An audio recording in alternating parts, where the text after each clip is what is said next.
Assalamu alaikum. Alhamdulillah, salatu wassalamu ala rasulillah. A warm welcome to all. Sorry to late start. We expected some more participants within minutes. So myself, Fahad Mohammed, I'm the trustee member of Shelter India Charitable Trust. Actually, the main aim for today's program is, as you all know, Zakat. But Zakat, everyone knows about the Zakat, its fiqh, its calculation, everything you know very well. There is no need to brief more about Zakat. But why today we are organizing this program is, as a structured manner, how Shelter India is being distributed with this Zakat. So that is the main aim of today's program. So today we have Mr. Shabil, our chairman, Mr. Abdurrahman Manoli, he is the secretary of Shelter India.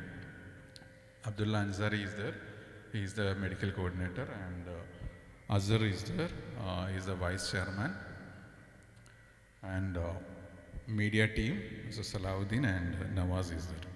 So again I am welcoming once again all the distinguished guests today. So I am handovering my mic to Mr. Shabil for an introduction. Thanks.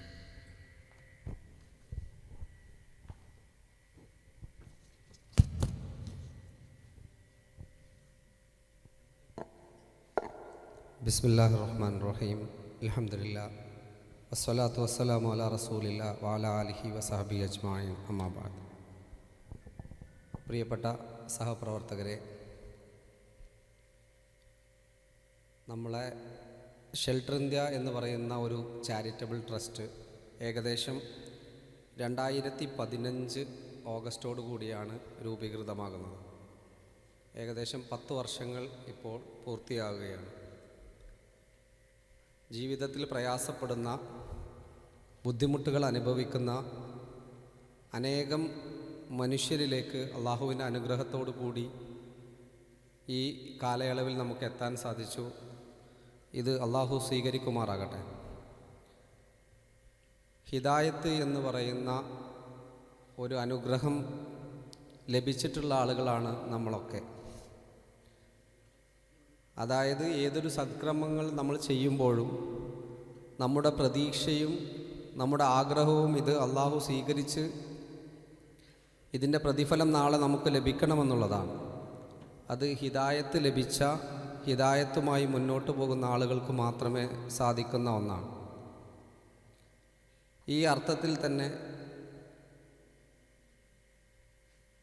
നമ്മൾ മുന്നോട്ട് പോകുന്ന സന്ദർഭത്തിൽ നമ്മൾ ഓർക്കേണ്ടത്, സ്വാലിഹ് നബിയുടെയും ലൂത്ത് നബിയുടെയും ഭാര്യമാർക്ക് കിട്ടാത്ത, പല പ്രവാചകന്മാരുടെയും മക്കൾക്ക് കിട്ടാത്ത ഒരനുഗ്രഹമാണ് നമുക്ക് ലഭിച്ചിട്ടുള്ളത് എന്നാണ്. ജീവിതമാകുന്ന അനുഗ്രഹം, ഹിദായത്താകുന്ന അനുഗ്രഹം, അതോടൊപ്പം തന്നെ സമൂഹത്തിലെ കുറച്ചൊക്കെ തരക്കേടില്ലാത്ത സ്റ്റാറ്റസിൽ ജീവിക്കുന്ന ആളുകളാണ് ഞാനും നിങ്ങളും, ഇവിടെ കൂടിയ ഒട്ടുമിക്ക ആളുകളും തന്നെ. ഇതെല്ലാം അള്ളാഹു തന്ന അനുഗ്രഹമാണ് നമുക്ക്. ഈ അനുഗ്രഹത്തിന് നന്ദി കാണിക്കാൻ വിവിധങ്ങളായ പ്രവർത്തന പദങ്ങളെയാണ് നമ്മളൊക്കെ തിരഞ്ഞെടുത്തിട്ടുള്ളത്. ആ പ്രവർത്തന പദങ്ങളിൽ വിവിധങ്ങളായ ഓർഗനൈസേഷനുകളാവാം, വിവിധങ്ങളായ ഇവൻസുകളാവാം, ഇതൊക്കെ നമ്മൾ സെലക്ട് ചെയ്ത്, ഒരു പക്ഷേ നമ്മുടെ മുന്നിൽ വരുന്ന ഒരു പേഷ്യൻറ്റിനോട് നമ്മൾ കാണിക്കുന്ന ഒരു കരുണയാകാം, ഏതെങ്കിലും ഒരു മാർഗമായിരിക്കാം നമ്മളൊക്കെ തിരഞ്ഞെടുത്തിട്ടുള്ളത്. പക്ഷേ ഈ നന്ദി കാണിക്കൽ എന്നുള്ളത് നമ്മുടെ മേലിലൊരു ബാധ്യതയായിട്ടുള്ള കാര്യമാണ്. നമുക്ക് ലഭിച്ച എല്ലാ അനുഗ്രഹങ്ങൾക്കും, എല്ലാ സ്റ്റാറ്റസുകൾക്കും, ജീവിതത്തിലെ മുഴുവൻ അനുഗ്രഹങ്ങൾക്കും നന്ദി കാണിക്കുക എന്നത് ഒരു ബാധ്യതയാണ്. ഇതിനുള്ള ഒരു സംവിധാനമായാണ് ഷെൽട്ടർ നമ്മൾ ഒരുക്കിയിട്ടുള്ളത്. ഷെൽട്ടർ ഇന്ത്യയിലേക്ക് വരുന്ന ഓരോ അപേക്ഷകളും കൃത്യമായി പഠിക്കുകയും നേരിട്ട് സന്ദർശിക്കുകയും ചെയ്യുന്ന ഒരു സംവിധാനമാണ് ആദ്യമായിട്ട് നമുക്കുള്ളത്. ഷെൽട്ടർ ഇന്ത്യയിലേക്ക് ആർക്കും അപേക്ഷ കൊടുക്കാം. അവിടെ ജാതി മത കക്ഷി വ്യത്യാസങ്ങളില്ലാതെ തന്നെ ആർക്കും ഷെൽട്ടർ ഇന്ത്യയുടെ ഓൺലൈൻ പ്ലാറ്റ്ഫോം വഴി അപേക്ഷകൾ കൊടുക്കാം. 32 ഇന പദ്ധതികളാണുള്ളത്.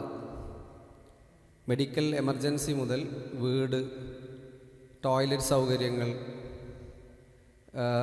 കിടപ്പ് രോഗികൾക്കുള്ള സഹായം, നിത്യവൃത്തിക്ക് വഴിയില്ലാത്തവർക്കുള്ള സഹായം, സ്വയം തൊഴിൽ പദ്ധതികൾ തുടങ്ങി 32 ഇനങ്ങളിലേക്ക് ഏതിലേക്കും നമുക്ക് വേണമെങ്കിൽ ഓൺലൈൻ വഴി അപേക്ഷിക്കാം. ഈ അപേക്ഷിക്കുന്ന എല്ലാ ആളുകളെയും ഷെൽട്ടർ ഇന്ത്യ നേരിട്ട് അന്വേഷിച്ച് അവരുടെ ജെനുവിനിറ്റി ഉറപ്പുവരുത്തുക എന്നുള്ളതാണ് ആദ്യം ചെയ്യുന്നത്. എന്നിട്ട് അവരെ ഏറ്റവും ഫലപ്രദമായ രീതിയിലൊരു സൊല്യൂഷൻ ഇതിനെങ്ങനെ ഉണ്ടാക്കാം. ഇപ്പോൾ ഒരാൾക്ക് ചിലപ്പോൾ ഇനീഷ്യലി ചെയ്യുന്നൊരു സഹായമാവില്ല അയാളുടെ ജീവിതത്തിൽ അയാൾക്ക് വേണ്ടത്. കൃത്യമായ ഒരു പദ്ധതി അയാൾക്ക് തുടങ്ങിക്കൊടുത്താൽ, ഒരു സ്വയം തൊഴിൽ സംരംഭം തുടങ്ങിക്കൊടുത്താൽ അയാൾ തൊട്ടടുത്ത കാലത്തെങ്കിലും ഒരു സക്കാത്തിന് ഇങ്ങോട്ട് തരാനുള്ള ഒരാളായി മാറുമെന്നുള്ള ഒരു മോട്ടീവാണ് നമുക്കിതിൻ്റെ പിന്നിലുള്ളത്. നിങ്ങളെ സഹായിക്കുന്നത് help others means help your self എന്ന് പറയുന്ന ഒരു മോട്ടോ ആണ് നമ്മളിതിനെ സ്വീകരിച്ചത്. നമ്മൾ മറ്റുള്ളവരെ സഹായിക്കുന്നത്, മറ്റുള്ളവരോട് കരുണയായി പെരുമാറുന്നത് നാളെ പരലോകത്ത് നമുക്ക് ഉപകാരപ്പെടുന്ന ഒരു കാര്യമായിരിക്കുമെന്നുള്ളതിന് ആണ് ഏറ്റവും അധികം ഷെൽട്ടർ ഊന്നൽ കൊടുക്കുക. അതുകൊണ്ട് തന്നെ ഷെൽട്ടറിൻ്റെ ദാതാവ് ആരാണ് എന്നുള്ളത്, നമുക്കൊരു പ്രൊജക്റ്റിലെ ദാതാവ് ആരാണ്, ഡോണർ എന്നുള്ളത് സ്വീകർത്താവ് ഒരിക്കലും അറിയുന്ന ഒരു സിറ്റുവേഷൻ നമ്മൾ ഒരിക്കലും ഉണ്ടാക്കുന്നില്ല. അതുകൊണ്ട് തന്നെ ഇപ്പോൾ ഫോർ എക്സാമ്പിൾ നമ്മൾ പറയുകയാണെങ്കിൽ ഒരു വീടിൻ്റെ താക്കോൽദാന ചടങ്ങ് എന്ന് പറയുന്നത് 440ഓളം വീടുകൾ നമ്മൾ എടുത്തതിൽ ഒരു വീടിന് പോലും നമ്മൾ താക്കോൽദാന ചടങ്ങുകൾ നടത്തിയിട്ടില്ല. ഒരു വീടിന് പോലും നമ്മൾ ഒരു പ്രോഗ്രാം എന്നുള്ള നിലക്ക് ഒരു സ്ഥലത്ത് ആളുകളെ വിളിച്ചു കൂട്ടി ഇന്ന ആളുകൾക്ക് നമ്മൾ വീട് കൊടുത്തിട്ടുണ്ട് എന്നുള്ള ഷെൽട്ടറിൻ്റെതായിട്ടുള്ള ഒരു കളറ് ആ വീടിനില്ല. പലരും വീട് നിർമ്മിക്കുന്ന സമയത്ത് നമുക്കറിയാം അവിടെ പച്ച കളറുണ്ടാവും, ചുവപ്പ് കളറുണ്ടാവും, ഏതെങ്കിലും അവരുടെ ഒരു പേരിട്ടിട്ട് എത്രാമത്തെ വീടെന്നുണ്ടാവും. അവർക്കിഷ്ടമുള്ള കളർ, വീടിൻ്റെ ഫാമിലി മൊത്തത്തിൽ തീരുമാനിക്കുന്ന കളർ, ആ ഫാമിലിയിലെ അംഗങ്ങൾ മൊത്തം തീരുമാനിക്കുന്ന, അവരോട് ആലോചിച്ചുണ്ടാക്കുന്ന സൗകര്യങ്ങൾ, അവരോട് ആലോചിച്ചുണ്ടാക്കുന്ന പ്ലാൻ, ഇതനുസരിച്ച് വീട്ടിലെ കിടപ്പിലായ രോഗികളുണ്ടെങ്കിൽ അവർക്ക് സൗകര്യപ്രദമായ ടോയ്ലറ്റ്, ഇങ്ങനെയാണ് ഷെൽട്ടർ ഓരോ പദ്ധതിയിലും ഇടപെട്ട് വരുന്നത്. അതോടൊപ്പം ഇപ്പോൾ നിങ്ങൾക്ക് ഓർഫൻസ് ഏകദേശം ഞങ്ങൾക്ക് 4000-ത്തിലധികം ഓർഫൻസ് കേരളത്തിലെ എല്ലാവരും പിതാവ് മരണപ്പെട്ട കുട്ടികൾ തന്നെയാണ്. 15 വയസ്സിൽ താഴെയുള്ള പിതാവ് മരണപ്പെട്ട കുട്ടികളാണുള്ളത്.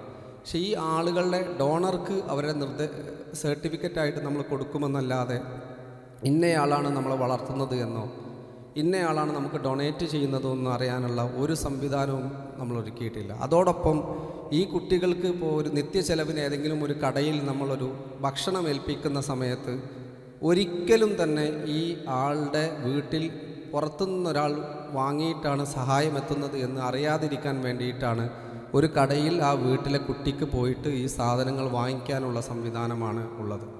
ഒരിക്കലും തന്നെ നമ്മളൊരു കിറ്റായിട്ട് വീട്ടിൽ കൊടുത്ത് നാട്ടുകാരെയൊക്കെ അറിയിച്ച് അത് ഫോട്ടോ എടുത്ത് കൊടുക്കുന്ന ഒരു സംവിധാനം നമുക്കില്ല. അതുകൊണ്ട് തന്നെ ദാതാവും സ്വീകർത്താവും തമ്മിലുള്ള ഒരു ബ്രിഡ്ജായി പ്രവർത്തിക്കാനാണ് ഷെൽട്ടർ ഇന്ത്യ എന്നും ആഗ്രഹിച്ചിട്ടുള്ളതും ഇനി മുന്നോട്ട് പോകാൻ ആഗ്രഹിക്കുന്നതും. ഒരിക്കൽ ഒരു വലിയ പണം കൊണ്ട് അനുഗ്രഹിക്കപ്പെട്ട ഒരാൾ ഷെൽട്ടർ ഇന്ത്യയിൽ വിളിച്ചിട്ട് പറഞ്ഞു, നിങ്ങൾക്കൊരു വലിയ ഒരു ഡൊണേഷൻ ഞാൻ സംഭാവന ചെയ്യാൻ ഒരുക്കമാണ്. പക്ഷെ അദ്ദേഹത്തിൻ്റെ ആ സംഭാവന ചെയ്യുന്ന ഡൊണേഷന് വേണ്ടി വലിയൊരു പ്രോഗ്രാം കാലിക്കറ്റ് എവിടെയെങ്കിലും ടൗൺ ഹാളിലോ കാര്യങ്ങളോ വിളിച്ച് നടത്തണമെന്നുള്ളൊരാഗ്രഹമാണ് അദ്ദേഹത്തിൻ്റെ PA നമ്മളോട് വിളിച്ച് പറഞ്ഞത്. അന്ന് സൗകര്യപൂർവ്വം അദ്ദേഹത്തോടുള്ള എല്ലാ ഇഷ്ടവും മുന്നിൽ വെച്ച് നമ്മളത് നിരസിക്കുകയുണ്ടായി. നമ്മളെ സംബന്ധിച്ചിടത്തോളം ഏത് ദാതാവും അദ്ദേഹത്തിന് നാളെ പരലോകത്ത് എന്തെങ്കിലും കിട്ടണമെന്നുള്ള നിലക്ക് നമ്മളെ സമീപിക്കുകയും നമ്മളത് ഞങ്ങളെപ്പോലും ഐഡൻറ്റിഫൈ ചെയ്ത് ഞങ്ങളോടൊരു സ്നേഹം പോലും സ്വീകർത്താവിനില്ലാത്ത രീതിയിൽ അവർക്കത് ലഭിച്ച് ഈ 2 ചാനലുകൾ തമ്മിൽ ബ്രിഡ്ജ് ചെയ്യുന്നതിലൂടെ ഞങ്ങളുടെ പ്രതിഫലവും സേഫാക്കുക, സ്വീകരിക്കുന്ന ആളുകളുടെ അവരുടെ ജീവിതത്തിലെ ഏറ്റവും പ്രധാനപ്പെട്ട കാര്യമായി അവർ കാണുന്ന അഭിമാനമെന്നുള്ള സംഗതി ഒരു മനുഷ്യൻ്റെ മുന്നിലും തലകുനിക്കാത്ത രീതിയിൽ ജീവിക്കാനുള്ളൊരു സാഹചര്യം ഉണ്ടാക്കുക എന്നതാണ് ഷെൽട്ടർ ഇന്ത്യ ചെയ്യുന്നത്. അതുകൊണ്ട് തന്നെ നമ്മളിതിൻ്റെ ഭാഗമായാലും ഇല്ലെങ്കിലും നമ്മളിതിൻ്റെ ഏതെങ്കിലും ഒരർത്ഥത്തിൽ ഏതെങ്കിലും ഒന്നിൻ്റെ ഭാഗമായാലും ഇല്ലെങ്കിലും ഈ സംവിധാനങ്ങളൊക്കെ നമ്മൾ സഹകരിക്കുന്ന മറ്റ് സംവിധാനങ്ങളൊക്കെ മുന്നോട്ട് പോയിക്കൊണ്ടിരിക്കും. പക്ഷേ ഈ ഒരു സംവിധാനത്തിൻ്റെ ഭാഗമാകുമ്പോൾ നാളേക്കുള്ള നമ്മുടെ സമ്പാദ്യത്തിൽ ഇതുകൂടെ വന്നു ചേരുമെന്ന് മാത്രം. അതുകൊണ്ട് മരിച്ചാലും അവശേഷിക്കുന്ന ഒരുപാട് നന്മകളുടെ ഒരു കൂട്ടായ്മയാണ് ഷെൽട്ടർ ഇന്ത്യ എന്ന് പറയുന്നത്. ഇന്ത്യയിലെ വിവിധ സംസ്ഥാനങ്ങളിൽ വിവിധ പ്രദേശങ്ങളിൽ നമുക്ക് ഒരുപാട് പ്രൊജക്റ്റുകൾ നടക്കുന്നുണ്ട്. ഈ പ്രൊജക്റ്റുകളുടെ എല്ലാം ലക്ഷ്യമെന്ന് പറയുന്നത് പാവപ്പെട്ട ആളുകളെ നേരിട്ട് അന്വേഷിച്ച് അവരുടെ ജെനുവിനിറ്റി ബോധ്യപ്പെട്ട് ഒരു പദ്ധതിയെ നേരിട്ടാണ് ഷെൽട്ടർ ഇന്ത്യ നടത്തുന്നത്. വീട് നിർമ്മിക്കുന്നതിനാവശ്യമായ എഞ്ചിനീയറിംഗ് ടീം നമുക്കുണ്ട്. ആ എഞ്ചിനീയറിംഗ് ടീം സന്ദർശിച്ചാണ് പ്ലാനുകൾ തയ്യാറാക്കുന്നത്. ഏതെങ്കിലും ഒരു സ്ഥലത്ത് പണമേൽപ്പിച്ച് അവിടുത്തെ ഒരു പ്രാദേശിക ആൾ ചെയ്യുന്ന രീതിയിലല്ല ഷെൽട്ടർ ഇന്ത്യ നേരിട്ടാണ് എല്ലാ പദ്ധതികളും ചെയ്യുന്നത്. അതുകൊണ്ട് തന്നെ വിശദമായി ഷെൽട്ടറിൻ്റെ പദ്ധതികളെക്കുറിച്ച്, ഷെൽട്ടർ ഇന്ത്യ എങ്ങനെയാണ് സക്കാത്ത് കൈകാര്യം ചെയ്യുന്നത്, ഷെൽട്ടർ ഇന്ത്യക്ക് വന്ന ഡൊണേഷൻസ് എങ്ങനെയാണ് കൈകാര്യം ചെയ്യുന്നതിനെക്കുറിച്ച് വിശദമായി ഷെൽട്ടറിൻ്റെ വൈസ് ചെയർമാൻ കൂടിയായിട്ടുള്ള അസ്ഹർ അത്തേരി നിങ്ങളോട് വിശദമായി സംസാരിക്കും. അതിനു മുമ്പ്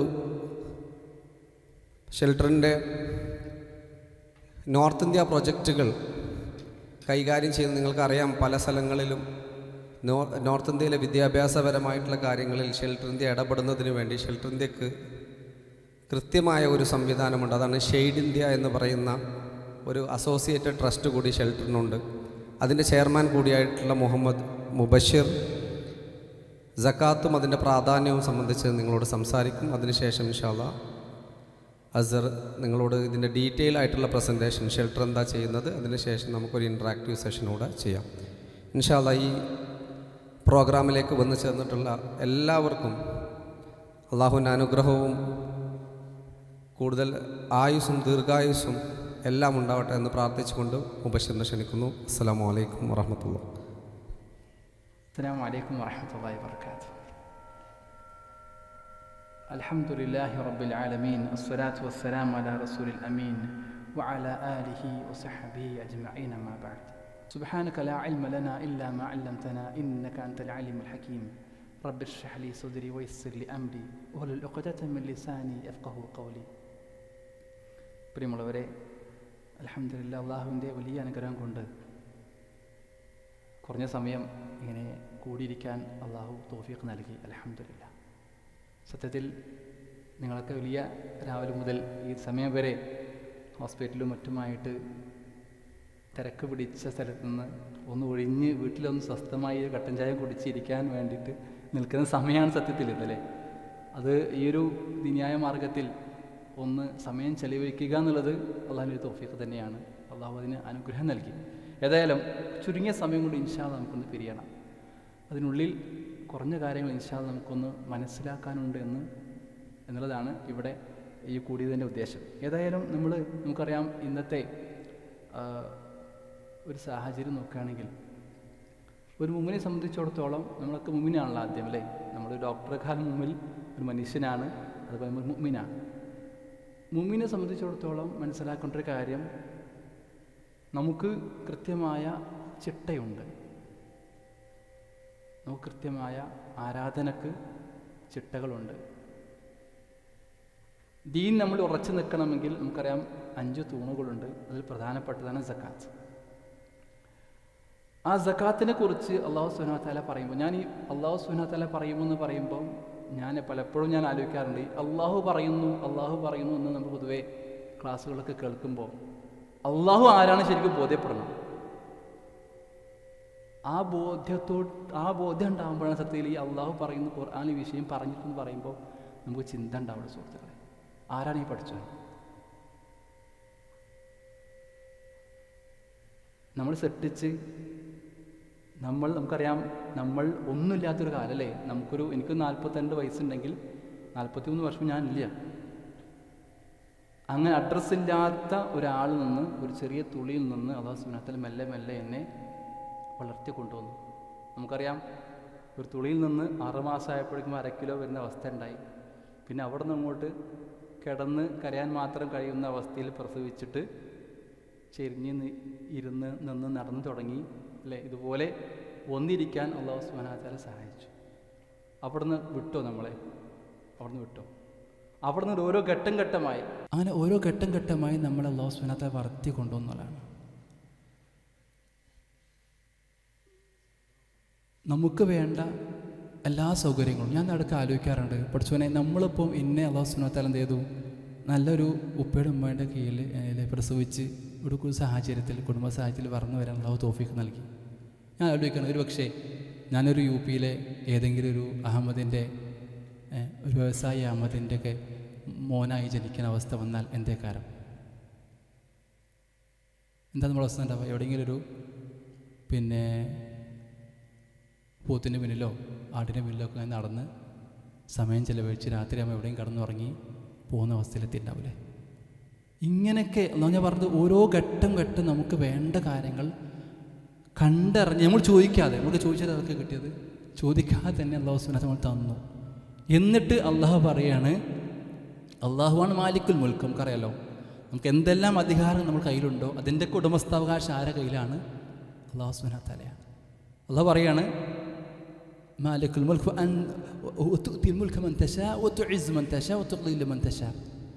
അള്ളാഹു സുബ്ഹാനഹു വ തആലയാണ് മുൽക്ക് തന്നത്. നിങ്ങൾക്ക് ഒരു ജോലി എന്നുള്ളതിലോ അല്ലെങ്കിൽ ജോലിയോ അല്ലെങ്കിൽ ഏത് ഉത്തരവാദിത്തമാണോ അല്ലെങ്കിൽ ഏതൊരു പൊസിഷനാണ് നിങ്ങളുള്ളത്, ആ പൊസിഷൻ തന്ന അള്ളാഹു സുബ്ഹാനഹു വ തആലയാണ്. അള്ളാഹു വിചാരിച്ചത് ഈ എടുത്ത് കളയാൻ പണിയില്ല. അള്ളാഹു സുബ്ഹാനഹു വ തആല തന്ന് ഉയർത്താനോ താഴ്ത്താനോ അള്ളാഹുവിനോട് കഴിയും. അതാണ് പഠിച്ചവൻ. അപ്പോൾ ഈ പൊസിഷൻ ഏത് സമയത്ത് നമ്മളിൽ ഉണ്ടായിക്കൊള്ളുന്നില്ല. ചെറിയൊരു ക്യാൻസർ മതിയാവും, ചെറിയൊരു അവസ്ഥ മതിയാവും നമ്മുടെ പേര് മാറാൻ. ഞാൻ പറഞ്ഞു വരുന്നത്, ഇത് അള്ളാഹു സുബ്ഹാനഹു തന്ന അനുഗ്രഹമാണ്. ഇപ്പോൾ അനുഭവിച്ചു കൊണ്ടിരിക്കുകയാണ് നമ്മൾ. അതുകൊണ്ട് ആ മാലിക്ക് പറഞ്ഞ കാര്യങ്ങൾ എന്ത് ചെയ്യണം? ഈ അടിമ കേട്ടോളണം. എന്നിട്ട് കേൾക്കും നിങ്ങൾ. അള്ളാഹു പറയണത് അഖീമുസ്സലാ വ ആത്തുസ്സക്കാ. 30 തവണ സക്കാത്തിനെ കുറിച്ച് പറഞ്ഞപ്പോൾ അത് നിങ്ങൾ നമസ്കാരം നിലനിർത്തണം, നിസ്കരിക്കാനല്ല, നിലനിർത്തണം. ഇഖാമത്താണ്, നിലനിർത്തിക്കൊണ്ടേയിരിക്കണം. വ ആത്തുസ്സക്കാ, സക്കാത്ത് കൊടുക്കണം കേട്ടോ. 30 തവണ സക്കാത്ത് പറഞ്ഞത് കൂട്ടി പറഞ്ഞത് 27 തവണയും നമസ്കാരത്തിൻ്റെ കൂടെ കൂട്ടിയത്. നമസ്കാരം എത്ര പ്രാധാന്യമുണ്ടോ അതേപോലെ പ്രാധാന്യം എന്തുണ്ട്?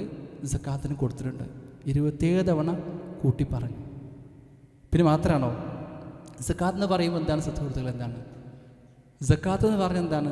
നിർണിതമായ ഒരു സംഖ്യ, നമുക്ക് എന്താണ് ലഭിച്ചത് അതിൽ നിന്ന് നിശ്ചയിക്കപ്പെട്ട ഒരു നിസാബ് എത്തിയാൽ, ഒരു കണക്കെത്തിയാൽ എന്ത് ചെയ്യണം? ഒരു വർഷം തികയുമ്പോൾ നിശ്ചയമായ period of time, correct period of time എത്തുമ്പോൾ അത് കണക്ക് കൂട്ടി നിശ്ചിത സംഖ്യ നിശ്ചയിച്ച ആളുകൾക്ക് എല്ലാം നിശ്ചയിച്ചിട്ടുണ്ട്. അത് പ്രകാരമാണ് എന്ത് ചെയ്യേണ്ടത്? സക്കാത്ത് കൊടുക്കേണ്ടതാണ്. സക്കാത്തിനെ കുറിച്ച് മനസ്സിലാക്കണം. പകരം സക്കാത്ത് 2 ഘട്ടത്തിലായിരുന്നു. മക്കയുടെ കാലഘട്ടത്തിൽ, ഇസ്ലാമ മക്ക കാലഘട്ടത്തിലുള്ള സക്കാത്ത് പറഞ്ഞാൽ അത് നിശ്ചയിച്ചിട്ടില്ല, ഇത്ര എന്തില്ല, നിർണയിച്ചിട്ടില്ല. അതിങ്ങനെ നിങ്ങൾ മഅറൂഫായിട്ട് കൊടുത്തോളൂ, മഅറൂഫായിട്ട് പറയും, നിങ്ങൾ ആദ്യമായിട്ട് നിങ്ങൾ കൊടുത്തോളൂ എന്ന് പറഞ്ഞു. മദീനത്തെത്തിയപ്പോൾ ഹിജ്റ 2-ാം വർഷമാണ് എന്ത് ചെയ്തത്? ഈ സക്കാത്തിനെ നിശ്ചയിച്ച് കൃത്യമായ കണക്ക് വെച്ച് പഠിപ്പിച്ചു തന്നു. 595 വെള്ളി നാണയത്തിൻ്റെ തോത് എത്തിയാൽ നിങ്ങൾ എന്ത് ചെയ്യണം? വർഷം തികയുമ്പോൾ ഒരു ശവ്വാൽ മാസം ശവ്വാൽ 2-ലാണ് ഈ ആയത്ത് ഇറങ്ങിയത്. എന്താണ് ആയത്തെന്നറിയോ? ആയത്ത് ഇങ്ങനെയാണ് പറഞ്ഞത്, ഫഅഖറഊ മാ തയസ്സറ മിനൽ ഖുർആൻ വഅഖീമുസ്സലാത വആതുസ്സകാ വഅഖറുല്ലാഹ ഖർദൻ ഹസനാ വമാ തുഖദ്ദിമൂ ലിഅൻഫുസികും മിൻ ഖൈറിൻ തജിദൂഹു ഇൻദല്ലാഹ്. അല്ലാഹ് പറയാണ്, നിങ്ങൾ നമസ്കാരം നിലനിർത്തണേ, സക്കാത്ത് കൊടുക്കണേ, നിങ്ങൾ നല്ല കടം നിങ്ങൾ കൊടുക്കണേ, അല്ലാഹുവിന് കടം കൊടുക്കണേ, നല്ലൊരു കടം, ഖർദൻ ഹസനൻ വമാ തുഖദ്ദിമൂ ലിഅൻഫുസികും. എന്നിട്ട് പറയാണ്, ഇത് കൊടുക്കുന്ന ആർക്ക് വേണ്ടിയിട്ടാണെന്ന് അറിയോ? ഏതെങ്കിലും പാവങ്ങൾ വിജയിച്ചു പോയിക്കോട്ടെ, പാവം എന്ന് വിചാരിച്ചിട്ടാണോ? ഖുർആൻ പറഞ്ഞു തരാം. അല്ലാഹ് പറഞ്ഞത് വമാ തുഖദ്ദിമൂ ലിഅൻഫുസികും ഖൈറൻ തജിദൂഹു ഇൻദല്ലാഹ്. അത് ആർക്കാണെന്നറിയോ? നമുക്ക് തന്നെയാണ്. നമ്മുടെ ലാഭത്തിനും നമ്മുടെ നഷ്ടവും മാറ്റാനാണെന്ത്? ഈ സക്കാത്ത്. അല്ലാതെ ആരെങ്കിലും ജയിച്ചു പോയിക്കോട്ടെ എന്നുള്ളതല്ല ഇവിടെ അള്ളാഹു കണ്ടത്. ഇവിടെ പറഞ്ഞത് എന്താണ്?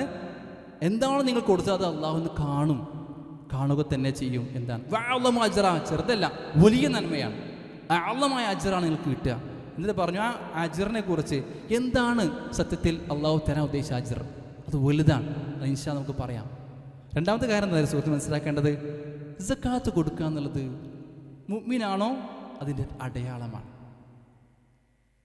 അല്ലാഹു സുബ്ഹാനഹു വ തആല എടുത്ത് പറഞ്ഞില്ലേ, മുഅ്മിനീങ്ങൾ വിജയിച്ചിരിക്കുന്നു എന്ന് പറഞ്ഞാൽ അഊദു ബില്ലാഹി മിനശ് ശൈത്താനിർ റജീം ബിസ്മില്ലാഹിർ റഹ്മാനിർ റഹീം ഖദ് അഫ്ലഹൽ മുഅ്മിനൂൻ. മുഅ്മിനീങ്ങളെ നിങ്ങളെല്ലാവരും വിജയിച്ചു. ഖദ് അഫ്ലഹ എന്നാണ്. ഖദ് എന്താ അർത്ഥം? നിങ്ങൾ വിജയിച്ചു കഴിഞ്ഞു. You already you have one.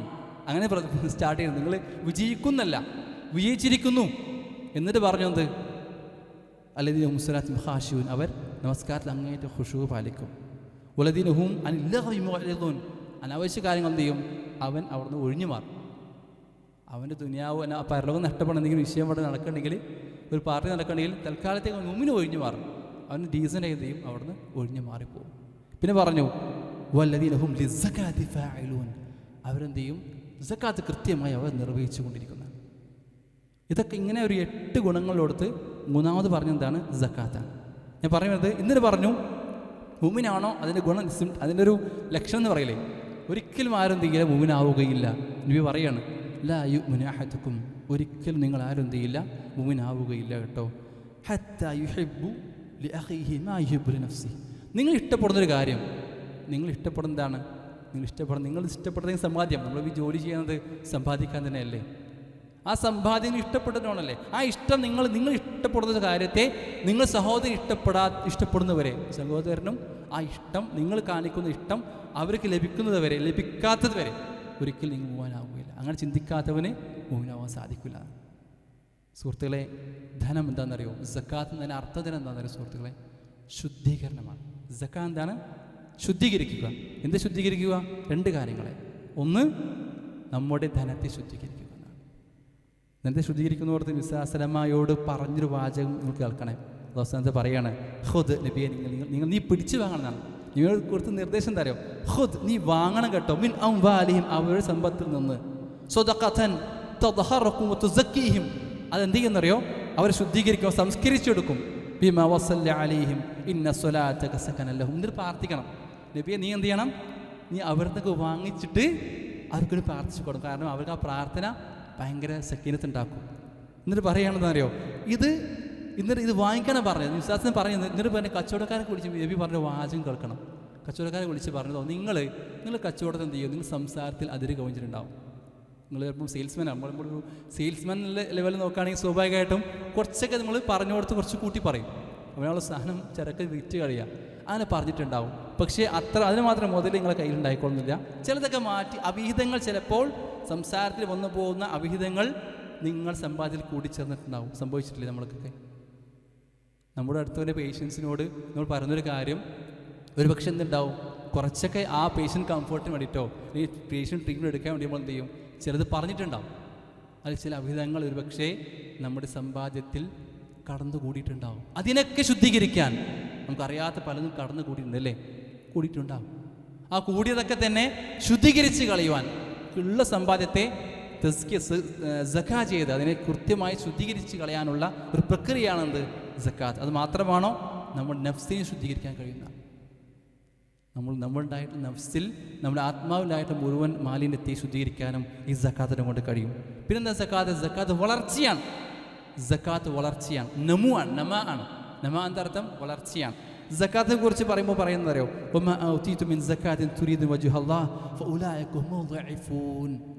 അള്ളാഹു ലഇഫാക്കി തരുന്നതാണ്. നിങ്ങൾ കൊടുക്കുന്നതിന് അള്ളാഹു ഇരട്ടിയാക്കി തിരിച്ചു തരും. ഇരട്ടിയായി തിരിച്ചു തരും. അത് അള്ളാഹുവിൻ്റെ വാഗ്ദാനമാണ്. അള്ളാഹു ഒരിക്കലും വാഗ്ദാനത്തെ മാറ്റും. അള്ളാഹു സുബ്ഹാനഹു വ തആല വാഗ്ദാനം ചെയ്താണെന്ത്?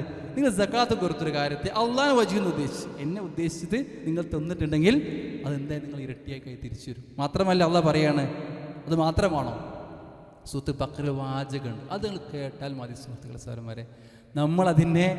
അതിൻ്റെ വലുപ്പറണമെങ്കിൽ എന്താണ് ആയത്തെന്ന് പറയുക? അള്ളാഹുവിൻ്റെ മാർഗത്തിൽ നിങ്ങൾ ചെലവഴിക്കുന്നു. ഒരു എക്സാമ്പിൾ പറഞ്ഞു തരികയാണ്. കമിസ്ലി ഹബ്ബ, ഒരു ധാന്യമണി പോലെ. അതെന്തെയ്യുന്നു? അത് 50 പൊട്ടി മുളച്ചു. ഭയങ്കര രസമാണ് ആ വാചകം. ഒരു ധാന്യമണി കുഴിച്ചിട്ടപ്പോൾ അത് പൊട്ടി. 57 സനാബിൽ, അതിൽ 7 കതിരുകളായി മാറി. ആ 7 ഓരോ കതിരിലും 700 ധാന്യമണികൾ, ഓരോ കതിരിലും 100 മിയത്തു ഹബ്ബ. എന്നിട്ട് പറഞ്ഞു യുദാഇഫു ലിമൻ യശാ വല്ലാഹു സമീഉ. അത് മാത്രമാണോ? അതായത് ഒന്നിട്ടപ്പോൾ 700ആയി. 1000 ഉറുപ്പ്യ കൊടുത്താൽ 7 ലക്ഷം കിട്ടും. അതെങ്ങനെ ബിസിനസ് ഉണ്ടോ? 1000 ഉറുപ്പ്യ കൊടുത്താൽ 7 ലക്ഷം തിരിച്ചു തരണ ഏതെങ്കിലും ഏർപ്പാടുണ്ടോ? ഇതിൽ പറ്റും. നാളെ പരലോകത്ത് 1000 കൊടുത്താൽ 7 ലക്ഷമായി തിരിച്ചു വരും. അത് മാത്രമല്ല, അള്ളാഹ് പറയണേ വല്ലാഹു യുളാഇഫു ലിമൻ യശാ. അത് കണക്ക് നിങ്ങൾക്ക് മനസ്സിലാകാൻ വേണ്ടി പറഞ്ഞതാണ്. അല്ല, അപ്പുറത്തേക്ക് അള്ളാഹ് തരുന്നു അള്ളാഹ് വിചാരിച്ചാൽ. സുബ്ഹാനല്ലാഹ്. യുളാഇഫു ലിമൻ യശാ. അള്ളാഹ് ഉദ്ദേശിക്കുന്നവർക്ക് അതിന് കൂടുതൽ അള്ളാഹ് തരും, ഇരട്ടിയാക്കി തരും. ഇത് മിനിമമാണ് 700. അപ്പം ഞാൻ പറഞ്ഞു വരുന്നത്, ഇത്രയും വിശാലമായ നന്മ ലഭിക്കുന്നൊരു കാര്യമാണ് സക്കാത്ത്. അത് മാത്രമാണ് അള്ളാഹ് പറയാണ്, ഒരിക്കലും എന്ത് ചെയ്യില്ല, നട്ടപ്പൊട്ടില്ല എന്ന് പറഞ്ഞത് കച്ചവടം പറഞ്ഞു. ഇനി നിങ്ങൾ കൊടുത്തു, അത് അള്ളാഹ് പകരം വെക്കുന്നതാണ്. അള്ളാഹു പകരം വെക്കും. അല്ലാഹു ഖൈറു റാസിഖ് എന്ന് പറയാണ്. അള്ളാഹു സുബ്ഹാനഹു വ തആലയാണ് റിസ്ക് തരുന്നതിൽ ഏറ്റവും ഉത്തമൻ അള്ളാഹുവാണ്. അവന് റാസിഖാണ് അള്ളാഹു സുബ്ഹാനഹു വ തആല വീണ്ടും പറയാണ്. ഞാൻ പറഞ്ഞു വരുന്നത്, ഇത്രയും പറഞ്ഞു സുഹൃത്തുക്കളെ, ഇത്രയും അള്ളാഹു സുബ്ഹാനഹു വ തആല നമുക്ക് പേഴ്സണലി കിട്ടേണ്ട ബെനിഫിറ്റാണ്. ഇവിടെയും നാളെയും ഇന്നും ഇവിടെയും പരലോകത്തായിട്ട് കിട്ടേണ്ട പ്രതിഫലത്തെക്കുറിച്ചാണ് പറഞ്ഞത്. മാത്രമല്ല അള്ളാഹ് പറയണമെന്നറിയോ, ഇനി ഇതൊക്കെ കഴിഞ്ഞാലും നാളെ പരലോകത്തെത്തുമ്പോൾ ഒരു വാചകം പറയുന്നത് പറയേണ്ടത് എന്താണെന്നറിയോ? വഖീമുസ്സലാത്ത വഅതു സകാത്ത ലഅല്ലക്കും തുർഹമൂൻ. ലഅല്ലക്കും തുർഹമൂൻ. നിങ്ങൾ കാരുണ്യം ചെയ്യപ്പെടുന്നു. എന്താണ് കാരുണ്യം എന്ന് പറഞ്ഞാൽ? അള്ളാഹിൻ്റെ കാരുണ്യം എന്ന് പറഞ്ഞാൽ ഇവിടെ ഭൂമിയിൽ മാത്രം നമുക്കറിയാം. അള്ളാഹിൻ്റെ കാരുണ്യം ഇവിടെ ഇത്രയേ ഉള്ളൂ. ഈ ദുനിയാവിലെ 1% അല്ലേ, 1% പോലും ഇല്ല. ഒരു കടലിൽ ഒരു സൂചിനെ മുക്കിയെടുത്താൽ എത്രയാണോ തുള്ളിയിൽ ആ സൂചിൻ്റെ മുൻപിലുണ്ടാവുക, അത്രയും ദുനിയാവിൽ കാരുണ്യമുള്ളൂ. ആ കടൽ മുഴുവൻ എങ്ങോട്ട് മാറ്റി വെച്ചു? നല്ല പരലോകത്തേക്ക് അല്ലേ. ആ പരലോകത്ത് കിട്ടേണ്ട അള്ളാഹിൻ്റെ കാരുണ്യത്തെക്കുറിച്ച് തന്നെ വലിപ്പം അവിടെ എത്തുമാറി മനസ്സിലാവും സുഹൃത്തുക്കളെ. നബിക്ക് പോലും സ്വർഗത്തിലേക്ക് കടക്കണമെങ്കിൽ അള്ളാഹിൻ്റെ റഹ്മത്ത് വേണം, മനസ്സിലാക്കണം. നമ്മൾ ചെയ്ത അമലുകൾ കൊണ്ട് ഒരിക്കലും സ്വർഗത്ത് പോകുന്ന ആരും വിചാരിക്കേണ്ടതില്ല. അള്ളാഹുവിൻ്റെ കാരുണ്യമില്ലാതെ ആ കാരുണ്യം ആർക്ക് ലഭിക്കും? ലഅല്ലക്കും തുർഹമൂൻ. നിങ്ങൾക്ക് ആ കാരുണ്യത്തെക്കുറിച്ച് സ്വർഗത്ത് പോകാൻ കഴിയും. സ്വർഗത്തെക്കുറിച്ച് പറയുമ്പോൾ മനസ്സിലാക്കണമെന്നറിയോ, സ്വർഗം എന്ന് പറഞ്ഞാൽ നാളെ പരലോകത്തെത്തുമ്പോഴേ സ്വർഗക്കാരൊക്കെ സ്വർഗത്തിലേക്ക് മാറ്റിവെക്കും, നരകക്കാരൊക്കെ നരകത്തിലേക്ക് ആക്കി കഴിഞ്ഞാൽ ഒരു ആടിനെ കൊണ്ടുവരുന്നതാണ്. ആ ആടിനെ കൊണ്ടുവന്ന് ചോദിക്കും, സ്വർഗക്കാരെ വിളിച്ചു ചോദിക്കും, മനസ്സിലായോ ഇതാരാണ്? പറയൂ ഇതാരാണ്? അപ്പോൾ സ്വർഗക്കാർ പറയും, ഇത് മരണമാണ്, ഇത് മരണമാണ്. നരകാട് ചോദിക്കും, ഇതാരാണ്? മരണമാണ്. ഒരു തവണ മരണപ്പെട്ട് കഴിഞ്ഞാൽ, മരണത്തെ കൺമുന്നിൽ കണ്ടു കഴിഞ്ഞാൽ മരണം ഏത് കോലത്ത് വന്ന് മനസ്സിലാവുന്ന തിരിയുന്നതാണ്. അതാണ് അത്ര ഇമ്പാക്റ്റ് നമ്മുടെ റൂഹിലുണ്ടാക്കും അത്. അപ്പോൾ എല്ലാവരും ആർക്കും ഒരു സംശയമില്ലാത്തതിൽ പറയും അത് മരണമാണ്. അങ്ങനെ ആ മരണത്തെ എന്ത് അറിയോ, ആ ആടിനെ അങ്ങനെ അറുത്തു കളയുന്നതാണ് അല്ലാഹു സുബ്ഹാനഹു വ തആല. അതോടുകൂടി അവിടെ സ്വർഗ്ഗക്കാരൊക്കെ അങ്ങനെ സന്തോഷിക്കും. കാരണം ഈ മരിക്കണ്ടല്ലോ, ഇനി മരിക്കേണ്ട ആവശ്യമില്ല. അവിടെ മുഴുവൻ എന്താണ്, എല്ലാ സ്വർഗീയ ആരാമങ്ങളിലാണ്. ഇവിടെ നരകക്കാരൊക്കെ പൊട്ടിക്കരയും, നിലവിളിച്ച് കരയും. കാരണം മരിച്ചു കിട്ടിയാൽ മതി എന്ന് തോന്നും. പക്ഷേ അതോടെ മരണം ഇല്ലല്ലോ, ഇനി മരിക്കാൻ കഴിയില്ലല്ലോ. അങ്ങനെ ആ രീതിയിൽ സ്വർഗ്ഗക്കാരെ സ്വർഗത്തിലേക്ക് പ്രവേശിച്ച അവസ്ഥയെക്കുറിച്ച് വീണ്ടും ഖുർആൻ ഒരുപാട് സ്ഥലത്ത് അതാ പറയുന്നുണ്ട്. എങ്ങനെ പറയുന്നറിയോ? മുത്തഖീന അലൈഹ മുതഖാബിലീൻ. അവിടെ എത്തിക്കഴിഞ്ഞാൽ അവരിങ്ങനെ സോഫയിൽ ഇങ്ങനെ ഇരുന്ന് പരസ്പരം കണ്ടു നിൽക്കുന്നതാണ്. ഈ പരസ്പരം മുഖത്തോട് മുഖം നോക്കി കാണാന്നുള്ളത് സത്യത്തിൽ എന്താണെന്നറിയോ, മനസ്സിൽ ചെറിയ തരത്തിൽ ഒരാളോട് ഒരു ചെറിയൊരു പ്രയാസം മനോവിഷമം ഉണ്ടെങ്കിൽ മുഖം നോക്കാൻ കഴിയില്ല. കൈ നോക്കാൻ കഴിയുമോ? മുഖത്ത് അപ്പോൾ അറിയാതെ നമ്മൾ കണ്ണ് താഴ്ന്നു, ചെറുതായിട്ട് കണ്ണ് താഴ്ന്നു പോലെ, ഫുള്ളായിട്ട് ഐ കോണ്ടാക്ട് ഉണ്ടാവില്ല. അത് പറയാണ്, വളരെ മനസ്സിലൊന്നും ഉണ്ടാവില്ല. ആരെ മുന്നിൽ ഇങ്ങനെ കണ്ണ് നിറഞ്ഞിങ്ങനെ കണ്ട് നിങ്ങനെ മണിക്കൂർ കണക്ക് നിൽക്കാൻ കഴിയും. മുത്തഖീന അലൈഹ മുതഖാബിലീൻ. പിന്നെ പറയും തൂഫലി ഉദ്ദാൻ വഖല്ലദൂൻ. ഇങ്ങനെ ചുറ്റിപ്പറ്റി ആരുണ്ടാകുന്നറിയോ, ചെറിയ ചെറിയ കുട്ടികളെങ്ങനെ നമുക്ക് വേണ്ടി ഇങ്ങനെ ഒഴിച്ചിരും. നമുക്ക് വേണ്ട പാനീയങ്ങളിങ്ങനെ ഒഴിക്കാനായിട്ട് ചെറിയ ചെറിയ മക്കളിങ്ങനെ വരുന്നതാണ്. മാത്രമാണോ, അവിടെ എത്തിക്കഴിഞ്ഞാൽ ഒരു പഴം, ചെറിയ ഉദാഹരണം പറയാം. ഒരു മാങ്ങ എത്ര വെറൈറ്റിൻ്റെ ഇവിടെ മാങ്ങ? സെല മാങ്ങ, എന്താണ് കോമാങ്ങ, എന്താണ് പങ്ങനവള്ളി മാങ്ങ, വലിയ മാങ്ങകളിലെ ചെറിയ അണ്ടികളിലെ അല്ലേ, പല ടൈപ്പ് മാങ്ങകളിലെ. ഇനി അത് മാങ്ങ കൊണ്ടുപോയി വെക്കുന്നതാണ്. ആ മാങ്ങ നമ്മൾ ഉദ്ദേശിച്ച മാങ്ങ കുത്തൂഫ് അതങ്ങ് താഴ്ന്നു വരും. നമ്മൾ എടുക്കേണ്ട ആവശ്യം അങ്ങ് താഴ്ന്ന് വരുന്നതാണ്. ആ മാങ്ങ എടുത്ത് ഒരു കഷ്ണം മുറിച്ച് കഴിച്ചു. അതേ മാങ്ങ വീണ്ടും കാണുകയാണ്, പക്ഷെ വേറെ ടേസ്റ്റാണ്. വീണ്ടും വേറെ അതേ മാങ്ങ വീണ്ടും കാണുകയാണ്, മറ്റൊരു മാങ്ങയാണ്. ആ മാങ്ങ വേറെ ടേസ്റ്റാണ്. ഓരോ പഴത്തിനും ഒരേ വെറൈറ്റി ആയിട്ടുള്ള ഫ്രൂട്ടിന് പോലും വ്യത്യസ്ത രുചികൾ, മടുപ്പില്ല. ഇപ്പം ഇന്ന് എല്ലാവരും ഇന്ന് ഉച്ചയ്ക്ക് മന്തി കഴിച്ചാൽ രാത്രി മന്തി വേണം, രാത്രി മന്തി കഴിച്ചൊന്ന് കൂട്ടാം, രാവിലത്തേക്ക് മന്തി തന്നാൽ എന്ത് ചെയ്യും? മടുക്കൂലേ? അതിന് ഉച്ചയ്ക്ക് എന്നാലേ വേണ്ടും, മടുപ്പ് വരില്ലേ? വേണ്ട, വേറെ നീ ഒരു പച്ചന പറയില്ലേ, ഇതൊന്ന് ഒഴിവാക്കി എന്നാൽ കിട്ടിയാൽ മതി പറയില്ലേ? ഞാൻ പറഞ്ഞത് നമുക്ക് ആ മടുപ്പ് എന്നുള്ളത് സ്വർഗത്തിലില്ല. നാളെ സ്വർഗത്തിൽ ഭക്ഷണം കഴിച്ചാൽ ഫുള്ള് വയറ് മുന്നിറച്ച് കഴിച്ചാൽ പിന്നെ കുറച്ച് സമയത്ത് പ്രയാസമല്ലേ, ഒരു ഗ്യാസും മുട്ടിലും പ്രയാസമല്ലേ, ഒരു ക്ഷീണമൊക്കെ ഉണ്ടാവില്ലേ? അതവിടെ ഇല്ല. കക്കൂസ് പോകണ്ട, ടോയ്ലറ്റ് ഇല്ല, നല്ല വിസർജനം നടത്തണ്ട, ഒരു പ്രയാസം, ഒരു ചെറിയ പോലും പ്രയാസമല്ല, ഒരു ക്ഷീണമല്ല, കുഴക്കില്ല, ഒന്നുമില്ല. എത്ര പ്രായം എല്ലാവർക്കും? എത്ര പ്രായം എല്ലാവർക്കും? എത്ര പ്രായം ഉണ്ടാവുക? 33 വയസ്സ്. ഇന്ന് മരിച്ച 80 വയസ്സ് കഴിഞ്ഞ സ്ത്രീ ഇന്ന് മരിച്ചിട്ടുണ്ടെങ്കിൽ അവർക്ക് നാളെ സ്വർഗത്തെത്തിയാൽ 33 വയസ്സാണ്. നമുക്ക് 33, എല്ലാവർക്കും 33 വയസ്സ്, ഒരേ പ്രായം. സുബ്ഹാനല്ലാഹ്, ഇത്രയും ഈ സ്വർഗത്തിലേക്കാണ് അല്ലാഹു സുബ്ഹാനഹു വ തആല ക്ഷണിക്കുന്നത്. സകാത്ത് കൊടുത്തിട്ടേ സ്വർഗത്തേക്ക് പോരീന്ന്. ഉലൈക ഹുമുൽ വാരിഥൂൻ. അഖദ് അഫ്ലഹൽ മുഅ്മിനൂൻ ആയത്തിന് അവസാനിക്കുന്ന അറിയോ? സ്വർഗത്തെക്കുറിച്ച് പറഞ്ഞിട്ടേ ഉലൈക ഹുമുൽ വാരിഥൂൻ. അവിടെ എന്താണ്? വാരിഥീങ്ങളാണ്. അവിടുത്തെ അനന്തരാവകാശി, സ്വർഗത്തിൻ്റെ അനന്തരാവകാശിലാണ് ഈ പറയുന്ന സക്കാത്ത് കൊടുത്ത് നമസ്കാരം നിർവഹിച്ച് പോകുന്ന ആളുകളെ കുറിച്ച് പറയും. ഞാൻ പറഞ്ഞു വരുന്നത് ഇത്രയും കാര്യങ്ങൾ സക്കാത്തിനെ കുറിച്ച് പറയുമ്പോൾ, പക്ഷെ സക്കാത്തിനെ പുറങ്കാലം അതിനെ അശ്രദ്ധയോടുകൂടി മുന്നോട്ട് പോയ ആൾക്കാരുണ്ട്. അവരെക്കുറിച്ച് എന്താ സംഭവിക്കുക? നാളെ എത്തുമ്പോൾ അതും പറയുന്നതിന് സുഹൃത്തുക്കളെ, മൻ ആതാഹു അല്ലാഹു മാലൻ ഫലം യുഅദ്ദി സക്കാത്തഹ്. നാളെ പരലോകത്തെത്തുമ്പോൾ ഒരു ടീം വരും, ഒരാൾ വരും, അയാൾക്ക് എന്ത് ചെയ്യില്ല, അവരെന്ത് ചെയ്തില്ല, അവർ സക്കാത്ത് കൊടുത്തില്ല. മസ്ലുല്ലഹു യൗമുൽ ഖിയാമ ശുജാഅൻ അഖ്റഅൻ. അവിടെ മൂർഖൻ പാമ്പിനെ പോലെ 2 കണ്ണുള്ള കറുത്ത കണ്ണുള്ള മൂർഖൻ പാമ്പ് ഇങ്ങനെ പടം നിറച്ച് ഇങ്ങനെ നിൽക്കുന്നതാണ്. എന്നിട്ട് നേരെ കൊണ്ടുപോയിട്ടേ ആ ചുണ്ടുമണ് കടിക്കുന്നതാണ്. ചുണ്ടുമണ് കടിച്ചിട്ട് എന്നിട്ട് പറഞ്ഞ വാചകം എന്നറിയോ? ഞാനാണ് നീ മാറ്റി വെച്ച നീ സമ്പത്ത്.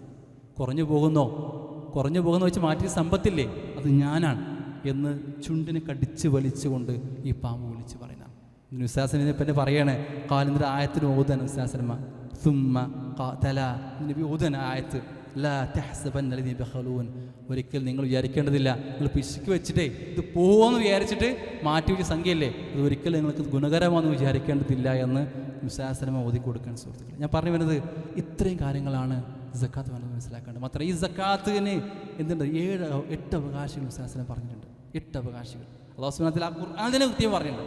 സ്വദഖത്തുൻ ഫരീളാണ് ഖുർആനിൽ സ്വദഖ എന്ന് പറഞ്ഞു കൊടുത്ത്, സ്വദഖ ഫരീളായ സ്വദഖയുണ്ട്.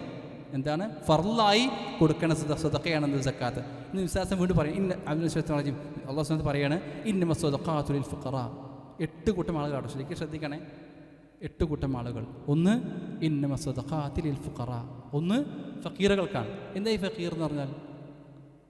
ദരിദ്രല്ലേ. അതിനെക്കുറിച്ച് പണ്ഡിതന്മാർ പറഞ്ഞ കാര്യമോ? ഒരാൾക്ക് 10,000 രൂപ ആണ് അല്ലെങ്കിൽ വർഷത്തിൽ ചിലവ് വേണ്ടത്, വർഷത്തിൽ എങ്കിൽ ഒരു ഉദാഹരണം പറയാം, അല്ലെങ്കിൽ 20,000 രൂപ.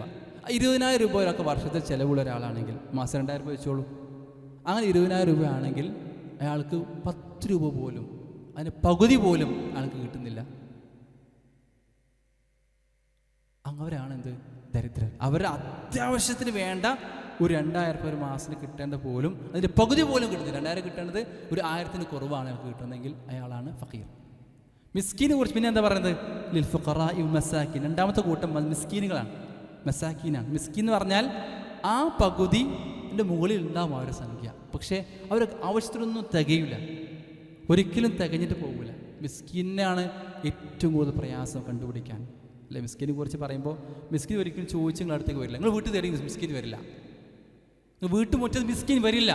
പള്ളീൻ്റെ മുന്നിൽ പോയാൽ നിങ്ങൾക്ക് സലാം കൊടുത്ത് തൽക്കാലത്തേക്ക് ഇങ്ങനെ ചൊറിഞ്ഞു നിൽക്കൂല. അവർ കാണില്ല, സമൂഹം അവർ കാണില്ല.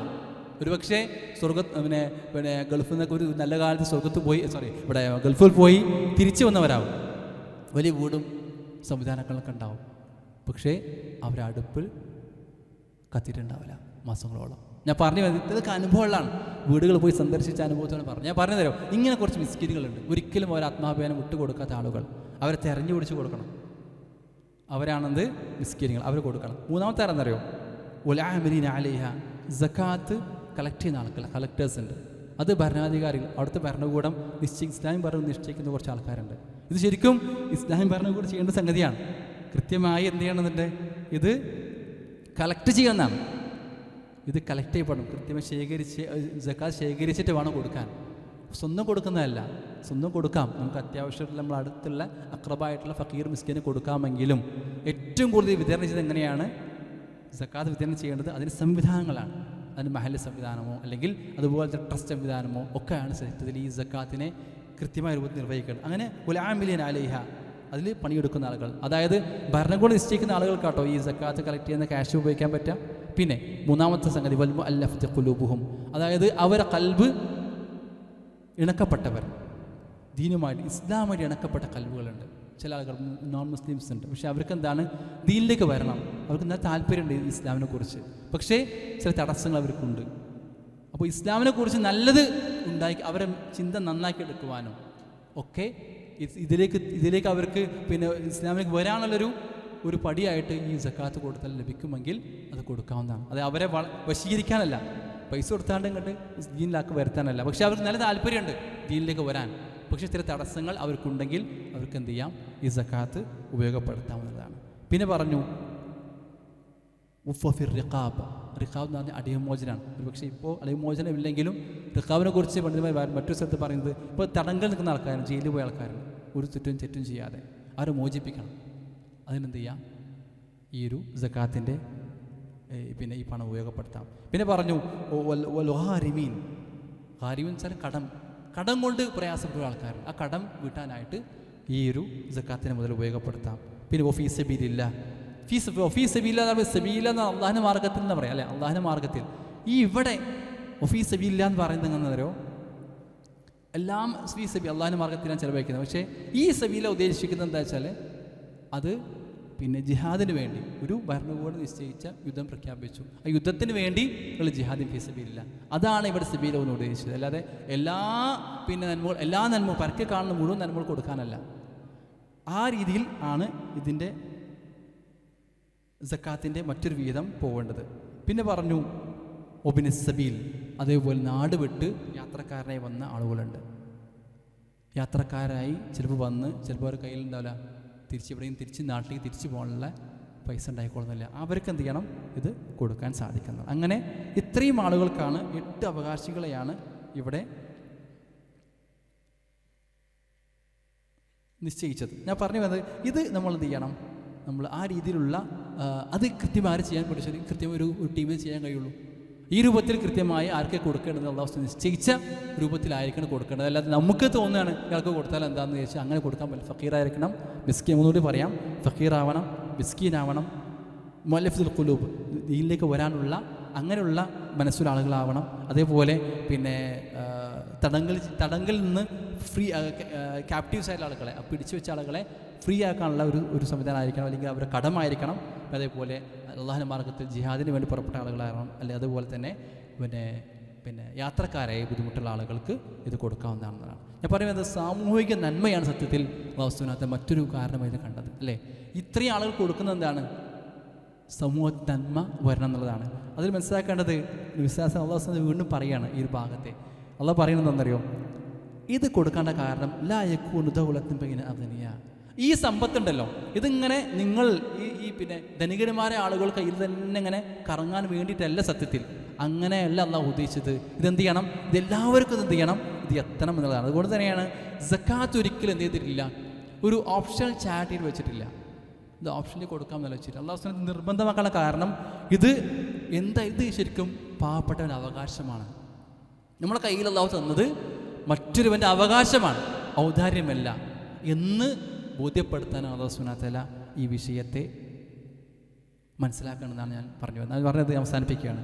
ഈ ഒരു സംഗതി മനസ്സിലാക്കുമ്പോൾ സക്കാത്തിനെ ഒന്ന് നമുക്ക് സ്വന്തം ശുദ്ധീകരിക്കാൻ, നമ്മുടെ സമ്പത്തിനെ ശുദ്ധീകരിക്കാൻ, നമ്മുടെ മനസ്സിനെ ശുദ്ധീകരിക്കാൻ, 2 ഈ പറഞ്ഞ പോലെ ഈ പറയുന്ന പിന്നെ സമൂഹത്തിൽ വേണ്ട നന്മകൾ പരക്കുവാനും ആ എക്കോണമിക് ഗ്യാപ്പ് അള്ളാഹു സുബ്ഹാനഹു ബാലൻസ് സൊസൈറ്റിനെ ബാലൻസ് ചെയ്യാനായിട്ട് വെച്ചിട്ടുള്ള ഒരു സംവിധാനമാണ് സത്യത്തിൽ സക്കാത്ത് എന്നുള്ളതാണ്.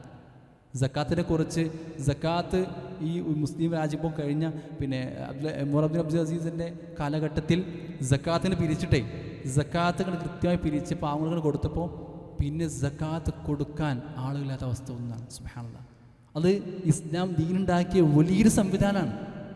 അത് ശരിക്കും തരേണ്ട ആളുകൾ തന്നിട്ടേ അവിടെ കൊടുത്തപ്പം അത് പൂർത്തിയായി. പിന്നെ ആരും കൊടുക്കേണ്ട ആളുകൾ തെരഞ്ഞു പിടിച്ച് കാണുന്നില്ല. ആ രൂപത്തിലേക്ക് ഈ ശരിക്കും ഒരു രാജ്യത്തിൻ്റെ ഫിനാൻഷ്യൽ സ്റ്റെബിലിറ്റിയാണ് എന്ത് ഈ സക്കാത്ത് എന്ന് പറയുന്നത്. അത് ആ രൂപത്തിൽ കാണുകയും മാത്രമല്ല സക്കാത്ത് കൊടുക്കാത്ത ആളുകളെ കുറിച്ച് അബൂബക്കർ പറഞ്ഞ വാചകമുണ്ട്. ഞാൻ എന്ത് ചെയ്യുന്നറിയോ, ഞാൻ അവിടെ അവനോട് ഒരു ഒട്ടകത്തിൻ്റെ കയറാണ് സക്കാത്ത് കൊടുക്കണമെങ്കിൽ പോയി ഞാൻ യുദ്ധം ചെയ്യുന്നതാണ്. അബൂബക്കർ അറിയാം ഏറ്റവും അബൂബക്കർ ഈമാൻ മറ്റു ദുനിയാവിലെ 3 ആളുകൾ ഈമാൻ തൂക്കി വെച്ചാൽ അബൂബക്കർ ഈമാനാണ് ഏറ്റവും കനം തോന്നും അല്ലേ. ആ ഈമാനുള്ള അബൂബക്കർ പറയുന്നത് ഞാൻ അവിടെ യുദ്ധം ചെയ്യുന്നു. ഞാൻ പറഞ്ഞു വരുന്നത് ഈ സക്കാത്തിനെ കൃത്യമായി എന്ത് ചെയ്യേണ്ടതുണ്ട്, വിതരണം ചെയ്യേണ്ടതുണ്ട്. നമ്മൾ കണക്ക് കൂട്ടി അത് നിസാബ് എത്തിയാൽ, അത് ഹൗലെത്തിയാൽ, നിശ്ചയ സമയം എത്തിയാൽ അത് കൊടുത്തിരിക്കണം. അത് അവൻ പാവപ്പെട്ടവൻ അവകാശമാണ്, എനിക്കുള്ള സ്വർഗമാണ് എന്ന് മനസ്സിലാക്കി ആ രീതിയിലാണ് നമ്മൾ എന്ത് ചെയ്യേണ്ടത്, മുന്നോട്ട് പോകേണ്ടത് എന്നുകൂടെ പറഞ്ഞുകൊണ്ട് ഇതിൻ്റെ മറ്റൊരു ഭാഗം എന്താണ് എൻ്റെ നിസാബ്, എങ്ങനെയാണ് ഇതിൻ്റെ കണക്ക് കൂട്ടി തിരിച്ചറിയുക എന്നുള്ള കാര്യത്തിൽ അതിലേക്കൊന്നും പോകുന്നില്ല. ഫിഖ്ഹിയായ വിഷയമാണ് അത്. ഇൻഷാ അല്ലാഹ് എനിക്ക് തോന്നുന്നു നമ്മൾ ഗ്രൂപ്പ് ക്രിയേറ്റ് ചെയ്ത് നിങ്ങൾക്ക് കൃത്യമായി അതിൻ്റെ ഒരു സീരീസ് ഓഫ് വീഡിയോസ് ഇൻഷാ അല്ലാഹ് നിങ്ങൾക്കുണ്ട്. ഓരോ ഇപ്പോൾ നമ്മളിപ്പോൾ സാലറി ഉണ്ടാവും, നമുക്ക് നമ്മുടേതായ ഒരുപാട് ഇൻകം സോഴ്സുകൾ ഉണ്ടാവും.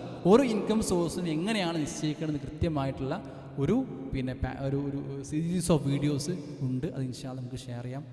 അത് കണ്ടു കഴിഞ്ഞാൽ ഒരുവിധം മനസ്സിലാക്കാൻ സാധിക്കും. ഇതിന് ശേഷം എന്തെങ്കിലും ഡൗട്ട്സുകൾ ഉണ്ടെങ്കിൽ നമ്മൾ Q&A സെഷൻ ഇൻഷാ അല്ലാഹ് സംസാരിക്കാം. അല്ലാഹു സുബ്ഹാനഹു വ തആല നമ്മുടെ ഇരുത്തവും സംസ്ഥാനം സ്വീകരിക്കുമാറാകട്ടെ. ഇൻഷാ അല്ലാഹ് സക്കാത്ത് ഇത് കേട്ടതിന് ശേഷം തിരിച്ചു പോകുമ്പോൾ സക്കാത്ത് കൊടുക്കുന്നവരായി സ്വർഗ്ഗത്തിൽ ഇതേപോലെ ഒരുമിച്ച് കുടുംബസമേതം കൂടാണ് തൗഫീഖ് അല്ലാഹു സുബ്ഹാനഹു വ തആല നേരിക്കുമാറാകട്ടെ. അഖൂലു ഖൗലി ഹാദാ വസ്തഗ്ഫിറുല്ലാഹ ലി വലക്കും വസ്തഗ്ഫിറൂ ഇന്നഹു ഗഫൂറുർ റഹീം. അസ്സലാമു അലൈക്കും വറഹ്മത്തുള്ളാഹി.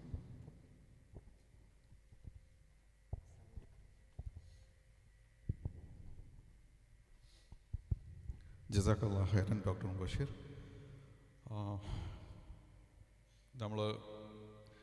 ഞാൻ നേരത്തെ ഫസ്റ്റ് സ്റ്റാർട്ടിങ്ങിൽ പറഞ്ഞ പ്രകാരം സക്കാത്തിൻ്റെ ജസ്റ്റ് ഒരു ഇൻട്രോ ആണ് നമ്മൾ ഉദ്ദേശിച്ചത്. അതിൻ്റെ ഒരു ഫിക്കിയായ അല്ലെങ്കിൽ അതിൻ്റെ കണക്കുകളിലേക്കൊന്നും നമ്മൾ പോകാൻ ഉദ്ദേശിച്ചില്ല.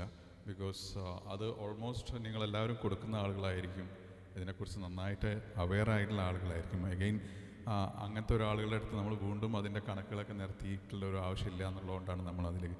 ബട്ട് ജനറലി ഞാൻ സ്റ്റാർട്ടിങ്ങിൽ പറഞ്ഞ പ്രകാരം എന്തുകൊണ്ടാണ് നമ്മൾ ഈ ഒരു മെയിൻ പ്രോഗ്രാം ലേറ്റായി വന്ന ആളുകൾക്ക് വേണ്ടി ജസ്റ്റ് ഷെയർ ചെയ്യാണ്, എന്തുകൊണ്ടാണ് നമ്മൾ ഇങ്ങനത്തെ ഒരു പ്രോഗ്രാം സംഘടിപ്പിച്ചതെന്നുള്ളതാണ്. ഈ സക്കാത്ത് എന്നുള്ള അത് നമ്മൾ നിർബന്ധമായിട്ട് കൊടുക്കേണ്ട സംഗതി, അത് ഒരു വ്യവസ്ഥാപിതമായിട്ട് ഷെൽട്ടർ എങ്ങനെ അതിനെ കൈകാര്യം ചെയ്യുന്നത് എന്നുള്ളതാണ് നമ്മൾ ഈ ഒരു പ്രോഗ്രാമിൽ കൂടെ നമ്മൾ മെയിനായിട്ട് നമ്മൾ ഉദ്ദേശിച്ചത്. നമുക്ക് ജസ്റ്റ് കുറച്ചൊരു ഇൻസൈറ്റ്സ് കിട്ടാൻ വേണ്ടിയിട്ടുള്ള കുറച്ചൊരു ക്വസ്റ്റ്യൻസ്.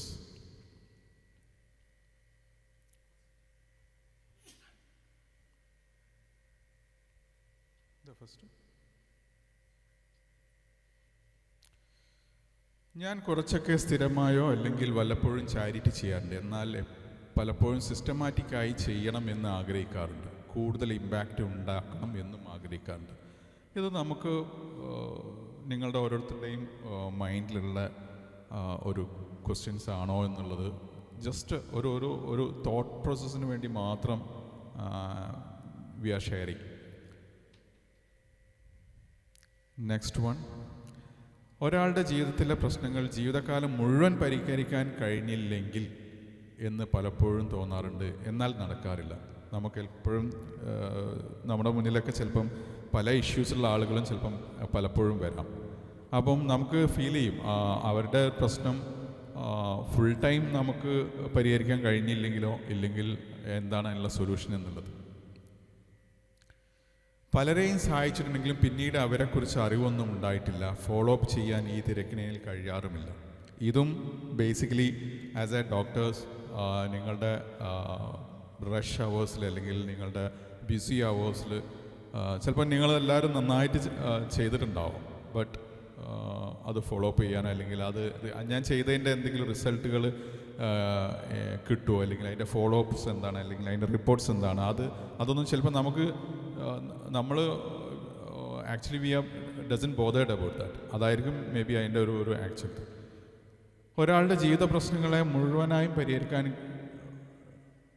ഇത് എടുത്താലല്ലേ,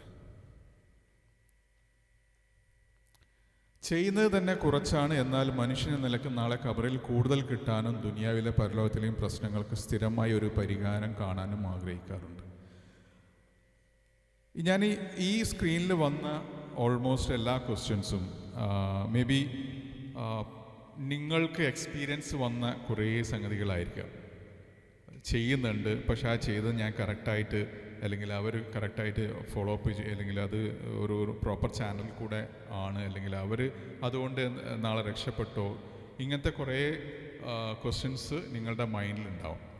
അപ്പോൾ ഇതിനുള്ള ഒരു കറക്റ്റ് ആൻസറായിട്ടാണ് നെക്സ്റ്റ് നമ്മുടെ വൈസ് ചെയർമാൻ അസർ വരുന്നത്.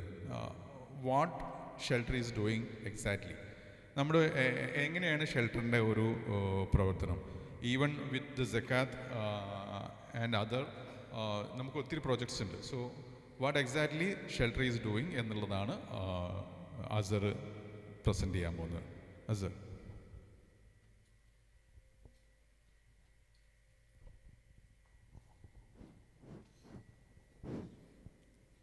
ബിസ്മില്ലാ അൽഹംദുലില്ലാ അസ്സലാത്തു വസ്സലാമു അലാ അഷ്റഫിൽ അംബിയാഇ വൽ മുർസലീൻ വഅലാ ആലിഹി വസഹ്ബിഹി അജ്മഈൻ അമ്മാ ബഅദ്. ഇൻ ഉരീദു ഇല്ലൽ ഇസ്ലാഹ മസ്തതഅതു വമാ തൗഫീഖി ഇല്ലാ ബില്ലാ അലൈഹി തവക്കൽതു വ ഇലൈഹി ഉനീബ്. ഏറെ സന്തോഷമുള്ളൊരു ഈവനിങ്ങിലാണ് നമ്മളെല്ലാവരും ഉള്ളത്. ഇതുപോലെ ഇത്രയും നല്ലൊരു ക്രൗഡ്.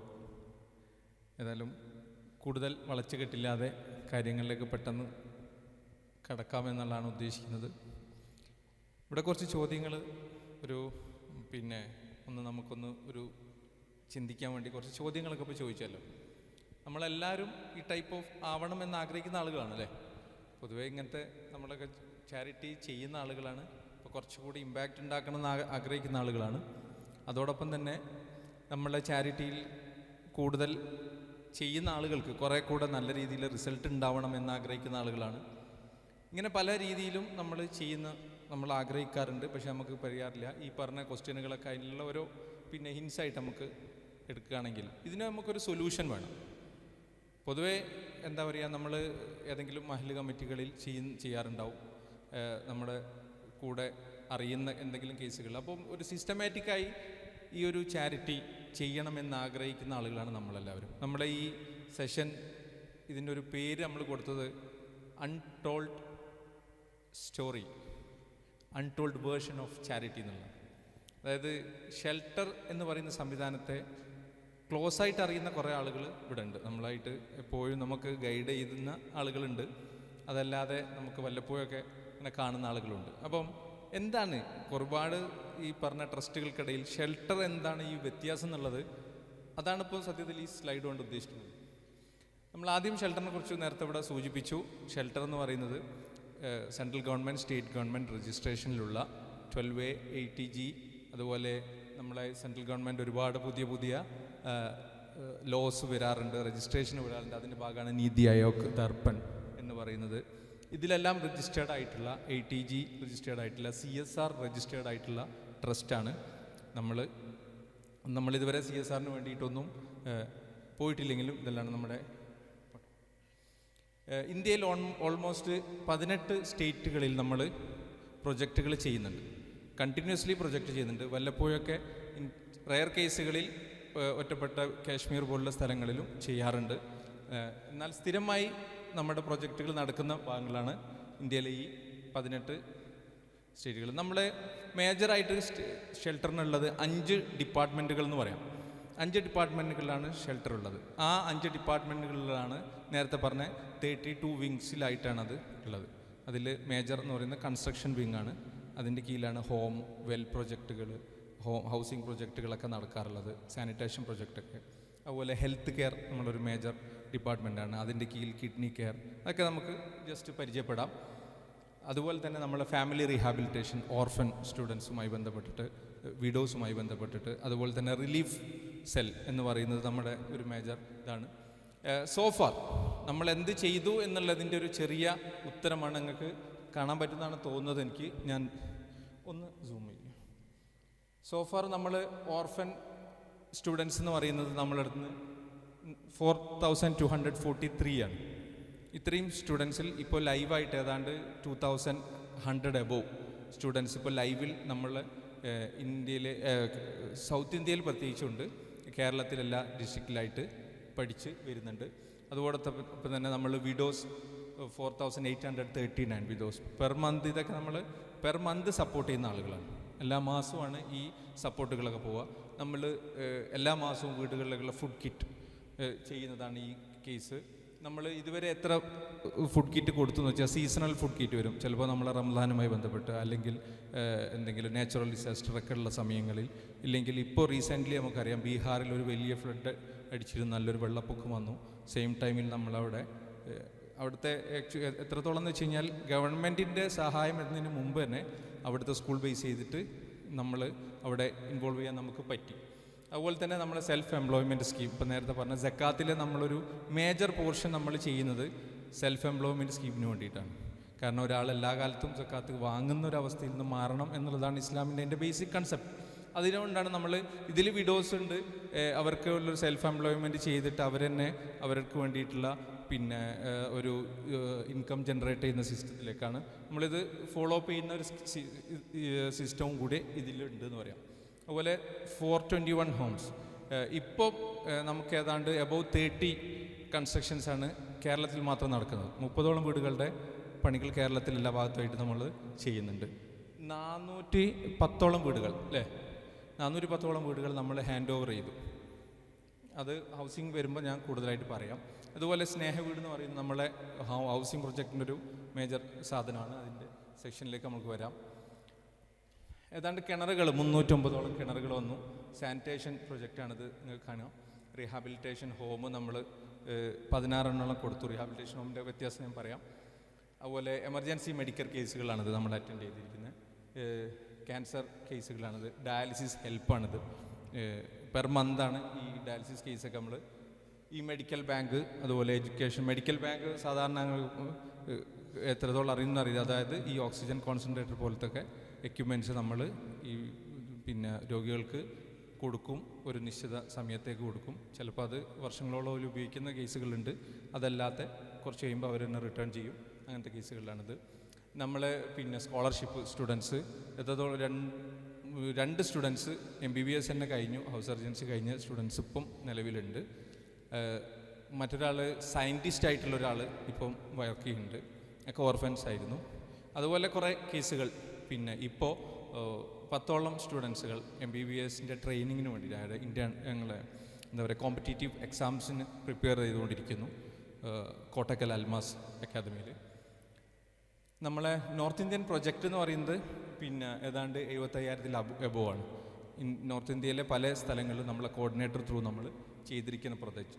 ഈ ആൻറ്റി ഇൻട്രസ്റ്റ് മൂവ്മെൻറ്റ്, ഇത് സ്വാഭാവികമായിട്ട് നിങ്ങൾ കേട്ട് പരിചയം ഉണ്ടാവില്ല. പൊതുവേ ട്രസ്റ്റുകളിലൊന്നും ഇല്ലാത്തൊരു സംഭവമാണ് ആൻറ്റി ഇൻട്രസ്റ്റ് മൂവ്മെൻറ്റ് എന്ന് പറയുന്നത്. നമുക്കറിയാം സക്കാത്ത് നമുക്ക് ഹലാലാണ്, നമ്മൾ നിർബന്ധമായിട്ട് കൊടുക്കണം, എന്നാൽ നിർബന്ധമായിട്ടും വാങ്ങാൻ പാടില്ല എന്ന് പറഞ്ഞൊരു കേസാണ് ഇൻട്രസ്റ്റ് എന്ന് പറയുന്നത്. അപ്പോൾ അതിൻ്റെ സിസ്റ്റമാണ്, അത് നമുക്ക് പറയാം. നമ്മൾ ഉദ്ദേശിക്കുന്നത് ഇതാണ്. ഈ ഷെൽട്ടറിൻ്റെ ഒരു തീം അല്ല ഒരു മോട്ടോ എന്ന് പറയുന്നത് ഈ രീതിയിലാണ് നമ്മൾ മുന്നോട്ട് കൊണ്ടുപോകുന്നത്. നമ്മൾ ഇവിടുത്തെ ലോ വെച്ചിട്ട് എല്ലാ ഈ പറഞ്ഞ നേരത്തെ രജിസ്ട്രേഷൻസ് ഒക്കെ നിലനിർത്തി കിട്ടുക എന്ന് പറയുന്നത് ഇപ്പോഴത്തെ ഒരു സെൻട്രൽ ഗവൺമെൻറ് ലോ വെച്ചിട്ട് ഭയങ്കര ടഫാണ്.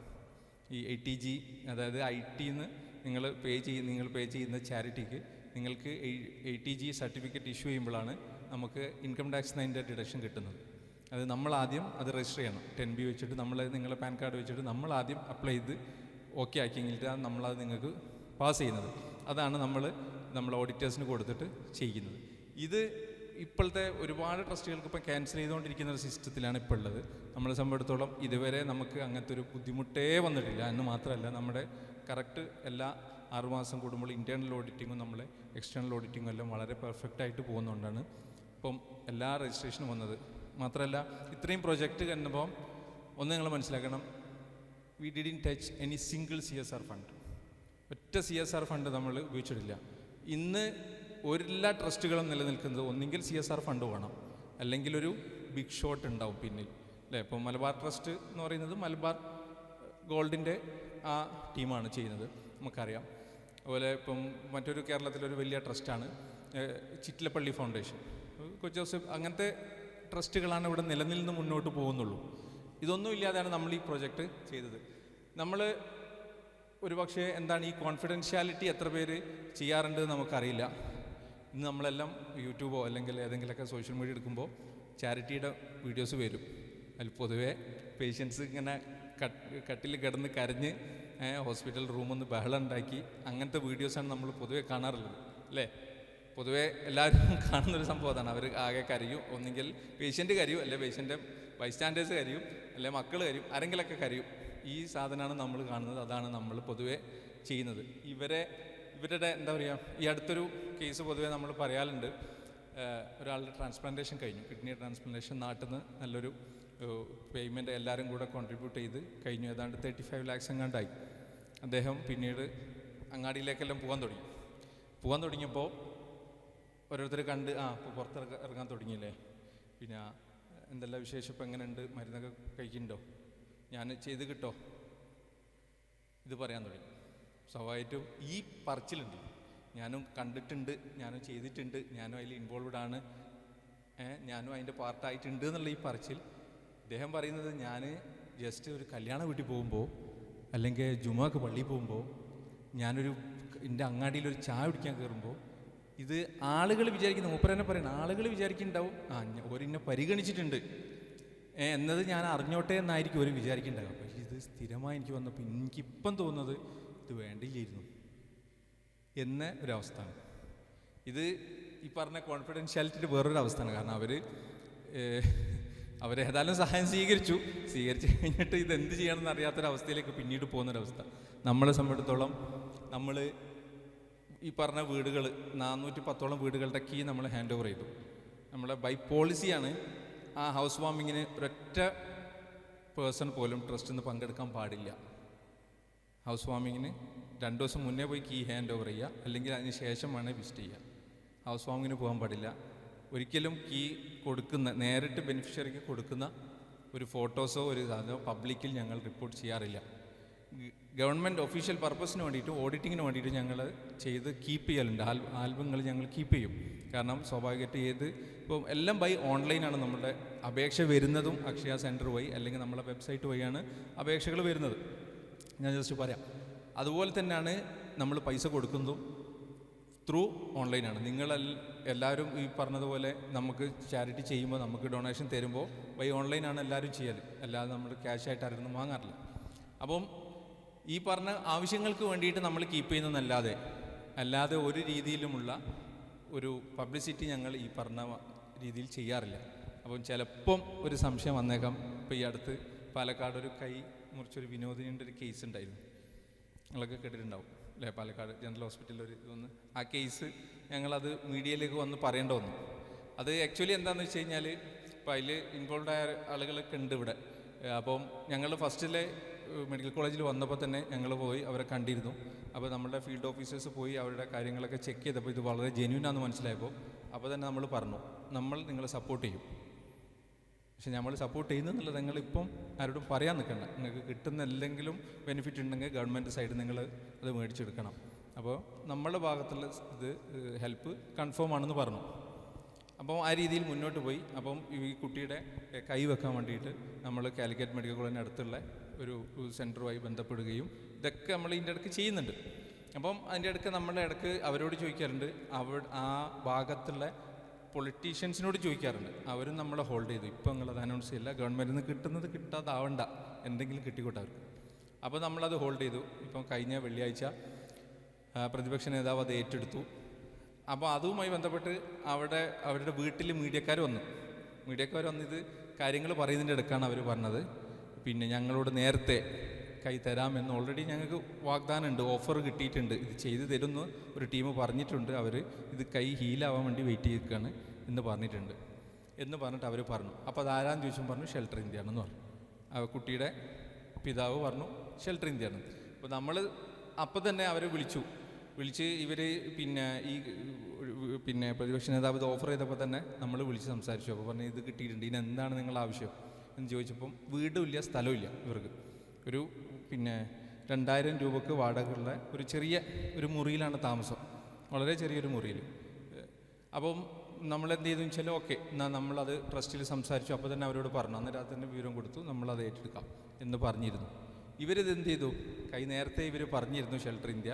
ഇപ്പം VD സതീശൻ ഇത് ഏറ്റെടുത്തുകൊണ്ട് ഷെൽട്ടർ എന്ത് പറഞ്ഞു, വീട് ഞങ്ങൾക്ക് തരാം എന്ന് പറഞ്ഞു. അപ്പോൾ അവർ ചോദിച്ചു അതാരാ പറഞ്ഞു ഷെൽട്ടറിൻ്റെ, എന്നാൽ ഷെൽട്ടറിൻ്റെ നമ്പർ വേണമെന്ന് പറഞ്ഞു. അങ്ങനെ മീഡിയയിലൂടെ അവർ ഷെൽട്ടറിനെ പറയുകയും ചെയ്തു. ഷെൽട്ടറിലേക്ക് പിന്നെ മീഡിയക്കാരെ വിളിയായി. അപ്പം ജസ്റ്റ് ഞങ്ങൾ ഒരു ടീമിനോട് മാത്രം പറഞ്ഞു ഓക്കെ ഞങ്ങളത് ചെയ്തിട്ടുണ്ട്, ഞങ്ങളത് ഏറ്റെടുത്തിട്ടുണ്ട് എന്ന് പറഞ്ഞു.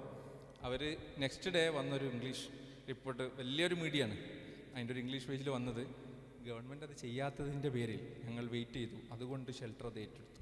അപ്പം ഇത്തരം വാർത്തകൾ ഞങ്ങൾക്ക് എത്രയായാലും നന്നാവില്ല അല്ലേ. വെറുതെ നമ്മളൊരു എന്താ പറയുക അങ്ങനത്തെ ഒരു രീതിയിലേക്ക് പോകണ്ടല്ലോ. അപ്പോൾ ഞങ്ങൾ തന്നെ നെക്സ്റ്റ് ഡേ ഇവിടെ പ്രസ് ക്ലബ്ബിൽ മീറ്റ് വിളിച്ചു, ഇത് ക്ലിയർ ചെയ്തു. ഇതാണ്. അല്ലെങ്കിൽ ഏതെങ്കിലും രീതിയിൽ വാർത്തകൾ പോകുമ്പോൾ ഒരു ട്രസ്റ്റ് എന്നുള്ള നിലക്ക് ഇപ്പോഴത്തെ നമ്മുടെ ഒരു സിറ്റുവേഷനിൽ എന്തെങ്കിലുമൊക്കെ ഒരു ബുദ്ധിമുട്ടുണ്ടാക്കാൻ ചിലപ്പോൾ പറ്റിയേക്കാം. അപ്പോൾ അതിലേക്ക് പോകണ്ടെന്നുള്ള നിലക്ക് നമ്മൾ ക്ലിയർ ചെയ്താണ് ആ കേസ് മാത്രം. ഇതിൽ നമ്മളെ വിങ്ങുകളിൽ നേരത്തെ പറഞ്ഞതിൽ ഏറ്റവും മേജർ എന്ന് പറയുന്നത് ഓർഫൻ കെയർ ആണ്. ഇപ്പോൾ ലൈവിൽ ഇപ്പോൾ നിങ്ങൾക്ക് അറിയാം നമ്മൾ സ്റ്റാർട്ട് ചെയ്യുന്നത് ഒറ്റ നിബന്ധന അതിലുള്ളൂ, പിതാവ് മരണപ്പെട്ട കുട്ടി 10ാം ക്ലാസ് വരെ ഉള്ള ഏത് കുട്ടികളെയും നമ്മൾ എന്ത് ചെയ്യുന്നു, നമ്മൾ ഏറ്റെടുക്കും. ആ കുട്ടിയുടെ 4000-ലധികം കുട്ടികൾ ഞാൻ നേരത്തെ പറഞ്ഞത് കഴിഞ്ഞു. ഈ കുട്ടികളിൽ അവർക്ക് നമ്മൾ ചെയ്യുന്നത് എന്താണെന്ന് വെച്ച് കഴിഞ്ഞാൽ ഒരു വിർച്വൽ പാരൻറ്റിംഗ് ആണ്. അഥവാ പണ്ടത്തെ യത്തീംഖാന സിസ്റ്റം ഇപ്പം പലയിടത്തും എന്താണ് ഫ്ലോപ്പാണ്, നമുക്കറിയാം. പല യത്തീംഖാനയിലും കുട്ടികൾ വളരെ കുറവാണ്. കാരണം ഒരു ഉമ്മമാരും അങ്ങനെ തയ്യാറാവുന്നില്ല കുട്ടികളെ കൊണ്ട് ചാക്കാനും. അങ്ങനത്തെ ഒരു അവസ്ഥയിൽ നിന്ന് ഇപ്പോൾ കുറേ നമ്മളെ എന്തൊക്കെ സൊസൈറ്റി മാറിയിട്ടുണ്ട്. അപ്പോൾ നമ്മളെന്താ ചെയ്യുന്നതെന്ന് വെച്ച് കഴിഞ്ഞാൽ ഈ കുട്ടികളെ ഒരു കുട്ടീനെ ജസ്റ്റ് ഒരു പൈസ കൊടുത്ത് പറഞ്ഞേക്കല്ല നമ്മൾ ചെയ്യുന്നത്, മറിച്ച് ആ കുട്ടീൻ്റെ ഓരോ വിഷയങ്ങളിലും ഞങ്ങൾ ഇടപെടുന്നുണ്ട്. മന്ത്ലി കേരളത്തിൽ 15 സെൻറ്ററുകളിൽ നമ്മളൊരു മീറ്റ് എല്ലാ മാസത്തിലെയും അവസാനത്തെ ഞായറാഴ്ച നമ്മളൊരു മീറ്റ് വിളിക്കും. മീറ്റിലേക്ക് അവർ അമ്മയും മകനും അല്ലെങ്കിൽ അമ്മയും മക്കളും വരും. അവർക്ക് ഒരു മോറൽ ക്ലാസ്, ഒരു കരിയർ ഗൈഡൻസ് അല്ലെങ്കിൽ അതുപോലുള്ള ക്ലാസ്സുകൾ നമ്മൾ കൊടുക്കും. അവരവിടെ കുറച്ച് സമയം ഉണ്ടാകും. അതിലാണ് ഞങ്ങൾ ഇവരുടെ ഗ്രോത്ത് മനസ്സിലാക്കുന്നത്. കാരണം ഒരു ഡോണർ, ആ ഡോണർക്ക് ഞങ്ങൾ പീരിയോഡിക്കൽ റിപ്പോർട്ട് കൊടുക്കണം, ഈ കുട്ടിയുടെ സ്റ്റാറ്റസ് എന്താണ്. ഇപ്പോൾ ഈ കുട്ടീനെ അറിയാം, ഡോണർക്ക് അറിയാം, ഞാൻ അതിൻ്റെ സർട്ടിഫിക്കറ്റ് കാണിച്ചിട്ട്. അപ്പോൾ നമ്മൾ ഇവർക്ക് പ്രൊവൈഡ് ചെയ്യുന്ന സർവീസ് എന്ന് പറയുന്നത് ഈ പറഞ്ഞതുപോലെ അവർക്ക് മന്ത്ലി സ്കോളർഷിപ്പ്, നമ്മൾ അവർക്കുള്ള എഡ്യൂക്കേഷൻ്റെ സപ്പോർട്ടിന് വേണ്ടി പൈസ അയച്ചു കൊടുക്കും. ഈ പറഞ്ഞ എല്ലാ സിസ്റ്റങ്ങളാണ് നമ്മൾ ചെയ്യുന്നത്. അവരെ പേഴ്സണാലിറ്റി ഡെവലപ്മെൻറ്റിൽ ഇടപെടുന്നുണ്ട്, കരിയർ ഗൈഡൻസ് ഉണ്ട്, അവരെ ഹെൽത്ത് കെയർ ഉണ്ട്, അവർക്ക് മന്ത്ലി അവയർനെസ് ക്യാമ്പ് ഉണ്ട്, ഞാൻ നേരത്തെ പറഞ്ഞ മീറ്റുകൾ. അവർക്ക് അതുപോലെ തന്നെ എഡ്യൂക്കെയർ ഉണ്ട്. ചില ആളുകൾക്ക് എന്താ പറയുക വീട് ഇല്ലാത്ത ആളുകളുമുണ്ട് ഓർഫൻ കെയർ. അപ്പോൾ നമ്മളത് നമ്മുടെ ഹൗസിങ് കൺസ്ട്രക്ഷൻ വിങ്ങിൽ പറഞ്ഞിട്ട് ഹോമായിട്ട് ചെയ്യും. ചില ആളുകൾക്ക് എന്താ ഹെൽത്ത് ഇഷ്യൂസ്, സീരിയസ് ആയിട്ടുള്ള വരുന്ന എന്തെങ്കിലും ഹെൽത്ത് ഇഷ്യൂസ് ആണെങ്കിൽ അതും നമ്മൾ തന്നെയാണ് കൈകാര്യം ചെയ്യുന്നത്. ഈ രീതിയിൽ നമ്മൾ ഇവർക്ക് പോവും. ഇതുപോലെ തന്നെ ആനുവൽ റെസിഡൻഷ്യൽ ക്യാമ്പുകളിൽ ഇവർ പങ്കെടുക്കും. ഇവരുടെ ഉമ്മമാരുടെ അടക്കം നമ്മൾ ഇത് കാര്യങ്ങൾ നമ്മൾ നോക്കുന്നുണ്ട്. അപ്പോൾ ഇതെങ്ങനെയെന്ന് ചോദിച്ചു കഴിഞ്ഞാൽ കേരളത്തിൽ മൊത്തമായിട്ട് 181 മെൻറ്റർമാർ നമുക്കുണ്ട്. ഒരു മെൻറ്റർക്ക് ഒരു 10-ൽ കൂടുതൽ ഫാമിലികൾ ഉണ്ടാവും.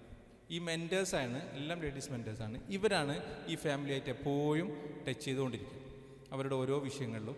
അതിലാണ് നമ്മൾ ഈ സർവീസുകളൊക്കെ ഞങ്ങൾക്ക് എന്ത് ചെയ്യാൻ പറ്റുന്നത്, ചെയ്യാൻ വേണ്ടി കഴിയും. ഇതുപോലെ ഈ പറഞ്ഞ ഇപ്പം ഇവിടെ നിയർ ബൈ ഉള്ളത് പുളിക്കൽ ആണ്, ഒരു മീറ്റ് നടക്കുന്ന സെൻറ്റർ ഉള്ളത്. അതുപോലെ എറണാകുളം, അതുപോലെ കാസർഗോഡുണ്ട്, തൃശ്ശൂരുണ്ട്, എല്ലായിടത്തുമായിട്ടാണ് 15 സെൻറ്ററുകൾ ഉള്ളത്. ഈ പറഞ്ഞ മീറ്റ് നടക്കുന്ന സെൻറ്ററുകളാണ് ഇതെല്ലാം നമ്മളെ ഈ പുളിക്കൽ ഏരിയയിൽ മാത്രം 44 മെൻറ്റേഴ്സ് ഉണ്ട്. അതുപോലെ എടക്കര, നന്മണ്ട ഉണ്ട്, മണ്ണാർക്കാട്, എറണാകുളം 6 പേരുണ്ട്. പിന്നെ കാസർഗോഡ് 9 പേരുണ്ട്, തിരൂർ 21 പേരുണ്ട്. ഇത്രയും മെൻറ്റർമാരെ വെച്ചിട്ടാണ് നമ്മൾ ഈ സാധനങ്ങളൊക്കെ, ഈ സർവീസുകളൊക്കെ നമ്മൾ ചെയ്തെടുക്കുന്നത്. ഇത് ഇപ്പോൾ ഒരാൾ ഡോണർ ആവുന്നതോടുകൂടി, അപ്പോൾ നമ്മൾ ഒരാൾ ഡോണർ ആവുന്നതോടുകൂടി പിന്നെ ആ ഡോണർ നമ്മൾ കൊടുക്കുന്ന എന്താണ് പറയുക, സ്പോൺസർഷിപ്പ് സർട്ടിഫിക്കറ്റ് ഉണ്ടാവും. അതായത് ഈ സർട്ടിഫിക്കറ്റിൽ ഈ കുട്ടിയുടെ ഓൾമോസ്റ്റ് എല്ലാ ഡീറ്റെയിൽസും നമ്മൾ എന്ത് ചെയ്യുന്നുണ്ട്, പ്രൊവൈഡ് ചെയ്യുന്നുണ്ട്. അതുപോലെ തന്നെ പിന്നെ ഈ കുട്ടിക്ക് വേണ്ട പിന്നെ എന്തൊക്കെയാണ് ഇവരുടെ ആഗ്രഹം എന്ന് പോലും നമ്മളിത് ചോദിച്ച് മനസ്സിലാക്കി അവിടെ വെക്കുന്നുണ്ട്. അതുപോലെ തന്നെ ചില ആളുകൾ, ചില ഡോണേഴ്സ് നിർബന്ധമായിട്ട് പറയും എനിക്ക് ഇന്ന പിന്നെ കുട്ടീനെ തന്നെ വേണം എന്ന് പറയുമ്പോൾ നമ്മളത് മുസ്ലിം കുട്ടികളുടെ കേസിലാണെങ്കിൽ സ്കൂളിൽ നിന്നുള്ള റിപ്പോർട്ടുണ്ടാവും, മദ്രസയിൽ നിന്നുള്ള റിപ്പോർട്ടുണ്ടാവും, എത്ര വരെ സൂറത്തുകൾ വരെ ഇവർ പഠിക്കുന്നുണ്ട് എന്നുള്ള റിപ്പോർട്ടുണ്ടാവും. സ്കൂളിൽ നിന്നാണെങ്കിൽ നമ്മൾ ഇയർലി കൊല്ല പരീക്ഷ കഴിഞ്ഞ് കഴിഞ്ഞാൽ നമ്മൾ സ്കൂളിൽ നിന്ന് അതോറിറ്റീൻ്റെ അടുത്ത് തന്നെ റിപ്പോർട്ട് മേടിക്കുകയും ചെയ്യും, ഡോണേഴ്സിന് കൊടുക്കാൻ വേണ്ടിയിട്ട്. ഇത് പിന്നെ നമ്മൾ ഡോണേഴ്സിന് അയക്കുന്ന പീരിയോഡിക്കൽ റിപ്പോർട്ടാണ്. ഇതൊരു പിന്നെ വർഷത്തിൽ 2 തവണ ഡോണേഴ്സിന് കിട്ടും. ആ കുട്ടിയുടെ കണ്ടീഷൻ എന്താണെന്ന് വെച്ചാൽ, അതായത് നമ്മളുടെ ഓർഫൻ കുട്ടികളുടെ ഡോണർമാരെന്ന് പറയുന്നത് 7-8 വർഷമായിട്ടുള്ള ഒരേ ഡോണേഴ്സ് അധികവും. ഇപ്പം ലാസ്റ്റ് നമ്മളുടെ SLC കഴിഞ്ഞപ്പോൾ 210 കുട്ടികൾ SLCയിൽ പാസ്സായി, 47 കുട്ടികൾ ഫുൾ A+ ആയിരുന്നു. അതിൽ ചില ഡോണേഴ്സ് ക്യാഷ് പ്രൈസ് അവർക്ക് കൊടുത്ത ആളുകളുണ്ട് ഗിഫ്റ്റായിട്ട്, ഗോൾഡ് അടക്കം കൊടുത്ത ഡോണേഴ്സ് നമ്മുടെ കൂടെ ഉണ്ട് എന്നർത്ഥം. കാരണം അവർക്കറിയാം ഈ കുട്ടികളെ അവരായിട്ട് ഡയറക്റ്റായിട്ട് നമ്മൾ പൊതുവെ കണക്ട് ചെയ്യിക്കാറില്ല. അവർക്ക് കാണണമെന്നൊക്കെ പറയുമ്പോൾ നമ്മൾ ഓഫീസിലോ മീറ്റ് സെൻറ്ററിലോ പോയിട്ടാണ് അവർ കാണുന്നത്. ഇത് ആൽബം ഇവിടെ ഉണ്ട്, നിങ്ങൾക്ക് വേണമെങ്കിൽ ജസ്റ്റ് ചെക്ക് ചെയ്യണമെന്നുണ്ടെങ്കിൽ നമ്മുടെ ഈ ഫുൾ റെക്കോർഡുകൾ ഇവിടെ ഉണ്ട്, നിങ്ങൾക്ക് നോക്കാവുന്നതാണ്. ഈ രീതിയിലാണ് നമ്മൾ പിന്നെ ഒരു കേസ് അറ്റൻഡ് ചെയ്യുന്നത്. ഓർഫൻ കേസ് ആദ്യം ആപ്ലിക്കേഷൻ നമുക്ക് ഓൺലൈനിലായിട്ട് വരും, പിന്നെ ഓഫീസിൽ നിന്ന് ഫസ്റ്റ് കോൾ ചെയ്യും, ആ ഡിപ്പാർട്ട്മെൻറ്റിൽ നിന്ന് പ്രൊജക്ട് ഡിപ്പാർട്ട്മെൻറ്റ് ഫസ്റ്റ് കോൾ ചെയ്യും. പിന്നെ ഫീൽഡ് ഓഫീസർമാരുണ്ട്, അവർ പോയിട്ട് അവരുടെ നിയർ ബൈ എല്ലാം ചുറ്റുപാടും കാര്യങ്ങളൊക്കെ അന്വേഷിക്കുന്നു. പിന്നെ അവരെ വിളിച്ചിട്ട് പേഴ്സണൽ ഇൻ്റർവ്യൂ ചെയ്യും നമ്മൾ ഓഫീസിൽ, അത് എത്രത്തോളം ഉണ്ട് നോക്കും. പിന്നെ ഈ കേസ് നമ്മൾ അപ്രൂവ് ചെയ്യുന്നതോടുകൂടി, ആ കേസ് ജെന്യൂൻ ആണെന്ന് മനസ്സിലാകുമ്പോഴാണ് നമ്മളത് അപ്രൂവ് ചെയ്യുന്നത്. അപ്രൂവ് ചെയ്യുന്നതോടുകൂടി അവർക്കുള്ള ബഡ്ജറ്റ് നോക്കും. അത് ചില കേസുകളിൽ വ്യത്യാസമുണ്ട്. അപ്പം ഹാഫിലിങ്ങളൊക്കെ ആകുന്ന കുട്ടികളാണെങ്കിൽ കുറച്ചും കൂടെ ചെറിയ ചെറിയ വ്യത്യാസങ്ങൾ ഉണ്ടാവുമെന്ന് മാത്രം. അതുപോലെ തന്നെ പിന്നെ അത് അനൗൺസ് ചെയ്യുന്നു. നമ്മൾ ഇന്ന് ആ കുട്ടിയുടെ മെസ്സേജ് വായിക്കുന്ന ആളുകൾക്ക് അറിയാൻ പറ്റും, നമ്മൾ എക്സാക്ട്ലി ഇവരുടെ അഡ്രസ്സും പേരും ഒന്നും വെളിപ്പെടുത്താറില്ല. ആ കണ്ടീഷൻസും ആ കുടുംബത്തിൻ്റെ സ്റ്റാറ്റസുമാണ് നമ്മൾ അനൗൺസ് ചെയ്യുന്ന മെസ്സേജുകൾ ഉണ്ടാവല്. പിന്നെ അതുപോലെ തന്നെ പിന്നെ ഡോണറെ കൺഫേം ചെയ്ത് കഴിഞ്ഞാൽ ഈ പറഞ്ഞ നേരത്തെ കണ്ട സ്പോൺസർഷിപ്പ് സർട്ടിഫിക്കറ്റ് നമ്മൾ ഇഷ്യൂ ചെയ്യും. പിന്നെ അവരെ മന്ത്ലി മീറ്റിലേക്ക്, നേരത്തെ പറഞ്ഞ മീറ്റിലേക്ക് നമ്മൾ എന്ത് ചെയ്യും, അസൈൻ ചെയ്ത് കൊടുക്കും. മെൻറ്റേഴ്സിനെയും അവർക്ക് അസൈൻ ചെയ്ത് കൊടുക്കും. അതുപോലെ തന്നെ മന്ത്ലി പേയ്മെൻറ്റ്, അതുപോലെ നമ്മൾ കൊടുക്കുന്നത് മന്ത്ലി പേയ്മെൻറ്റ് അല്ലാതെ പിന്നെ അവർക്ക് ഇയർലി 2 times ന്യൂ ഡ്രസ്സ് ഉണ്ട്, ഫുഡ് കിറ്റ് കൊടുക്കും, അതുപോലെ സ്കൂൾ കിറ്റ് ഈ ലിസ്റ്റിലേക്ക് അവർ ആഡ് ചെയ്യും. പിന്നെ 6ാം ക്ലാസ്സിന് മുകളിലെ കുട്ടികളാണെങ്കിൽ നമുക്കറിയാം ഒരു കോമ്പറ്റീറ്റീവ് എക്സാംസിനൊക്കെ വേണ്ടിയിട്ട് ഇപ്പോഴത്തെ കുട്ടികൾ പൊതുവെ അത്ര പ്രിപ്പയർഡ് ആവാറില്ല, കുറേ കൂടെ സ്ട്രഗിൾ ചെയ്യുന്നൊരവസ്ഥ ഉണ്ട്. അപ്പം XNY പോലുള്ള ലേണിംഗ് സെൻറ്ററുകളിൽ അവരുണ്ട് ഓൾറെഡി. അവർ ഓൺലൈനായിട്ട് നമ്മൾ തന്നെ പഠിപ്പിക്കുന്നുണ്ട് അവരെ, 6ാം ക്ലാസ്സിന് മുകളിലുള്ള കുട്ടികൾ. പിന്നെ ഡോണർമാർക്ക് നമ്മൾ പീരിയോഡിക്കൽ നേരത്തെ കാണിച്ച റിപ്പോർട്ട് അയക്കും. ഈ റിപ്പോർട്ടിന് ശേഷം നമ്മളിപ്പം ഇനിയിപ്പോൾ ചെയ്യാൻ പോകുന്നൊരു സംഭവം എന്ന് വെച്ച് കഴിഞ്ഞാൽ, എല്ലാ കുട്ടികളും പറഞ്ഞ പോലെ A+ ഒന്നും കിട്ടുന്ന കുട്ടികളായിരിക്കുമല്ലോ. അപ്പം അതല്ലാത്ത കുട്ടികൾക്ക് എന്ത് ചെയ്യാൻ പറ്റുന്നുള്ളതിൻ്റെ ഒരു ഡിസ്കഷൻ വന്നതിൻ്റെ ഭാഗമായിട്ട് നമ്മൾ ഇൻഷാ അല്ലാഹ് ഈ വരുന്ന 26 മുതൽ നമ്മൾ പ്ലാൻ ചെയ്യുന്ന ഒരു സംഭവം എന്താണെന്ന് വെച്ച് കഴിഞ്ഞാൽ, ഈ കുട്ടികളെ അവരുടെ അടുത്തുള്ള കുറേ സെൻറ്ററുകളിലായിട്ട് കുറേ ഇൻസ്റ്റിറ്റ്യൂഷൻസ് വഴി നമ്മളിപ്പോൾ ടൈപ്പ് ചെയ്തുകൊണ്ടിരിക്കുകയാണ്. ITI പോലത്തെ സ്ഥലങ്ങളിൽ, അല്ലെങ്കിൽ പിന്നെ ഇതുപോലെ ഒരു പ്രൊഫഷണൽ കോഴ്സ് ഏതെങ്കിലും ചെയ്യാൻ പറ്റുന്ന സ്ഥലങ്ങളിലായിട്ടുള്ളൊരു ടൈപ്പിന് നമ്മൾ ശ്രമിച്ചുകൊണ്ടിരിക്കുകയാണ്. അപ്പോൾ അവിടേക്ക് നമ്മൾ അവരെ 2-3 സീറ്റ് നമുക്ക് അവർ ഓഫർ ചെയ്താൽ നമ്മൾ എന്ത് ചെയ്യും, അങ്ങനത്തെ സ്ഥലങ്ങളിലേക്ക് ആക്കാൻ വേണ്ടിയുള്ളൊരു പ്രോജക്റ്റിലാണ് ഇപ്പോൾ നമ്മളുള്ളത്. ഇതാണ് നമ്മൾ തുടങ്ങിയത് 2014 120 കുട്ടികളായിരുന്നു നമ്മൾ ഫസ്റ്റ് സ്റ്റാർട്ട് ചെയ്യുമ്പോൾ. ഇന്നിപ്പോൾ അത് വന്നിരിക്കുന്നത് 4,240. ഇതിൻ്റെ ഒരു റേഷ്യോ ഒക്കെ കാണാം. ഇത് ഓരോ വർഷവും ഇങ്ങനെ കൂടി വരുന്ന കുട്ടികളാണ്. ഇതിൽ SLC കഴിഞ്ഞ കുട്ടികൾ പിന്നെ ഓർഫൻ കെയർ എന്നുള്ള സ്കീമിൽ നിന്ന് മാറും. അവർ ആവശ്യമുണ്ടെങ്കിൽ പിന്നെ എഡ്യൂക്കേഷൻ സ്കോളർഷിപ്പിലേക്കാണ് പിന്നെ അവർ പോവുക. അടുത്ത നമ്മളൊരു മേജർ വിങ് ഷെൽട്ടർ ഹോമാണ്. നമ്മൾ കൺസ്ട്രക്ഷൻ്റെ കീഴിൽ വരുന്ന വിങ്ങാണ്. അതിൽ പിന്നെ ഷെൽട്ടർ ഹോംസ് തന്നെ 4 രീതിയിൽ നമ്മൾ ചെയ്യുന്നുണ്ട്. ഷെൽട്ടർ ഹോം ഉണ്ട്, അതുപോലെ ഷെൽട്ടർ ഹോം റിപ്പയർ ചെയ്യാൻ വേണ്ടിയുള്ള സപ്പോർട്ട് ചെയ്യാറുണ്ട്. ഈ ഷെൽട്ടർ റീഹാബിലിറ്റേഷൻ ഹോം എന്ന് പറയുന്നത് നമ്മളുടെ പ്രോപ്പർട്ടി തന്നെ ആയിരിക്കും. നമ്മൾ തന്നെ അവിടെ സ്ഥലം എടുക്കും, എന്നിട്ട് അവരെ താൽക്കാലികമായി താമസിപ്പിക്കും. 2-3 വർഷം ഒരു വീടാകുന്നത് വരെ അവർക്ക് താമസിക്കാം. വീടും സ്ഥലമൊന്നും ഇല്ലാത്ത ആളുകൾക്ക് എന്തെങ്കിലും ഒരു ഇപ്പം എന്താണ് ഒരു ഗവൺമെൻറ് ലൈഫ് പദ്ധതിയിലൊക്കെ ഉണ്ടെങ്കിൽ അവർക്ക് ആ രീതിയിൽ താമസിപ്പിക്കാനുള്ള ഒരു സൗകര്യമാണ് റീഹാബിലിറ്റേഷൻ ഹോം എന്ന് പറയുന്നത്. സ്നേഹ വീട് എന്ന് പറയുന്നത് നമ്മുടെ ഒരു പ്രൊജക്റ്റ് ജസ്റ്റ് 100 റുപ്പീസാണ് ഒരു ഷെയർ. ആ 100 റുപ്പീസ് മന്ത്ലി നിങ്ങൾ ഡൊണേറ്റ് ചെയ്താൽ നിങ്ങളൊരു ഷെയർ എടുത്തു ഒരു വീടിൻ്റെ. അങ്ങനെ ഒരു 8,000 9,000 ഉള്ളിലുള്ള ഷെയറുകൾ വന്നാൽ മന്ത്ലി ഒരു വീട് നമുക്ക് കൊടുക്കാൻ കഴിയും. ഇതാണ് ഈ സ്നേഹ വീട് എന്ന് പറയുന്നത്. അത് സ്നേഹ വീട് ചെയ്യുന്നത് A to Z നമ്മുടെ കൺസ്ട്രക്ഷൻ വിങ്ങിൻ്റെ കീഴിലായിരിക്കും. നമ്മൾ സിവിൽ എഞ്ചിനീയർമാർ പ്ലാൻ വരക്കും. അവർ ഈ പറഞ്ഞ ആൾക്ക് ഇപ്പം ഈ കുട്ടിയുടെ എല്ലാം കേസിൽ അതാണ് ഇപ്പം വരാൻ പോകുന്നത്. അതായത് അവർക്കൊരു 3-4 സെൻറ്റ് സ്ഥലം ഉണ്ടെങ്കിൽ നമ്മൾ പോയി സ്ഥലം വീടെടുക്കാൻ പറ്റുന്ന ഓക്കെ ആണെങ്കിൽ നമ്മുടെ സിവിൽ എഞ്ചിനീയർമാർ വരക്കും. അവർ പ്ലാൻ വരച്ചതിന് ശേഷം പിന്നെ നമ്മുടെ സൂപ്പർവിഷനിൽ തന്നെ സൂപ്പർവൈസേഴ്സിനെ കോൺട്രാക്ടേഴ്സിനെ വെച്ചിട്ട് വർക്ക് ചെയ്യിക്കും. നമ്മൾ കംപ്ലീറ്റ് ചെയ്തിട്ട് കീ ഹാൻഡ് ഓവർ ചെയ്യും. ഇതാണ് ഈ സ്നേഹ വീടിൻ്റെ കാര്യമായിട്ടുള്ളൊരു സംഭവം. ഇത് ആ ഡോണേഴ്സിന് പോകുന്ന റിപ്പോർട്ടുകളാണ്. ഒരു പ്രൊജക്റ്റ് ചെയ്യുന്ന ഒരു ഡോണർക്ക് പോകുന്ന ജസ്റ്റ് ഒരു റിപ്പോർട്ടിൻ്റെ ഒരു ഫോർമാറ്റ് അയച്ചു തന്നേ ഉള്ളൂ. ഇതിൽ എത്രത്തോളം വന്നു, എത്രത്തോളം ഇതിൻ്റെ ഒരു കണ്ടീഷൻസും. ഇത് നമ്മൾ ഈ സ്നേഹ വീട്ടിലും അതുപോലെ ഹൗസിംഗ് കൺസ്ട്രക്ഷനിലും അവർ ചെയ്യുന്ന നിങ്ങൾ ഏറ്റെടുക്കുന്ന പ്രൊജക്റ്റ് ഏതാണോ ആ പ്രൊജക്റ്റിൻ്റെ വീക്ക്ലി എന്ത് ചെയ്യും, ഈ പറഞ്ഞ പോലുള്ള റിപ്പോർട്ടുകൾ കൊടുക്കും, അപ്ഡേഷൻ കൊടുക്കും. എവിടെ എത്തി വർക്ക്, ഇപ്പോഴത്തെ സ്റ്റാറ്റസ് എന്താണ്, ഇന്ന് അഥവാ വർക്ക് എന്തുകൊണ്ട് നിന്നു എന്നുള്ളത് അവർക്ക് സ്വാഭാവികമായിട്ട് നമ്മളെ കോർഡിനേറ്റർമാരുണ്ട്. ഈ പറഞ്ഞ ഓരോന്നിനും കോർഡിനേറ്റർമാരാണ്. അവരുമായിട്ട് ഡയറക്റ്റ് കമ്മ്യൂണിക്കേറ്റ് ചെയ്തിട്ടാണ് ഇത് ചെയ്യുന്നത്. ഇത് നമ്മൾ കംപ്ലീറ്റ് ചെയ്ത കുറച്ച് വീടുകളാണ്. ഇവിടെ കോഴിക്കോട് ഒരു സിറ്റി ഏരിയയിൽ തന്നെ കുറേ വീടുകളുണ്ട്. പിന്നെ ഫറൂഖ് ഭാഗത്തായിട്ടും എല്ലാം കുറേ വീടുകളുണ്ട്. ഈ റീഹാബ് ഹോംസ് എന്ന് പറയുന്നത് ഇതിപ്പം എയർപോർട്ട് റോഡിൽ പുളിക്കലിനടുത്ത് വരുന്ന ഓൾമോസ്റ്റ് നമ്മളൊരു 2-3 വീക്സിനുള്ളിൽ ഇനോഗ്രേഷൻ ചെയ്യാൻ ഉദ്ദേശിക്കുന്ന ഒരു പ്രൊജക്റ്റാണ്. 16 വീടുകളാണ് ഇതിലുള്ളത്, മുകളിലും താഴെയായിട്ട്. ഇത് പിന്നെ പുളിക്കലിനടുത്ത് തന്നെ നമ്മൾ പ്രോപ്പർട്ടി സ്ഥലം മേടിച്ചു വീട് വെച്ചതാണ്. സെയിം സംഭവം നമ്മൾ വയനാട്ടിലും നടന്നുകൊണ്ടിരിക്കുന്നുണ്ട്. ഏതാണ്ട് ഫിനിഷിംഗ് വർക്കിലാണ് അതുള്ളത്. അത് നേരത്തെ വയനാട്ടിലുള്ള പിന്നെ ആ ഒരു ചൂരൽമല ദുരന്തത്തിൽപ്പെട്ട ആളുകൾക്ക് കൊടുക്കാൻ വേണ്ടിയുള്ള വീടുകളിലും ഇത് അതിൻ്റെ ഒരു ഫോട്ടോസാണ്. ഇപ്പം ഫൈനൽ ഫിനിഷിംഗ് വർക്കിലാണ് ഇപ്പോൾ അതുള്ളത്. ഈ സ്നേഹ വീട് എന്ന് പറയുന്ന പ്രൊജക്റ്റിൽ നമ്മളൊരു 500-600 സ്ക്വയർ ഫീറ്റ് വീടുകളാണ് നമ്മൾ എടുത്തു കൊടുക്കുക. 600 മാക്സിമം 600 സ്ക്വയർ ഫീറ്റാണ് നമ്മൾ സാധാരണ ചെയ്യാറുള്ളത് ഒരു കുടുംബത്തിന് താമസിക്കാനുള്ള. അതിൻ്റെ ഗുണം ഇതാണ്, A to Z നമ്മൾ തന്നെ ചെയ്യുന്നുണ്ട്. എന്താണെന്ന് വെച്ചാൽ നമുക്ക് ആ ഒരു ബഡ്ജറ്റ് ചെയ്ത് പോകാൻ പറ്റാറുണ്ട്. അതിൻ്റെ കോൺട്രിബ്യൂഷൻ എന്ന് പറയുന്നത് ഏത് സാധാരണക്കാരനും പറ്റുന്ന രീതിയിൽ 100 രൂപയാണ് നമ്മൾ ഉദ്ദേശിക്കുന്നത്. മിനിമം 100 രൂപ. അതിൽ പിന്നെ 10ഉം 20ഉം ഷെയർ എടുക്കുന്ന ആളുകളുണ്ട്, എല്ലാ മന്ത്ലിയും എടുക്കുന്ന ആളുകളുണ്ട്, പെർ ഡേ അയക്കുന്ന ആളുകളുമുണ്ട്. പെർ ഡേ ഓരോ ഷെയറും അയക്കുന്ന ആളുകളും ഉണ്ട്. ഇത് ഓൾറെഡി കംപ്ലീറ്റ് ചെയ്ത കുറച്ച് ഈ സ്നേഹ വീടുകളാണ്. ഈ ടൈപ്പിലുള്ള വീടുകളാണ്, ചെറിയ വീടുകളാണ് വരുന്നത്. തീരെ എന്താ പറയുക, തീരെ ഒരു ക്വാളിറ്റി ഇല്ലാത്ത കൺസ്ട്രക്ഷനും പറ്റില്ല. കാരണം അവർ ലൈഫ് ലോങ് നീങ്ങണ്ടേ. പിന്നീട് അല്ലെങ്കിൽ കുറേ കഴിയുമ്പോൾ വീണ്ടും നമുക്ക് തന്നെ എന്തെങ്കിലും റിപ്പയറും കാര്യങ്ങളായിട്ട് വരണ്ട എന്നുള്ള നിലക്കാണ് നമ്മൾ ഈ രീതിയിൽ കൊണ്ടുപോകുന്നത്. നമ്മൾ ഫസ്റ്റിൽ 2015 5 വീടായിരുന്നു എടുത്തിട്ടുണ്ടായിരുന്നുള്ളൂ ഫസ്റ്റിൽ. പിന്നീട് ഈ ഗ്രാഫ് നിങ്ങൾക്ക് കാണാം, ഇത് ഓരോ വർഷവും കൂടി വന്ന വീടുകളാണ്. 2025 ആകുമ്പോഴത്തേക്ക് കഴിഞ്ഞ വർഷം 62 വീടുകളാണ് നമ്മൾ കംപ്ലീറ്റ് ചെയ്ത് കൊടുക്കേണ്ട വന്നത്.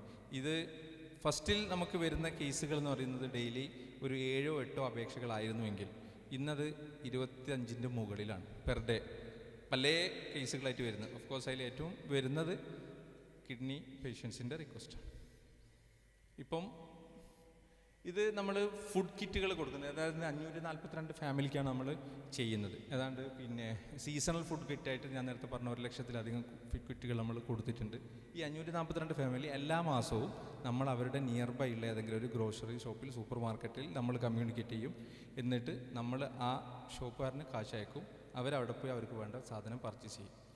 ഈ പറഞ്ഞ കേസുകളിലെല്ലാം തന്നെ നമ്മൾ ബെനിഫിഷ്യറിൻ്റെ കയ്യിൽ നേരിട്ട് കാശ് കൊടുക്കുന്ന ഏർപ്പാടില്ല. എല്ലാം ഈ പറഞ്ഞ പോലെ നേരത്തെ ഹോസ്പിറ്റലിലാണെങ്കിൽ അങ്ങോട്ട് അയക്കും. ഈ ഓർഫൻ കെയറിലും വിഡോ കെയറിലും മാത്രമേ അവർക്ക് നമ്മൾ നേരിട്ട് കാശ് അയച്ചു കൊടുക്കാറുള്ളൂ. വിഡോ കെയറും ഇതുപോലെ തന്നെ നമ്മൾ 2017 സ്റ്റാർട്ട് ചെയ്യുമ്പോൾ ഒരു 92 വിഡോസേ ഉണ്ടായിരുന്നുള്ളൂ. അതിൽ നിന്ന് പിന്നെ കൂടി ഏതാണ്ട് ഇപ്പോൾ 4839 വിഡോകൾ ഓൾറെഡി നമ്മുടെ വിഡോ കെയറിൻ്റെ ഭാഗമായി കഴിഞ്ഞിട്ടുണ്ട്. അടുത്തത് എല്ലാം ഡോക്ടേഴ്സാണ്, നിങ്ങളെ സെഷനാണ്, ഹെൽത്ത് കെയർ ആണ്. നമ്മളൊരു മേജർ വിങ്ങാണ് ഹെൽത്ത് കെയർ എന്ന് പറയുന്നത്. ഏതായാലും പിന്നെ എനിക്ക് തോന്നുന്നു ഞാൻ ബോറാക്കുന്നില്ല എന്ന് തോന്നുന്നുണ്ട്, അങ്ങനെ വിശ്വസിക്കാമല്ലോ അല്ലേ? ഓക്കെ. അപ്പം ഹെൽത്ത് കെയർ പിന്നെ കുറച്ചും കൂടെ ഇപ്പം പറയാൻ ഇവിടെ നാട്ടിൽ ഈ വിഷയങ്ങളുമായി ബന്ധപ്പെട്ട് നിരന്തരം ഹോസ്പിറ്റലുകളിലായിട്ട് ബന്ധപ്പെടുന്ന ഹെൽത്ത് കെയറിൻ്റെ ചെയർമാൻ ഇവിടെ ഉണ്ട്. ഓരോ വിങ്ങിനും ഓരോ ചെയർമാന്മാരും അതിന് കോർഡിനേറ്റേഴ്സും ഉണ്ട്, ഓരോ ഡിപ്പാർട്ട്മെൻറ്റുകൾക്കും.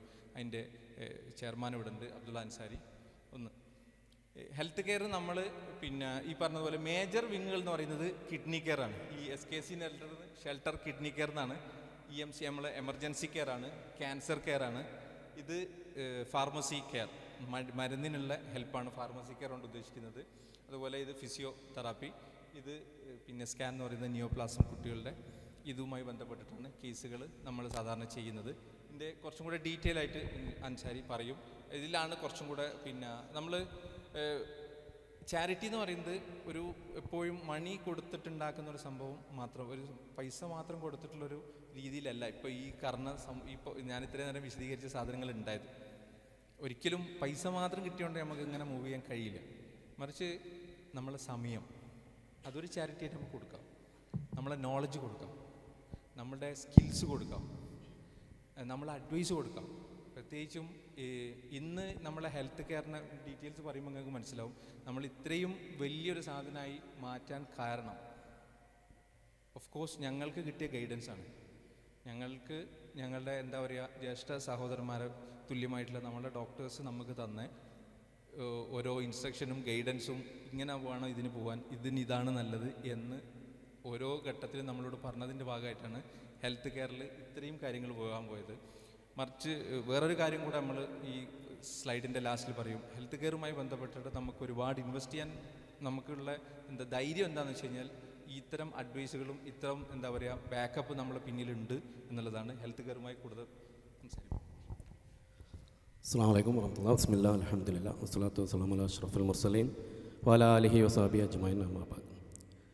ഇവിടെ നമ്മുടെ ചുറ്റുപാടുകളിലുള്ള ഒരുപാട് മനുഷ്യരുടെ ജീവൽ പ്രശ്നങ്ങളെ പ്രതിനിധീകരിക്കുന്ന വ്യത്യസ്തങ്ങളായ പ്രൊജക്റ്റുകൾ ഷെൽട്ടർ എങ്ങനെ പരിഹരിക്കപ്പെടുന്നു എന്നതിനെക്കുറിച്ചിട്ടുള്ള ഡീറ്റെയിലാണ് അസർ പറഞ്ഞുകൊണ്ടിരിക്കുന്നത്. അതിൽ നമ്മളുമായി ഏറ്റവും കോൺട്രിബ്യൂട്ട് ചെയ്യപ്പെടേണ്ട കാര്യമാണ് ഷെൽട്ടർ മെഡിക്കെയർ വിങ്. അതിൽ ഏറ്റവും പ്രധാനപ്പെട്ട നമ്മൾ എമർജൻസി കെയർ നമുക്കറിയാം, അവിചാരിതമായി ആകസ്മികമായൊക്കെ വരുന്ന അപകടങ്ങളിലൂടെയൊക്കെ വരുന്ന പെട്ടെന്ന് വരുന്ന കേസുകൾ പലപ്പോഴും നമ്മൾ ഷെൽട്ടറിൻ്റെ ഒരു രീതി, ഒരു ഓൺലൈൻ വഴി അപേക്ഷ വന്ന് അതിൽ ഷെൽട്ടറിൻ്റെ ഫ്രണ്ട് ഓഫീസിൽ നിന്ന് അതിലേക്ക് കൃത്യമായ ഒരു അന്വേഷണവും കോളും പോയി എന്താണ് ഈ സംഗതി എന്ന് ജസ്റ്റ് അവരേറ്റൊന്ന് സംസാരിച്ച് അത് റിപ്പോർട്ടാക്കുന്ന രീതിയാണ് നമ്മൾ തുടക്കത്തിൽ ചെയ്യുന്നത്. ഇപ്പോൾ ഒരു എമർജൻസി കെയർ ഇതുപോലെ വന്നു കഴിഞ്ഞാൽ ഷെൽട്ടറിൻ്റെ ഫ്രണ്ട് ഓഫീസിൽ നിന്ന് ഈ കേസിലേക്ക് അവരുടെ ബൈസ്റ്റാൻഡേഴ്സിൻ്റെ നമ്പറിൽ നമ്മൾ വിളിക്കുകയും ഈ ഒരു കേസുമായി ബന്ധപ്പെട്ട് ആദ്യം അവരുടെ ഒരു ഫാമിലി സ്റ്റാറ്റസ്, അത് അവർ എങ്ങനെയാണ് അവരുടെ ഒരു ഫാമിലി ഉള്ളത് എന്നുള്ളത് കൃത്യമായി നമ്മൾ ചോദിച്ച് മനസ്സിലാക്കി അവരുടെ ഒരു ഫിനാൻഷ്യൽ സ്റ്റാറ്റസും അത് കൃത്യമായി അന്വേഷിക്കുകയും ഓരോ ഏരിയ ബേസിലുള്ള നമ്മുടെ നേരത്തെ പറഞ്ഞ കോർഡിനേറ്റേഴ്സിന് അത് നമ്മൾ കൈമാറി ഈ ഒരു റിപ്പോർട്ട് ഇവിടെ വന്ന അപേക്ഷയുടെ കാര്യങ്ങൾ കൈമാറി ജസ്റ്റ് ഒരു പെട്ടെന്ന്, കാരണം വളരെ ഫാസ്റ്റായിട്ട് നമുക്ക് പലപ്പോഴും ചിലപ്പോൾ ഹോസ്പിറ്റലിലെത്തി നമ്മുടെ കൂട്ടത്തിലിരിക്കുന്ന പല ഡോക്ടേഴ്സും തന്നെ നമ്മൾ ബന്ധപ്പെടുമ്പോൾ വളരെ ഫാസ്റ്റായിട്ട് അവരുടെ ഒരു ഫിനാൻഷ്യൽ കാര്യങ്ങളൊക്കെ മനസ്സിലാക്കിക്കൊണ്ട് നമ്മൾ അത് പെട്ടെന്ന് തന്നെ അതിലേക്ക് വേണ്ട കാര്യങ്ങൾ ചെയ്യുന്നത്. അത് നേരത്തെ പറഞ്ഞ പോലെ തന്നെ അതിൽ കേസ് സ്റ്റഡി എന്നത് വളരെ പ്രധാനമാണ്. ഒരു കൺഫ്യൂഷൻ ഏരിയ പലപ്പോഴും ഇത്തരം പെട്ടെന്നുണ്ടാകുന്ന സംഗതികളിൽ ഉണ്ടാവാറുണ്ട്. ഒരു എമർജൻസി സർജറി അല്ലെങ്കിൽ മറ്റുള്ള കാര്യങ്ങളിലേക്ക് പോകുമ്പോൾ ഒരു സെക്കൻഡ് ഒപ്പീനിയൻ എന്നുള്ള നിലയ്ക്ക് നമുക്ക് ഏറെ സഹായകമാകുന്നത് നമ്മുടെ ഷെൽട്ടർ മെഡിക്കൽ ഡെസ്ക്കാണ്. ഏകദേശം പ്രമുഖ ഹോസ്പിറ്റലുകളിലുള്ള വിദഗ്ധരായിട്ടുള്ള ഒരുപാട് ഡോക്ടേഴ്സ്, നമ്മുടെ കൂട്ടത്തിലുള്ള ഡോക്ടേഴ്സ് തന്നെയുള്ള നമ്മുടെ മെഡിക്കൽ ഡെസ്ക് ഉണ്ട്. ആ മെഡിക്കൽ ഡെസ്കിലേക്ക് നമ്മൾ ആ ഒരു ഫയൽ, ഈ കേസ് സ്റ്റഡിയുടെ ഫയൽ നമ്മൾ ഹാൻഡ് ഓവർ അതിൽ പോസ്റ്റ് ചെയ്യുകയും നമ്മളൊന്ന് ഇതിലൊരു ഒപ്പീനിയൻ പറയണം, ഇത് കൃത്യമായ ചികിത്സ തന്നെയാണോ ഇവർക്ക് കിട്ടുന്നത്. ഇപ്പോൾ സ്വാഭാവികമായിട്ട് അതിൻ്റെ സാമ്പത്തിക ഏരിയ, അത് മറ്റുള്ള സ്ഥലങ്ങളിൽ നമുക്ക് എങ്ങനെ ചെയ്യാൻ പറ്റും, കുറച്ച് ചെയ്യാൻ പറ്റുന്ന കാര്യങ്ങൾ എവിടെയാണ് എന്നൊക്കെ നമ്മൾ അന്വേഷിക്കുമ്പം നമ്മുടെ ഡോക്ടേഴ്സ് അതിൽ നമുക്ക് കൃത്യമായ ഒരു ഗൈഡൻസ് നൽകിക്കൊണ്ട് തന്നെയാണ് നമ്മളതിൽ ഇടപെടുന്നത്. അതിൽ നമുക്ക് നിങ്ങൾ ഈ ഒരു ഇൻട്രാക്ഷൻ സെഷനിലൊക്കെ നിങ്ങളതിൽ കുറച്ച് ആഡിങ് ഒക്കെ ചെയ്യേണ്ടത് എന്താ വെച്ചാൽ നമുക്ക് പല ഡിപ്പാർട്ട്മെൻറ്റുകളിൽ നിന്നും ഡോക്ടേഴ്സ് അതിൽ കുറച്ച് കുറവുണ്ട്, അതൊക്കെ നമുക്ക് ആഡ് ചെയ്ത് കുറച്ച് നമ്മൾ ആ ഗ്രൂപ്പ് ഒന്ന് സജീവമാക്കേണ്ടതുണ്ട്. അപ്പം നമ്മളെ ഈ ഒരു തിരക്കിനിടയിൽ നിങ്ങൾ നൽകുന്ന ഈ ചെറിയൊരു ഗൈഡൻസ് നമുക്ക് വലിയ ഉപകാരമാവാറുണ്ട്. നമ്മളൊരു ഇതിലൊരു അനുഭവം പറയുകയാണെന്നുണ്ടെങ്കിൽ ഒരു 20 വർഷമായിട്ട് അപസ്മാരം രോഗബാധിതനായ ഒരു രോഗി, അദ്ദേഹം വീട്ടിൽ പലപ്പോഴും തല അടിച്ച് വീഴുന്നു പോകുന്നു, നെറ്റി പൊട്ടുന്നു. ഇങ്ങനത്തെ ഒരു അവസ്ഥയിൽ എന്ത് ചെയ്യണമെന്നറിയാതെ എവിടെയാണ് ഇതിന് ചികിത്സ കിട്ടുക എന്നുള്ളത് കൃത്യമായി അറിയാതെ പല ചികിത്സകളും നാട്ടുവൈദ്യവും അദ്ധവും ഒക്കെ ആയിട്ട് പോകുന്ന ആൾ, ആ വീട്ടിൽ 4 പെൺകുട്ടികളാണുള്ളത്. ഉമ്മക്ക് വീട്ടുജോലി ചെയ്തിട്ടാണ് ആ കുടുംബം കഴിയുന്നത്. പക്ഷേ ഉമ്മക്ക് പോലും ആ വീട്ടുജോലിക്ക് പോകാൻ പറ്റാത്ത രൂപത്തിൽ, കാരണം ഇയാൾ വീട്ടിൽ നിന്ന് വീണാൽ മാരകമായിട്ടുള്ള മുറിവുകളാണ് സംഭവിക്കുന്നത്. ആ സമയത്ത് നമ്മൾ ഇതിൻ്റെ ഒരു ഹിസ്റ്ററി എടുത്ത് നമ്മൾ ഡോക്ടേഴ്സായിട്ട് സംസാരിച്ചപ്പോൾ അത് അവർക്കൊരു ബ്രെയിനിലുള്ളൊരു സർജറി കാര്യങ്ങൾ നിർദ്ദേശിക്കുകയും അതിൽ നിന്ന് അവർക്ക് മാറ്റിയെടുക്കാൻ പറ്റുന്ന രൂപത്തിലേക്ക് ഹെൽപ്പ് ചെയ്യാനും ഒക്കെ നമുക്ക് പറ്റിയിട്ടുണ്ട്. പലപ്പോഴും ഇതിൽ നമ്മൾ ഒരു കൺഫ്യൂഷൻ വരിക എന്ന് വെച്ചാൽ ഇവരെ അർഹരാണോ എന്നുള്ളതാണ്. ഇവിടെ ഇപ്പോൾ പാവപ്പെട്ട ആളുകളെ പലപ്പോഴും ഒരു ക്രൗഡ് ഫണ്ടിങ്ങോ അല്ലെങ്കിൽ മറ്റുള്ള ആളുകളൊക്കെ ഇടപെട്ടുകൊണ്ട് ചിലപ്പോൾ ആ ഒരു സംഗതി തീർന്നു എന്ന് വരും. ഇപ്പോൾ ഞാനൊരു പാവപ്പെട്ട ഒരാളുടെ ഒരു കേസ് പെട്ടെന്നൊരു ആംബുലൻസ് വിളിച്ച് കൊണ്ടുപോയാൽ ചിലപ്പോൾ എൻ്റെ പോക്കറ്റിൽ നിന്നെടുത്ത് ഞാൻ ആംബുലൻസിൻ്റെ ബില്ല് പേ ചെയ്തു തരും, കാരണം അവൻ പാവപ്പെട്ടവനാണെന്നുള്ളത് നമുക്കറിയാം. അല്ലെങ്കിൽ ഒരു മെഡിക്കൽ ബില്ല് വന്നു കഴിഞ്ഞാൽ നമ്മൾ അതിൻ്റെ ഒരു ഫാർമസി ബില്ല് നമ്മൾ അടച്ച് പിന്നീട് അത് ചോദിക്കുകയോ കാര്യങ്ങളോ ചെയ്യില്ല. പക്ഷേ നമ്മൾ ഇതിൻ്റെ കൂടെ തന്നെ കൂട്ടിച്ചേർക്കേണ്ട ഒരു സംഗതി എന്താ വെച്ചാൽ നമ്മുടെ ചുറ്റുപാടുകളിൽ ജീവിക്കുന്ന നിത്യവരുമാനം മാത്രമുള്ള രാവിലെ പോയി ഒരു 800 രൂപയ്ക്ക് കൂലിപ്പണി എടുക്കുന്ന ഒരു സാധാരണക്കാരൻ അല്ലെങ്കിൽ ഒരു മിഡിൽ ക്ലാസ് ഉള്ള ആളുടെ നിസ്സഹായാവസ്ഥ അത് ശരിക്കും പരിഹരിക്കപ്പെടുന്നില്ല എന്നാണ്. അവൻ്റെ കാര്യം ചിലപ്പോൾ അവനെ ഹോസ്പിറ്റലിൽ എത്തിച്ച് തിരിച്ചു പോരുന്നൊരവസ്ഥവും കൂടെ ഉള്ളവരുണ്ടാവുക. പക്ഷെ അവനാണ് ശരിക്കും വളരെ പ്രയാസപ്പെടുന്ന ഒരു സംഗതി ഉണ്ടായി. അവനായിരിക്കും ഇതിൽ ചിലപ്പോൾ ഒരു ഹോസ്പിറ്റൽ കേസിൽ ഒരു ചികിത്സ മുന്നോട്ട് കൊണ്ടുപോകാതെ പ്രയാസപ്പെടുന്നത്. അതും നമ്മൾ ഷെൽട്ടറിലേക്ക് ഒരു അപേക്ഷയായി എത്തുമ്പോൾ കൃത്യമായി തന്നെ ആ കേസ് പഠിച്ചുകൊണ്ട് നമ്മൾ അതിലേക്ക് വേണ്ട സഹായങ്ങൾ ചെയ്തു കൊടുക്കുന്നുണ്ട്. അവിടെയൊക്കെ ഈ ഒരു ഗൈഡൻസ് നമുക്ക് വളരെയേറെ പ്രാധാന്യപൂർവ്വം നമ്മൾ എടുക്കാറുണ്ട്. ഇപ്പോൾ പ്രത്യേകിച്ച് പറയാം, ഒരു വെന്റിലേറ്ററിലേക്ക് വരുന്നൊരു കേസ്, വെന്റിലേറ്റർ നിർബന്ധമായിട്ടും വേണം എന്നുള്ള നിലക്ക്, വേണോ വേണ്ട എന്നുള്ള നിലക്ക് വരുമ്പോൾ ഒരു 70% അത് കിട്ടാൻ സാധ്യതയില്ല എന്ന് പറയുമ്പോൾ ഒരു ഡോക്ടറെ അടുത്തുനിന്ന് ഒരു സെക്കൻഡ് ഒപ്പീനിയൻ കിട്ടുന്ന സമയത്ത് നമുക്ക് ഇത്തരം മെഡിക്കൽ ഡെസ്കിൽ വഴി അത് കിട്ടുമ്പോൾ നമുക്കതിൽ അവർക്ക് ഗൈഡ് ചെയ്യാൻ പറ്റുന്നുണ്ട്. അപ്പോൾ ആ ഒരു ഏരിയ ഇതിൽ എന്തായാലും ഡോക്ടേഴ്സ് കോൺട്രിബ്യൂട്ട് ചെയ്ത് ഷെൽട്ടറിനെ സഹായിക്കണമെന്നാണ് ഈ ഒരു വിഷയത്തിൽ പറയാനുള്ളത്. ഷെൽട്ടർ എമർജൻസി കെയർ പറഞ്ഞു, അതുപോലെ തന്നെ ഷെൽട്ടർ അതിൽ ചെയ്യുന്നത് ക്യാൻസർ കെയർ, നമ്മുടെ കീമോയുമായി ബന്ധപ്പെട്ട കാര്യങ്ങൾ നമ്മൾ ചെയ്യുന്നുണ്ട്. കിഡ്നി കെയർ, ട്രാൻസ്പ്ലാന്റും അതുപോലെ തന്നെ ഡയാലിസിസും കാര്യങ്ങളും നമ്മൾ അതുമായി ബന്ധപ്പെട്ടിട്ട് നടത്തുന്നുണ്ട്. മെഡിക്കൽ ബാങ്ക് നേരത്തെ പറഞ്ഞ പോലെ നമ്മൾ മെഡിക്കൽ എക്യുപ്മെൻറ്റ്സ്, പൈപ്പാപ്പ്, അതുപോലെ തന്നെ ഓക്സിജൻ കോൺസെൻട്രേറ്ററൊക്കെ നമ്മൾ ശേഖരിച്ചുകൊണ്ട് അത് ആവശ്യക്കാർക്ക് കൃത്യമായി എത്തിച്ചു കൊടുക്കുന്നുണ്ട്. ഷെൽട്ടറിന് ഒരു ആംബുലൻസ് ഉണ്ട്, കൃത്യമായി ഷെൽട്ടറിൻ്റെ പല പാവപ്പെട്ട രോഗികൾക്കും റിഡക്ഷൻ നൽകിക്കൊണ്ട് തന്നെ ആംബുലൻസ് സർവീസ് നടത്തുന്നുണ്ട്. ഫാർമസി കെയർ, മെഡിസിന് ആവശ്യമുള്ള അത് മെഡിക്കൽ ഷോപ്പുകളുമായി നമ്മൾ ടൈപ്പായിട്ട് സഹകരിക്കുന്ന ഒരുപാട് മെഡിക്കൽ ഷോപ്പുകൾ പല ഏരിയകളിലുണ്ട്. നമ്മൾ അവർക്ക് പണം അയച്ചു കൊടുത്തുകൊണ്ട് പേഷ്യൻസ് അവിടെ വന്നിട്ട് പ്രിസ്ക്രിപ്ഷൻ ഉപയോഗിച്ച് മെഡിസിൻ വാങ്ങുന്ന രൂപമാണ് ഉള്ളത്. നേരത്തെ പറഞ്ഞ ഈ മെഡിക്കൽ ഹെൽപ്പ് ഡെസ്ക് നമ്മൾ എന്തായാലും ശ്രദ്ധിക്കുക.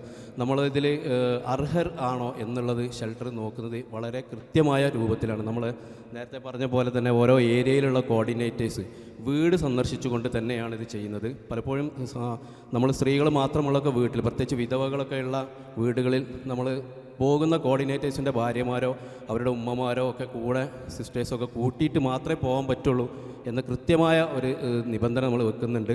ആ വീടുകളിൽ പോയി അവരുടെ അടുക്കള വരെ കയറി കഴിഞ്ഞാലാണ് കൃത്യമായ ആ വീട്ടിൻ്റെ ഒരു സാഹചര്യങ്ങൾ മനസ്സിലാക്കാൻ കഴിയുക എന്ന ബോധ്യം നമുക്ക് ഒരുപാട് അനുഭവങ്ങളുണ്ട്. നമ്മൾ അകലാട് ഭാഗത്ത് ബീച്ച് ഏരിയയിൽ, നമ്മുടെ തീരപ്രദേശ ഏരിയയിൽ ഒരു തവണ നമ്മൾ ഈദ് കിസ്വയുമായി അഥവാ പെരുന്നാളിനുള്ള കുട്ടികൾക്കുള്ള ഡ്രസ്സുമായി പോയ സമയത്ത് ആ ഒരു ഏരിയയിൽ ഒരു വീട്ടിൽ, നമുക്കറിയാം തീരപ്രദേശങ്ങളിലൊക്കെ നമ്മളൊക്കെ ഒരുപാട് സൗകര്യങ്ങളുള്ള വീടുകളിൽ കഴിയുമ്പോൾ ഒരു 4-5 റൂമിൽ 4 ബാത്റൂമൊക്കെ ഒരുമിച്ചുള്ള നമ്മുടെയൊക്കെ വീടുകളിൽ ചെല്ലുമ്പോൾ ഇത്തരം ഏരിയയിലുള്ള വീട്ടിലേക്ക് നമ്മൾ വരുന്ന സമയത്ത് അവർ ചെയറും ഇതൊക്കെ എടുത്തിട്ട് പുറത്തേക്ക് ഇറങ്ങുക. നമ്മൾ ഉള്ളിലേക്കല്ല വിളിക്കുക വീട്ടിൻ്റെ, കാരണം കയറണം എന്നുണ്ടെങ്കിൽ നമ്മൾ നമസ്കാരത്തിൽ റുക്കൂവിൽ പോകുന്ന പോലെ കുനിഞ്ഞ് കയറണം. അങ്ങനത്തെ ഡോറാണ്. കയറിയാൽ തന്നെ ഉള്ളിലുള്ളത് 1-2 റൂമായിരിക്കും. പലപ്പോഴും നമ്മളൊക്കെ അവിടെ പോയിട്ട് കണ്ണീർ വാർക്കുന്നത് എന്താ വെച്ചാൽ, ഒരു ജ്യേഷ്ഠനും അനിയനും വിവാഹിതരായിട്ടുള്ള അത്തരം വീടുകളിൽ ഇവരുടെ സ്വകാര്യ ജീവിതമൊക്കെ എങ്ങനെയായിരിക്കും എന്ന് നമ്മൾ പലപ്പോഴും ശരിക്കും കണ്ണീരോട് കൂടി തന്നെ നോക്കിക്കണ്ടിട്ട്, അത്തരം ഒരുപാട് വീടുകളുള്ള സ്ഥലങ്ങളിൽ ഞങ്ങൾ ഇതുപോലെ ഈദ് കിസ്വയുമായി വന്നപ്പോൾ അവിടുത്തെ ഉമ്മ പറഞ്ഞു, പെരുന്നാളിന് ഡ്രസ്സൊന്നും എടുത്തിട്ടില്ല, പക്ഷേ ഡ്രസ്സല്ല പ്രശ്നം. പുറം കടലിൽ എൻ്റെ ഭർത്താവ് പോയിട്ടുണ്ട്, ഈ കുട്ടികളുടെ വാപ്പ പോയിട്ടുണ്ട്, 3 ദിവസമായി പോയിട്ട്. പക്ഷേ ആൾ ഹാർട്ട് പേഷ്യൻ്റാണ്. ആൻജിയോഗ്രാമും ആൻജിയോപ്ലാസ്റ്റിയൊക്കെ പറഞ്ഞിട്ടുണ്ട്. പണം നമ്മുടെ കയ്യിലില്ല. നിങ്ങൾ ഈ പെരുന്നാൾ പണം അദ്ദേഹം പുറത്ത് പോയി അവിടെ പുറംകടലിൽ നിന്ന് വരുമ്പോൾ പണം കയ്യിലുണ്ടാവും, ഇൻഷാ അല്ലാഹ് എടുക്കാമെന്ന് പറഞ്ഞിട്ടാണ് പോയത്. ഡ്രസ്സ് നമുക്ക് വേണ്ട. അവരുടെ ചികിത്സയുമായി ബന്ധപ്പെട്ട് എന്തെങ്കിലും ചെയ്തു തരാൻ പറ്റുമോ എന്ന് കണ്ണീരോട് കൂടി ചോദിച്ചു. ഞാൻ പറയുന്നത് അഭിമാനബോധം ഒരുപാട് ആളുകൾ നമ്മുടെ ചുറ്റിലുമുണ്ട്. കാരണം ഈ കേസും അവർക്കത് വാങ്ങിയിട്ട് അവർക്കത് പറയാം, പക്ഷെ അവർക്ക് ആവശ്യം ഇതാണ് എന്ന് അവർ പറഞ്ഞ് ഇത് വേണ്ട എന്ന് പറയുന്ന അത്തരം മനസ്സുള്ള ഒരുപാട് ആളുകളുണ്ട്. അവരിലേക്കാണ് ഷെൽട്ടർ ഇത്തരം സഹായ കാര്യങ്ങൾ എത്തിക്കുന്നത്. അതുകൊണ്ട് മെഡിക്കൽ കേസ് നമുക്കറിയാം, ഒരു ലാബ് റിപ്പോർട്ട് മാറിക്കഴിഞ്ഞാൽ ഏതൊരു മനുഷ്യൻ്റെ അവസ്ഥ മറ്റൊരു ലെവലിലേക്ക് മാറും. അപ്പം എത്ര വലിയ ഇതിൽ സമ്പത്തിൽ കഴിഞ്ഞാലും ഏത് നിമിഷവും ഇന്നത്തെ ഒരു ആശുപത്രി ചിലവും കാര്യങ്ങളും കൊണ്ട് ആ ഒരു അവസ്ഥയിലേക്ക് പോകും. ഗവൺമെൻറ് സൗകര്യങ്ങൾ നമ്മൾ ഉപയോഗപ്പെടുത്താറുണ്ട്, പദ്ധതികൾ നമ്മൾ പരിചയപ്പെടുത്താറുണ്ട്. എന്നിരുന്നാലും നമ്മൾ ഇവിടുത്തെ ചുറ്റുപാടുകളുള്ള ഒരുപാട് ഹോസ്പിറ്റലുമായിട്ട് നമ്മൾ ടൈപ്പാണ്. അവരുടെ വാട്സപ്പ് ഗ്രൂപ്പും നമ്മളും തമ്മിൽ, അത് ഡോക്ടേഴ്സും തമ്മിൽ നമ്മൾ കൃത്യമായിക്കൊണ്ട് അവരുടെ കാര്യങ്ങൾ, ചികിത്സ കാര്യങ്ങൾ നമ്മൾ ചർച്ച ചെയ്യാറുണ്ട്. നമ്മളെല്ലാവരും അതിൽ സഹകരിച്ചുകൊണ്ട് ഈ ഒരു മെഡിക്കൽ ഹെൽപ്പ് ഡെസ്ക് എന്നുള്ള നമ്മുടെ ഈ ഒരു ഗൈഡൻസ് നൽകുന്ന ഈ ഒരു പ്ലാറ്റ്ഫോം നിങ്ങൾ അത് ഇൻട്രാക്ഷൻ സെഷൻ ഇൻഷാ അല്ലാഹ് നിങ്ങൾക്ക് എന്താണോ അതിൽ ചെയ്യാൻ പറ്റുക എന്നുള്ളത് ഒന്ന് ഇവിടെ ഷെയർ ചെയ്യണമെന്ന് മാത്രം പറഞ്ഞുകൊണ്ട് നിർത്തുന്നു. അസ്സലാമു അലൈക്കും വറഹ്മത്തുള്ളാഹി. അൽഹംദുലില്ലാ. അപ്പം നമ്മുടെ ഇതിൻ്റെ ലാസ്റ്റിൽ നമുക്ക് ആ ഒരു ഡിസ്കഷനിലേക്ക് വരാമെന്ന് തോന്നുന്നു. പിന്നെ ഞാൻ ജസ്റ്റ് 1-2 കാര്യങ്ങൾ കൂടെ പെട്ടെന്ന് പരിചയപ്പെടുത്തി പോവാം. ഷെൽട്ടർ ഡ്രസ് ബാങ്ക് എന്ന് പറയുന്ന ഒരു സിസ്റ്റം ഉണ്ട്. നമുക്കിതിനായിട്ട് ഒരു ഫ്രീ ടെക്സ്റ്റൈൽസ് എന്ന് പറഞ്ഞൊരു കൺസെപ്റ്റ് ഉണ്ട്. ഇപ്പോൾ അതുള്ളത് പിന്നെ എയർപോർട്ട് റോഡിലാണ്. ഏതാണ്ട് 3 ലക്ഷത്തിലധികം ഡ്രസ്സുകൾ നമ്മൾ പല സ്ഥലങ്ങളിലേക്കായിട്ട് വിതരണം ചെയ്യാറുണ്ട്. അതിൽ പലതും ഇപ്പോൾ ഇവിടുത്തെ കോഴിക്കോടുള്ള പല ടെക്സ്റ്റൈൽസുകളും, ഇപ്പം പിന്നെ വലിയ ടെക്സ്റ്റൈൽസുകൾ അവരുടെ മോഡൽ ഔട്ടായിട്ടുള്ള അൺടച്ച് പീസുകളാണ് നമുക്ക് തരാറുള്ളത്. അത് നമ്മൾ എന്ത് ചെയ്യും വെച്ചാൽ അവിടെ കീപ്പ് ചെയ്യും, ടെക്സ്റ്റൈൽസിൽ ഒന്ന് കീപ്പ് ചെയ്യും. നല്ല അർഹരായ ആളുകൾ വരുമ്പോൾ നമ്മൾ ജസ്റ്റ് ഒരു ടോക്കൺ കൊടുക്കും. അവിടെ പോയി അവർക്ക് വേണ്ട സാധനങ്ങൾ പർച്ചേസ് ചെയ്യാൻ വേണ്ടി പറയും. അവർ അത് പർച്ചേസ് ചെയ്യും, പോകും. ഇതാണ് ഉണ്ടാവുക. പിന്നെ ചില സമയങ്ങളിൽ നമ്മൾ കേരളത്തിൻ്റെ പുറത്ത്, ഇപ്പോൾ ലാസ്റ്റ് നമ്മൾ തെങ്കാശി എന്ന് പറയുന്ന ഒരു സ്ഥലത്തുള്ള ഒരു വലിയ കോളനിയിലേക്കായിരുന്നു അയച്ചിരുന്നത്. അപ്പം അയക്കലുമൊക്കെ നമ്മളുമായിട്ട് വളരെ, പിന്നെ ഇവിടുത്തെ വലിയ ടെക്സ്റ്റൈൽസുകളും അയക്കൽ KRS പോലത്തെ സംവിധാനങ്ങൾ നമുക്ക് ഫ്രീ ആയിട്ടുള്ള ഇത്തരം കാര്യങ്ങളിൽ കോൺട്രിബ്യൂട്ട് ചെയ്യാറുണ്ട്. അപ്പം ഇതാണ് ഡ്രസ് ബാങ്കിൻ്റെ ഒരു കൺസെപ്റ്റ്. അതിൽ തന്നെ ഈവൻ എത്രത്തോളം എന്ന് വെച്ച് കഴിഞ്ഞാൽ മാരേജ് ഫംഗ്ഷൻ കഴിഞ്ഞ ഡ്രസ്സുകളടക്കം ആളുകൾ കൊണ്ടുതരും. അത് മറ്റൊരാൾ മാരേജിന് ഉപയോഗിക്കുന്ന ആളോട് നമ്മൾ അത് പിന്നെ എന്താ പറയുക വാഷ് ചെയ്തിട്ട് തിരിച്ച് അതുപോലെ തന്നെ നല്ല രീതിയിൽ കൊണ്ടുവരാൻ പറയും. ഒരു കുറച്ച് കാലത്തേക്കെല്ലാം അതും നമുക്ക് യൂസ് ചെയ്യാൻ പറ്റാറുണ്ട്, ആളുകൾക്ക് യൂസ് ചെയ്യാൻ പറ്റാറുണ്ട് അങ്ങനത്തെ ഫംഗ്ഷൻസിന് ഉപയോഗിക്കുന്ന ഡ്രസ്സുകളടക്കം. ഇത് ഫാമിലി റീഹാബിലിറ്റേഷൻ, ഞാൻ നേരത്തെ പറഞ്ഞു, സെൽഫ് എംപ്ലോയ്മെൻറ്റ് സ്കീമാണ്. 228 ഫാമിലീസിനാണ് നമ്മൾ പല ടൈപ്പ് ഓഫ് ഓട്ടോറിക്ഷകളായിട്ടും ഈ നമ്മളെ മീനിൻ്റെ വണ്ടികളായിട്ടും അതുപോലെ ചെറിയ രീതിയിലുള്ള പച്ചക്കറി ഷോപ്പായിട്ടും ടൈലറിങ് യൂണിറ്റായിട്ടൊക്കെ ചെയ്യുന്നത്. പ്രത്യേകിച്ച് ടൈലറിങ് യൂണിറ്റും അതുപോലെ ഇപ്പോൾ കേക്ക് ഉണ്ടാക്കുന്നതൊക്കെ വിഡോസ് കൂടുതൽ നന്നായിട്ട് ചെയ്യുന്നതുകൊണ്ട് അവർക്ക് അങ്ങനത്തെ സ്കീമുകൾ നമ്മൾ കൊടുക്കാറുണ്ട്. ഇതെന്തുകൊണ്ട് ഇതൊക്കെ ഇങ്ങനെ പറയേണ്ടി വരുന്നത്, പലപ്പോഴും ഇത് നമ്മൾ ഫോട്ടോ എടുത്തിട്ട് മീഡിയ കൊടുക്കുന്ന ഒരു സിസ്റ്റം ഇല്ലാത്തത് കൊണ്ടാണ് ഇങ്ങനെ പറയേണ്ടി വരുന്നത്. ആ കേസുകൾ ചിലപ്പോൾ അറ്റൻഡ് ചെയ്ത ആളുകളുടെ മുന്നിലുണ്ട്, അവർക്ക് ചിലപ്പോൾ ഓർമ്മ ഉണ്ടാവും ഈ കേസ് ഇതായിരിക്കും ഞാൻ ചെയ്തത് എന്നുള്ളത്. ഈ സംഭവമാണ് പൊതുവേ ഒരു ട്രസ്റ്റുകളും ചെയ്യാത്തൊരു സംഭവമാണ് ആൻറ്റി ഇൻട്രസ്റ്റ് മൂവ്മെൻറ്റ് എന്ന് പറയുന്നത്. നമ്മളെ ഏറ്റവും സ്ട്രോങ് ആയിട്ടുള്ളൊരു സെക്ഷൻ കൂടിയാണിത്. നമ്മളുടെ സെപ്പറേറ്റ് അക്കൗണ്ട്, ഞങ്ങൾക്ക് സ്റ്റേറ്റ് ബാങ്കിൽ സെപ്പറേറ്റ് അക്കൗണ്ട് ഉള്ളൊരു ഇതാണ്. അഥവാ നമുക്ക് വരുന്ന 3 മാസം കൂടുമ്പോൾ നമുക്ക് വരുന്ന ഇൻട്രസ്റ്റ് എമൗണ്ട് നേരെ ആ അക്കൗണ്ടിലേക്ക് നമ്മൾ ആ അക്കൗണ്ട് സേവ് ചെയ്തിട്ടിട്ട് അതിലേക്ക് ട്രാൻസ്ഫർ ചെയ്യുന്നു. നമുക്ക് വരുന്ന ഇൻട്രസ്റ്റ് എമൗണ്ട്, ആ ഇൻട്രസ്റ്റ് എമൗണ്ടിൽ നിന്ന് ഞങ്ങൾ എന്ത് ചെയ്തു എന്ന് ചോദിച്ചു കഴിഞ്ഞാൽ 459 ഫാമിലി, ആ ഫാമിലിയുടെ ജപ്തിൻ്റെ അടുത്ത് വന്ന് നിൽക്കുമ്പോൾ ഞങ്ങളത് ക്ലിയർ ചെയ്യും. അത് നേരത്തെ നമ്മൾ ഫുൾ ലോൺ തന്നെ അടിച്ച് സെറ്റ് ചെയ്തിരുന്നു. പക്ഷേ ചില ആളുകൾ അത് മിസ്യൂസ് ചെയ്യാൻ കുറച്ച് കൂടിയപ്പോൾ നമ്മൾ എന്ത് ചെയ്തു, കാരണം അവർ ലോൺ എടുക്കും, നമ്മുടെ അടുത്ത് അപേക്ഷ തരും, നമ്മളത് ക്ലോസ് ചെയ്യും. പിന്നീട് ഒരു 2-3 വർഷം കഴിയുമ്പോൾ വീണ്ടും അതേ ആൾ തന്നെ അപേക്ഷയായിട്ട് വരുന്നത് തുടങ്ങിയപ്പോൾ നമ്മൾ എന്ത് ചെയ്തെന്ന് വെച്ചാൽ ഇപ്പോൾ അതൊന്ന് കൺട്രോൾ ചെയ്യണം എന്നുള്ള നിലയ്ക്ക് കുറച്ച് കാലമായിട്ട് നമ്മൾ ചെയ്യുന്ന ഒരു സിസ്റ്റം, നമ്മൾ നേരെ ബാങ്കുമായിട്ടൊരു നെഗോഷിയേഷൻ ചെയ്യും. എന്നിട്ട് ഇത്ര ഇപ്പോൾ 3 ലക്ഷം ഉണ്ടെങ്കിൽ നെഗോഷിയേഷനിൽ എത്ര നിങ്ങൾക്ക് ചെയ്യാൻ പറ്റും. ഇപ്പോൾ 2.5 ലക്ഷം ബാങ്ക് ഓക്കെ ആവുകയാണെങ്കിൽ ഒരു പറയും 1.5 ഞങ്ങളിടാം, 1 നിങ്ങൾ എന്ത് ചെയ്യണം, നിങ്ങളായിട്ട് കളക്ട് ചെയ്ത് കൊണ്ടുവരണം. എന്നിട്ട് ലോൺ ക്ലോസ് ചെയ്യണം, അതാണ് നമ്മളെ കണ്ടീഷൻ. പിന്നെ ലോണിലേക്ക് കുറച്ച് പൈസ കൊടുത്തിട്ട് അങ്ങനെ പറ്റില്ല, അങ്ങനെ ഒരു സിസ്റ്റം ഇല്ല. അതിൻ്റെ പോളിസി എന്ന് പറയുന്നത് അത് ആ ഇഷ്യൂ അവിടെ തീരണം. ഇതെല്ലാത്തിനും നമ്മൾ കൈകാര്യം ചെയ്തതാണ്. ഇഷ്യൂ വീണ്ടും അവർ പോയിട്ട് ലോൺ എടുക്കുക അല്ലെങ്കിൽ വീണ്ടും ഒരു സംവിധാനം വരിക എന്ന് പറയുന്നത് സിസ്റ്റം ഇല്ല. അവിടെ നമ്മൾ ബാങ്കിൻ്റെ ബാങ്കിൻ്റെ ഓഫീഷ്യൽസുമായിട്ട് സംസാരിക്കും, നമ്മളൊരു നെഗോഷിയേഷൻ നോക്കി നോക്കും. നമ്മൾ കണ്ടീഷൻ എന്ന് പറയുന്നത് ബാങ്ക് ലോൺ ക്ലോസ് ചെയ്യണം, ഫൈനൽ എമൗണ്ടാണ് ഷെൽട്ടറിൽ നിന്ന് ട്രാൻസ്ഫർ ചെയ്യുക ആ ബാങ്കിലേക്ക്. അതോടുകൂടി അവരുടെ ആധാരമോ വീടോ എന്താണോ ഉള്ള ജപ്തിയിൽ അത് റിലീസ് ചെയ്യണം എന്നുള്ളതാണ് ഈ കൺസെപ്റ്റിൽ വരുന്നത്. ഇതിൽ അത്യാവശ്യം നമ്മൾ എന്ത് ചെയ്യുമെന്ന് വെച്ച് കഴിഞ്ഞാൽ മെഡിക്കൽ കേസുകൾക്കും പ്രത്യേകിച്ച് ഈ നോൺ മുസ്ലിംസിൻ്റെ മെഡിക്കൽ കേസുകൾക്ക് നമ്മൾ ഇതിൽ സപ്പോർട്ട് ചെയ്യാറുണ്ട് ചില വലിയ കേസുകളൊക്കെ വരുമ്പോൾ. ഇതിൽ പിന്നെ വേറൊരു സംഭവം എന്താ വെച്ച് കഴിഞ്ഞാൽ പല ആളുകളും ഇത് സ്റ്റാൻഡിങ് ഓർഡറായിട്ട് ബാങ്കിൽ സേവ് ചെയ്ത ആളുകളാണ് അധികം ഉള്ളത്. അധികം എംപ്ലോയീസ് ഇപ്പോൾ നാട്ടിലുള്ള ആളുകളാണെങ്കിലും NRIs ആണെങ്കിലും അവരധികം സ്റ്റാൻഡിങ് ഓർഡർ കൊടുത്തിട്ട് 3 മാസം എൻ്റെ ഇൻട്രസ്റ്റ് പ്രൈസ് ഇതിലേക്ക് പോകണം എന്ന് സ്റ്റാൻഡിങ് ഓർഡർ കൊടുക്കണം. അത് നമുക്ക് പിന്നെ ആ ടെൻഷനില്ല, അത് വേഗം കഴിഞ്ഞു. മറ്റേ ആ പലിശ നമ്മളെ അക്കൗണ്ടിൽ കയറി നമ്മൾ കഷ്ടപ്പെട്ട് നയിച്ചുണ്ടാക്കുന്നതിലൊരു എന്താ പറയുക ഒരു ഹറാമ് കയറി എന്നത് നമുക്ക് ഒഴിവാക്കാൻ വേണ്ടി പറ്റും. നമ്മളെ എഡ്യൂക്കെയറാണ് നേരത്തെ പറഞ്ഞ 227 സ്റ്റുഡൻസിനാണ് അത് പിന്നെ നമ്മൾ സപ്പോർട്ട് ചെയ്തിട്ടുള്ളത്. നേരെ കോളേജുകളിലേക്കുള്ള ഫീസാണ് നമ്മൾ ചെയ്യുന്നത്. നേരെ കോളേജിലേക്ക് അടക്കും. ടേംസ് ആണോ അല്ലെങ്കിൽ ചിലപ്പോൾ ഹോസ്റ്റൽ ഫീ ആയിരിക്കും. അത് ഇന്ന പിന്നെ പ്രൊഫഷനൊന്നുമില്ല. അവർ ജെന്യൂൻ ആണെങ്കിൽ ഏതാണോ നമുക്ക് പിന്നെ അവർക്കുമായിട്ട് സംസാരിച്ചു പോകും. ചില കേസുകൾ ചില പിന്നെ ഇൻസ്റ്റിറ്റ്യൂഷനൊക്കെ സപ്പോർട്ട് ചെയ്യും, ചിലത് സപ്പോർട്ട് ചെയ്യാൻ നിൽക്കില്ല. അവർ ഫുൾ പേയ്മെൻറ്റ് തന്നെ കൊടുത്ത് നമ്മളത് ചെയ്യേണ്ടി വരും. ചില ലോൺ ഇതുപോലെ സ്കോളർഷിപ്പ് കൊടുത്ത കുട്ടികൾ തിരിച്ച് അവർക്കൊരു ജോലിയെല്ലാം കിട്ടുമ്പോൾ തിരിച്ചിങ്ങോട്ട് അടച്ച കേസുകളും ഉണ്ട്. ജോലിയൊക്കെ കിട്ടി അവർ സെറ്റിലായപ്പോൾ തിരിച്ചിങ്ങോട്ട് അടക്കാറുണ്ട്. അവരിപ്പോൾ പറഞ്ഞ ഒരു സംഭവം ഇതാണ്, ഈ പൈസ എനിക്കന്ന് ഉപകാരപ്പെട്ടു, ഇതുപോലെ നാളെ ഇപ്പം വേറെ ഏതെങ്കിലും കുട്ടിക്ക് ഉപകാരപ്പെട്ടിട്ട് അവർ നാളെ തിരിച്ചു തന്നാലോ എന്നുള്ളതാണ്. ഇത് നമ്മൾ അവർക്ക് കൊടുക്കുന്ന ഒരു റിപ്പോർട്ടാണ്, പിന്നെ ഡോണേഴ്സിന് വരുന്ന റിപ്പോർട്ടാണ്. എഡ്യൂക്കെയർ എല്ലാ പ്രൊജക്റ്റിലേക്ക് ഫണ്ട് അയച്ചു കഴിഞ്ഞാലും സെയിം ടൈം റെസിപ്റ്റ് വരും നിങ്ങൾക്ക്. ഇനി അഥവാ തിരക്കുണ്ടെങ്കിൽ നെക്സ്റ്റ് ഡേ വരും. ഇതിൽ ഇതുപോലെ പ്രൊജക്റ്റ് കംപ്ലീറ്റ് ആണോ അല്ലേ എന്നുള്ളതിൻ്റെ റിപ്പോർട്ടും അതിൻ്റെ എന്താ പറയുക നമ്മളത് അനൗൺസ് ചെയ്യും. അങ്ങനെ അത് ഇങ്ങനെ ആ പ്രൊജക്റ്റിലേക്ക് ഫണ്ട് ഇങ്ങനെ എക്സസ് ചെയ്ത് വരാൻ വേണ്ടി നമ്മൾ പൊതുവേ കീപ്പ് ചെയ്യാറില്ല, അത് ഓപ്പൺ ചെയ്ത് വെക്കാറില്ല. നമുക്കറിയാം പൊതുവേ ഇപ്പോൾ കാണുന്ന സോഷ്യൽ മീഡിയ ചാരിറ്റിയിലെല്ലാം ഒരു 5 ലക്ഷത്തിൻ്റെ കേസാണെങ്കിൽ ഇത് അനൗൺസ് ചെയ്യും. പൈസ ചിലപ്പോൾ 8 ലക്ഷം 9 ലക്ഷമൊക്കെ വരും. അപ്പോൾ പലർക്കും അറിയാൻ തോന്നുന്നുണ്ട്. അപ്പം ഈ അടുത്ത് പിന്നെ ഞാനൊരു നല്ലൊരു പിന്നെ യൂട്യൂബറായിട്ട് സംസാരിച്ചുകൊണ്ടിരിക്കുമ്പം അല്പം അറിയണ്ടാവും. അവർ പറഞ്ഞതിനോട് ഈ ചാരിറ്റി എന്ന് പറയുന്ന നാട്ടിൽ ഫുൾ തട്ടിപ്പാണെന്ന് പറഞ്ഞു. കാരണം അവർക്ക് കുറേ ആളൊരു ജേർണലിസ്റ്റ് ആയതിനെ കൊണ്ട് തന്നെ ഒരുപാട് കാര്യങ്ങൾ അന്വേഷിച്ച് വെച്ചിട്ടുണ്ട് ആൾ. അപ്പം കുറേ കഥകൾ ഇങ്ങോട്ട് പറഞ്ഞു തന്നു. ഇവർക്ക് ഇന്നെന്ന അവസ്ഥ ഉണ്ടായിരുന്നു, ഇവർ ആദ്യം ഇങ്ങനെ ആയിരുന്നു, കുറേ ഈ പറഞ്ഞ സോഷ്യൽ മീഡിയ ചാരിറ്റിയുള്ള ആൾ. അപ്പം ലാസ്റ്റ് ഞാൻ പറഞ്ഞു ഇതിനൊരു സൊല്യൂഷൻ വേണമല്ലോ. ഇതെല്ലാവരും തട്ടിപ്പ് മാത്രമല്ലല്ലോ, അതിൻ്റെ അപ്പുറത്ത് വേറൊരു ഇത് നല്ല രീതിയിൽ ചെയ്യാൻ പറ്റുന്ന ഒരു ഏരിയ ഉണ്ടല്ലോ. അതുകൊണ്ട് ഞങ്ങളെ പറ്റി ഒന്ന് പഠിക്കും എന്ന് പറഞ്ഞിട്ട് നമ്മൾ ഒരു ഫ്രണ്ട്ലി ടോക്കായിട്ട് അവിടെ അവസാനിച്ചു. അപ്പം പറഞ്ഞു വന്നത് നമ്മളൊരു പ്രൊജക്റ്റ് കംപ്ലീറ്റ് ആയാൽ സെയിം ടൈം നമ്മൾ അപ്പം തന്നെ പോസ്റ്റർ ഇറക്കും, നമ്മളുടെ മീഡിയയിലൂടെ നമ്മൾ ഇറക്കും. ഈ പ്രൊജക്റ്റ് ക്ലോസ്ഡ് ആണ്, ഫണ്ട് വന്നു കഴിഞ്ഞു, ഇത് ക്ലോസ്ഡ് ആണെന്ന് പറഞ്ഞിട്ട് അയക്കും. സെയിം ടൈം അയച്ചു പോയിട്ടുണ്ടെങ്കിൽ നമ്മൾ സെയിം സ്വഭാവമുള്ള വേറൊരു പ്രൊജക്റ്റിലേക്ക് അത് മാറ്റാൻ പെർമിഷൻ ഉണ്ടോ എന്ന് ചോദിക്കും.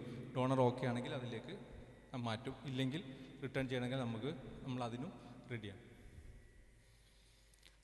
ഡ്രിങ്കിങ് വാട്ടർ പ്രൊജക്റ്റ് ഏകദേശം 309 ഫാമിലിക്കുള്ള ഡ്രിങ്കിങ് വാട്ടർ കിണറുകളാണ് നമ്മൾ ചെയ്തത്. ഫാമിലിക്കല്ല, 309 കിണറുകൾ. അതിൽ ഒരു കിണറിൽ എങ്ങനെയാലും ഒരു 4-5 ഫാമിലികളാണ് ഉണ്ടാവുക.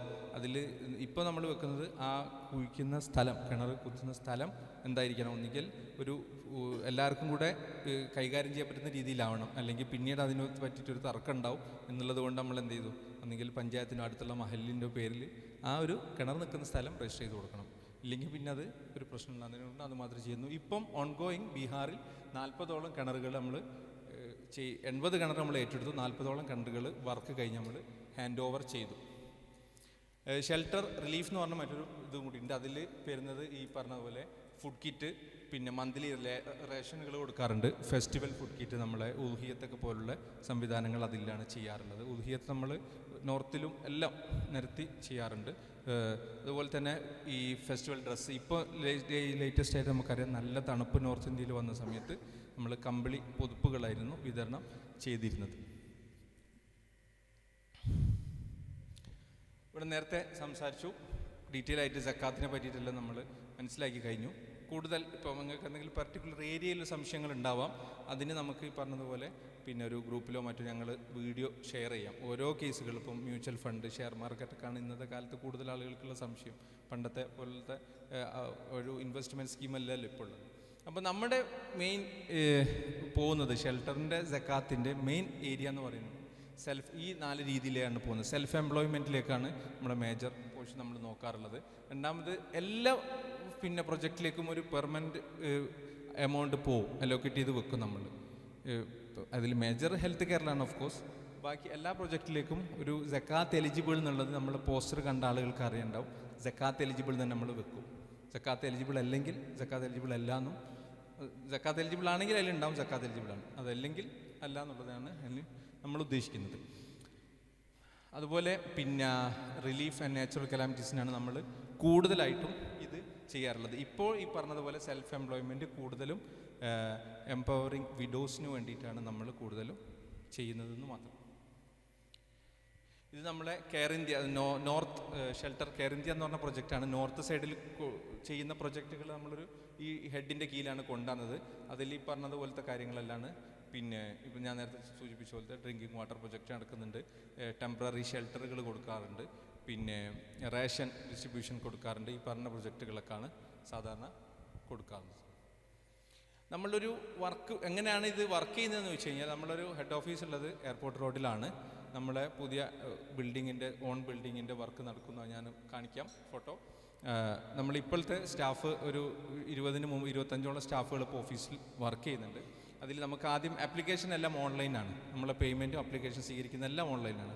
ഒരു റെക്കമെൻഡേഷൻ നമ്മൾ അതിൽ സാധാരണഗതിയിൽ നോക്കാറില്ല. പിന്നെ ചില കേസുകൾ ജെന്യൂൻ കേസുകൾ ഉണ്ടാവും, നമുക്കറിയാത്തത്, അത് നമ്മൾ ചോദിക്കും. ഇത് ഓഫീസിൽ നിന്ന് പ്രൊജക്ട് ഡിപ്പാർട്ട്മെൻറ്റ് ഫസ്റ്റ് കോൾ ചെയ്യും, എന്താണ് അവരുടെ കാര്യങ്ങളൊക്കെ ഒന്ന് അന്വേഷിക്കും.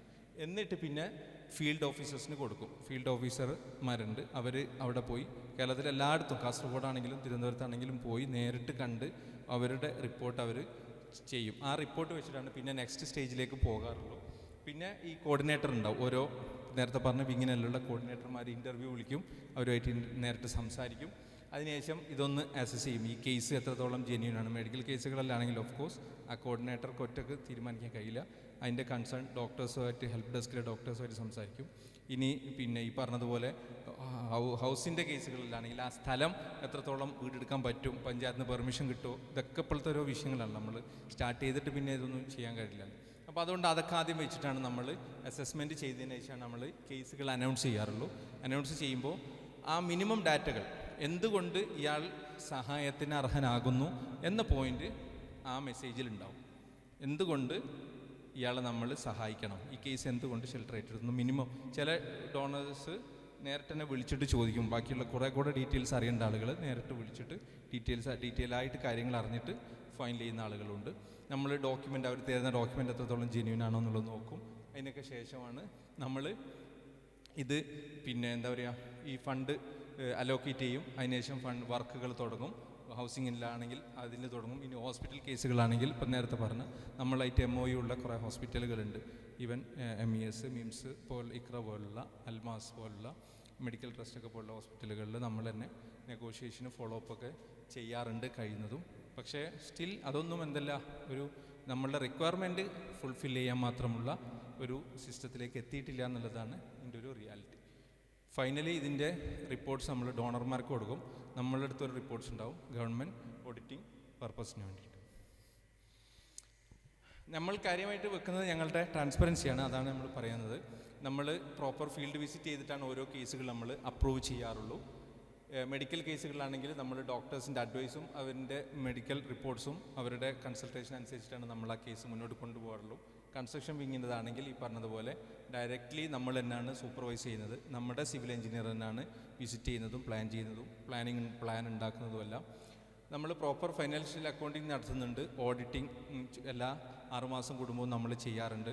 അതുപോലെ തന്നെ ഓതറൈസ്ഡ് ഓഡിറ്റേഴ്സാണ് ചെയ്യുന്നത്. എഡ്യൂക്കേഷൻ വിങ്ങിൻ്റെതാണെങ്കിൽ നേരിട്ട് ഫണ്ട് ആ സ്കൂൾ കോളേജുകളിലേക്കെല്ലാം നമ്മൾ കൈകാര്യം ചെയ്യുന്നത്.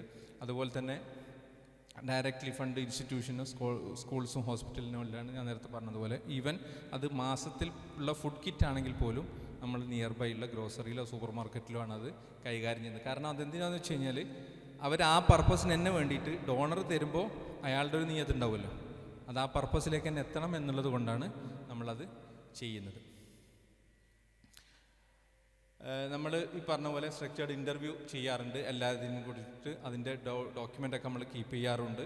പിന്നെ ഇത് നമുക്ക് ഡിസ്ട്രിക്ട് വൈസിലാണെങ്കിലും സ്റ്റേറ്റ് വൈസിലാണെങ്കിലും നമ്മളെ കോർഡിനേറ്റേഴ്സാണ് കാര്യങ്ങളെല്ലാം ചെയ്യാറുള്ളത്. അപ്പോൾ ഓഫ് കോഴ്സ് ഇപ്പോഴത്തെ ഒരു സിസ്റ്റം എന്ന് പറയുന്നത് ഗ്രോ ടുഗദർ എന്നുള്ളതാണ്. നമ്മൾ മാത്രം ചെയ്യില്ല, നമ്മളുമായിട്ട് ഓൾമോസ്റ്റ് കാലിക്കറ്റ് ബേസ് ആയിട്ടുള്ള മലപ്പുറം ബേസ് ആയിട്ടുള്ള എല്ലാ ട്രസ്റ്റുകളും വളരെ കോപ്പറേറ്റീവാണ്. ഈവൻ ടണലാണെങ്കിലും ശരി, ചിലത് അവർ കുറച്ചും കൂടെ പിന്നെ ഫോക്കസ് ചെയ്ത് ചെയ്യുന്നത് നമ്മൾ അവർ അഡ്വൈസ് ചെയ്യും, ഞങ്ങൾ കുറച്ച് ഫോക്കസ് ചെയ്ത് ചെയ്യുന്നത് അവർ നമ്മുടെ അടുത്ത് ചെയ്യും. പ്രത്യേകിച്ച് നോർത്തിലൊക്കെ വരുമ്പോൾ ഒരുമിച്ച് തന്നെയാണ്, ഒരു ഗിവ് ആൻഡ് ടേക്ക് പോളിസി തന്നെയാണ് മുന്നോട്ട് പോകുക. നമ്മൾ മാത്രം ചെയ്തിട്ട് ഒരു നോൺ പ്രോഫിറ്റ് സാധനമാണല്ലോ. ഇതിൽ പിന്നെ ഈ പറഞ്ഞതുപോലെ ഒഫീഷ്യൽ ഡോണർമാർക്ക് റിപ്പോർട്ട് കൊടുക്കുന്നുണ്ട്. ഇനി അതല്ല, ചില ഡോണർമാർക്ക് അപ്പോൾ തന്നെ വേണമെന്നുള്ള ആളുകൾ പറയുമ്പോൾ ഈ വീടിൻ്റെ എല്ലാ ജസ്റ്റ് അപ്ഡേറ്റ്സ് എല്ലാ വീക്കിലിയും വേണം എന്നൊക്കെ പറയുന്ന ആളുകൾക്ക് ആ സമയത്ത് തന്നെ നമ്മൾ പ്രൊവൈഡ് ചെയ്യാറുണ്ട്. ഈ ഒഫീഷ്യൽ റെസിപ്റ്റ് ബാങ്ക് നിങ്ങൾ പേ ചെയ്യുന്നതിന് നെക്സ്റ്റ് ഡേ എന്തായാലും നിങ്ങൾക്ക് റിസീവ് ചെയ്യാറുണ്ട്. സാധാരണ എൻഡ് ഓഫ് റമദാനിലെല്ലാം കുറച്ച് സമയം പിടിക്കൽ, കുറേ എല്ലാം ഈ റെസിപ്റ്റ് ഇഷ്യൂ ചെയ്യേണ്ടി വരുന്നതുകൊണ്ട് മാത്രമാണ് വരാറുള്ളത്. നമ്മളുടെ എല്ലാ പിന്നെ പേയ്മെൻറ്റും എല്ലാ ഡൊണേഷനും ടാക്സ് എക്സംഷനുള്ള 80G പ്രകാരമുള്ള ഇതാണ് നമ്മളുടെ പുതിയ ന്യൂ ബ്ലോക്ക് വരുന്നത് എയർപോർട്ട് റോഡിൽ തന്നെയാണ്. പിന്നെ ഇവിടെ ഏതാണ്ടൊരു 29,000 സ്ക്വയർ ഫീറ്റിലൊരു 3 ഫ്ലോറിലുള്ള ബിൽഡിംഗ് ആണ് വരുന്നത്. നമ്മൾ നേരത്തെ സ്ഥലം എടുത്തു, വർക്ക് പിന്നെ ഏതാണ്ട് പകുതി ഒരു 60% കംപ്ലീറ്റായി.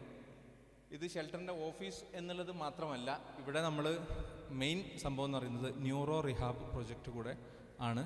അതിൻ്റെ 70% ഒക്യുപ്പൈ ചെയ്യുന്നത് ന്യൂറോ റിഹാബ് സെൻറ്ററാണ്. അതിലൊരു ജസ്റ്റ് 10-15% മാത്രമേ നമ്മൾ ഓഫീസ് പർപ്പസിന് വേണ്ടിയിട്ട് ഉപയോഗിക്കുന്നുള്ളൂ. ഷെൽട്ടറിൻ്റെ മൊത്തം ഈ കാര്യങ്ങൾക്ക് വേണ്ടിയിട്ട്. നെക്സ്റ്റ് ഇത്രയും സംഭവങ്ങളാണ് ആ ബിൽഡിങ്ങിലേക്ക് വരുന്നത്. അതിൻ്റെ ജസ്റ്റ് ഒരു പ്ലാൻ ഇവിടെ കാണിച്ചു എന്ന് മാത്രം. ഈ കേസാണ് അവിടെ നമ്മൾ കാര്യമായിട്ട് ഉദ്ദേശിക്കുന്ന ഒരു സംഭവം ഇതാണ്. സെയിം ടൈം നമ്മൾ കാലിക്കറ്റ് ബേസ് ചെയ്തുകൊണ്ട് ഒരു ലൈഫ് കെയർ എന്ന് പറയുന്ന ഒരു പ്രൊജക്റ്റ് ഉദ്ദേശിക്കുന്നു. അത് ഏതാണ്ട് അതിൻ്റെ ഒരു പ്ലോട്ടും കാര്യങ്ങളൊക്കെ നമ്മൾ ഏകദേശം നോക്കി വെച്ചു. അതെന്താണെന്ന് ഉദ്ദേശിക്കുന്നത് വെച്ച് കഴിഞ്ഞാൽ ഈ കിഡ്നി ട്രാൻസ്പ്ലാന്റ് കഴിഞ്ഞ പേഷ്യൻറ്റിനുള്ള ഒരു അക്കോമഡേഷനാണ് നമ്മൾ ഉദ്ദേശിക്കുന്നത്. അപ്പം അത് നിയർ ഒരു ഇക്രേൻ്റെ മെഡിക്കൽ കോളേജിൻ്റെ ബിറ്റ്വീനിലായിട്ടുള്ളൊരു പ്ലോട്ടിൽ നമ്മൾ ഏകദേശം ഒന്ന് റെഡിയാക്കി വെച്ചിട്ടുണ്ട്. ഇൻഷാ അല്ലാ നിങ്ങളെല്ലാം പ്രാർത്ഥിക്കുക. അത് അടുത്ത ഇത് കഴിഞ്ഞാൽ അടുത്ത അതിലേക്ക് കയറണം എന്നുള്ളൊരു ആഗ്രഹത്തിലാണ് ഇപ്പോൾ ഉള്ളത്. എന്തായാലും ഓഫ് കോഴ്സ് ഇതൊക്കെ പിന്നെ ഞങ്ങൾ മാത്രം വിചാരിച്ചാൽ ഇതൊന്നും മുന്നോട്ട് കൊണ്ടുപോകാൻ കഴിയില്ല. ഞങ്ങൾ കുറച്ച് പേര് അറിയാം, എല്ലാവരും ജോലിക്കാരാണ്. ഇവിടെ ഇത്രയേറെ സംസാരിച്ച എല്ലാവരും, ഞാൻ അടക്കമുള്ള ആളുകൾ വേറെ ജോലി ചെയ്യുന്ന ആളുകളാണ്. ഞങ്ങളുടെ റിസ്ക്കുമായി ബന്ധപ്പെട്ട് ഞാൻ പുറത്ത് ജോലി ചെയ്യുന്ന ഒരാളാണ്, പുറത്ത് ബിസിനസ് ചെയ്യുന്ന ഒരാളാണ്. ഇവിടെ ഉള്ള സംസാരിച്ച എല്ലാവരും. അപ്പം ഇതിൻ്റെ ഇടക്കാണ് ഇത്തരം വർക്കുകളുമായിട്ട് മുന്നോട്ട് പോകുന്നത്. അപ്പം ഇതിലേക്ക് ഇപ്പം ഞാൻ നേരത്തെ പറഞ്ഞതുപോലെ ചാരിറ്റി എന്ന് പറയുന്നത് എപ്പോഴും ഒരു മണി എന്നുള്ളതിൽ നിന്ന് മാറി നമുക്ക് എന്തൊക്കെ അതിൽ ചെയ്യാൻ കഴിയും. ഇപ്പം നിങ്ങളുടെ ടൈം അതിൽ വളരെ ഇമ്പോർട്ടൻ്റ് ആയിട്ടുള്ളൊരു സംഭവമാണ്. ഇപ്പം പലപ്പോഴും മണിയേക്കാൾ മുകളിൽ നിൽക്കുന്ന സാധനമാണ് നമ്മുടെ ടൈം എന്ന് പറയുന്നത്. നിങ്ങളെ സ്കില്ലുകൾ, നിങ്ങളെ പിന്നെ എന്താ പറയുക, നിങ്ങൾക്ക് അതിൽ എന്തൊക്കെ കോൺട്രിബ്യൂട്ട് ചെയ്യാൻ പറ്റുന്നുള്ളത്. അപ്പം ഇത് ഞങ്ങളുടെ ഏതെങ്കിലും ഒരു വാട്സപ്പ് ഗ്രൂപ്പിൽ ഇല്ലാത്ത ആളുകളാണെങ്കിൽ ജസ്റ്റ് ഇതൊന്ന് സ്കാൻ ചെയ്ത് കഴിഞ്ഞാൽ നിങ്ങൾക്ക് ഞങ്ങളൊരു ഗ്രൂപ്പിൽ ജസ്റ്റ് ജോയിൻ ചെയ്യാൻ വേണ്ടി പറ്റും. ഇങ്ങനത്തെ പ്രൊജക്റ്റുകളുടെ ഒരു മെസ്സേജുകൾ അതിൽ വരും. അതിൽ അഡ്മിൻ ഓൺലി ഗ്രൂപ്പാണ്, വേറെ മെസ്സേജുകളൊന്നും ഉണ്ടാവില്ല. ഇങ്ങനത്തെ പ്രൊജക്റ്റ് നിങ്ങൾ ഏതെങ്കിലും ടൈമിൽ നിങ്ങൾക്ക് ഇൻട്രസ്റ്റഡ് ആണെങ്കിൽ നിങ്ങൾക്ക് ഏതെങ്കിലും പ്രൊജക്റ്റ് ക്യാച്ച് ചെയ്യാം. അതിൽ ഡീറ്റെയിൽസ് വേണമെങ്കിൽ നിങ്ങൾക്ക് ഡയറക്റ്റായിട്ട് അതിൽ തന്നെ കോൺടാക്ട്സ് നമ്പറും കാര്യങ്ങളുണ്ടാവും. ഞങ്ങളുടെ വെബ്സൈറ്റിൽ ഏത് സമയത്തും ഏത് പ്രൊജക്റ്റിൻ്റെയും അപ്ഡേറ്റ്സ് ഞങ്ങളുടെ വെബ്സൈറ്റിലും ഉണ്ടാവും. ഞങ്ങളുടെ ആപ്പുണ്ട്, ഷെൽട്ടർ ഇന്ത്യ ആപ്പിലും എപ്പോഴും ഉണ്ടാവും. ഒരു പ്രൊജക്റ്റിൽ എത്ര വരെ ഫണ്ട് വന്നു എന്ന് വരെ നിങ്ങൾക്ക് അതിൽ കാണാം. ഇപ്പം ഇന്ന് അലൗൺസ് ചെയ്യുന്ന ഒരു കിഡ്നി കേസിൽ ആ പ്രൊജക്റ്റിലേക്ക് എത്ര ഫണ്ട് വന്നു, നാളത്തേക്ക് രാവിലത്തേക്ക് എത്ര വന്നു, അല്ലെങ്കിൽ 2 ദിവസം കഴിയുമ്പോഴത്തേക്ക് എത്ര വന്നു, നിങ്ങൾ കോൺട്രിബ്യൂട്ട് ചെയ്ത പ്രൊജക്റ്റ് ആണെങ്കിൽ എത്ര വരെ വന്നു എന്നുള്ളത് കാണാൻ വേണ്ടി കഴിയും. അപ്പോൾ ഒന്ന് കാണിച്ചു. ഇത് ഞങ്ങളുടെ വെബ്സൈറ്റിൻ്റെ ഒരു രീതിയാണ്. ഇത് ഒരു റിഹാബ് ഹോംസിൻ്റെ ഫോട്ടോ ആണ് നിങ്ങൾ കാണുന്നത്. ഇതിലിപ്പം ലൈവായിട്ട് പോകുന്നത് ഇത് നമ്മൾ പിന്നെ അത്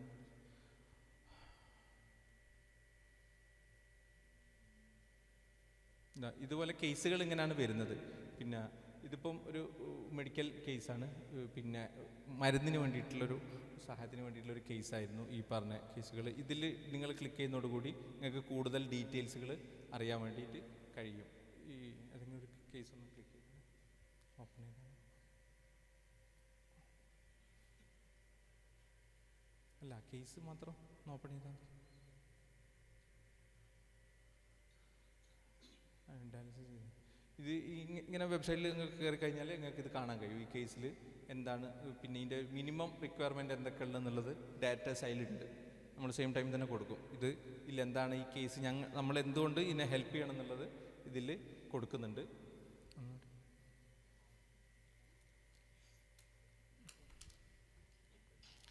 ഇതുപോലെ തന്നെ പിന്നെ നമ്മൾ അങ്ങോട്ട് എന്താ പറയുക, ഡൊണേഷൻ്റെ മാത്രം അല്ലെങ്കിൽ സംസാരിക്കുക, അല്ലെങ്കിൽ ഇതുപോലെ മാത്രമല്ല, നിങ്ങൾക്കറിയാവുന്ന ഇതുപോലെ എലിജിബിളായിട്ട് ഉള്ള ബെനിഫിഷ്യറികൾ കൂടെ നിങ്ങൾക്കിത് പരിചയപ്പെടുത്താം. അവർക്ക് നമുക്ക് പിന്നെ അപേക്ഷകൾ തരാം. ജെന്യൂനിറ്റിനനുസരിച്ച് നമ്മളതൊക്കെ ഫോർവേഡ് ചെയ്യാൻ മാക്സിമം ശ്രമിക്കുന്നതായിരിക്കും. ഇതാണ് നമ്മളൊരു ജസ്റ്റ് ഒരു ആപ്ലിക്കേഷൻ ഫോം. ഇങ്ങനെയാണ് ഓൺലൈനിൽ ചെയ്യുന്നത്. സാധാരണ അക്ഷയ സെൻറ്ററിലെല്ലാം ചെയ്യും, അല്ലെങ്കിൽ ഫോൺ ബൈ ഫോണിലും ചെയ്യാവുന്ന വളരെ ഈസി ആയിട്ടുള്ള മെത്തേഡാണ്. ഒരു പ്രൊജക്റ്റ്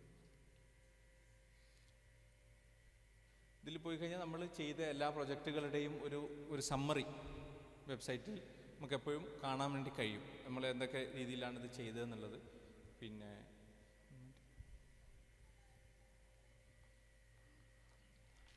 ഒരു പ്രൊജക്റ്റ് അതൊന്ന് പറഞ്ഞു. ഈ പ്രൊജക്റ്റിൽ ഇതൊന്ന് ഒന്ന് സൂം ചെയ്താണ്. ഈ പ്രൊജക്റ്റിലേക്ക് ഇപ്പം ഒന്നത് വെച്ചാൽ ഓക്കെ.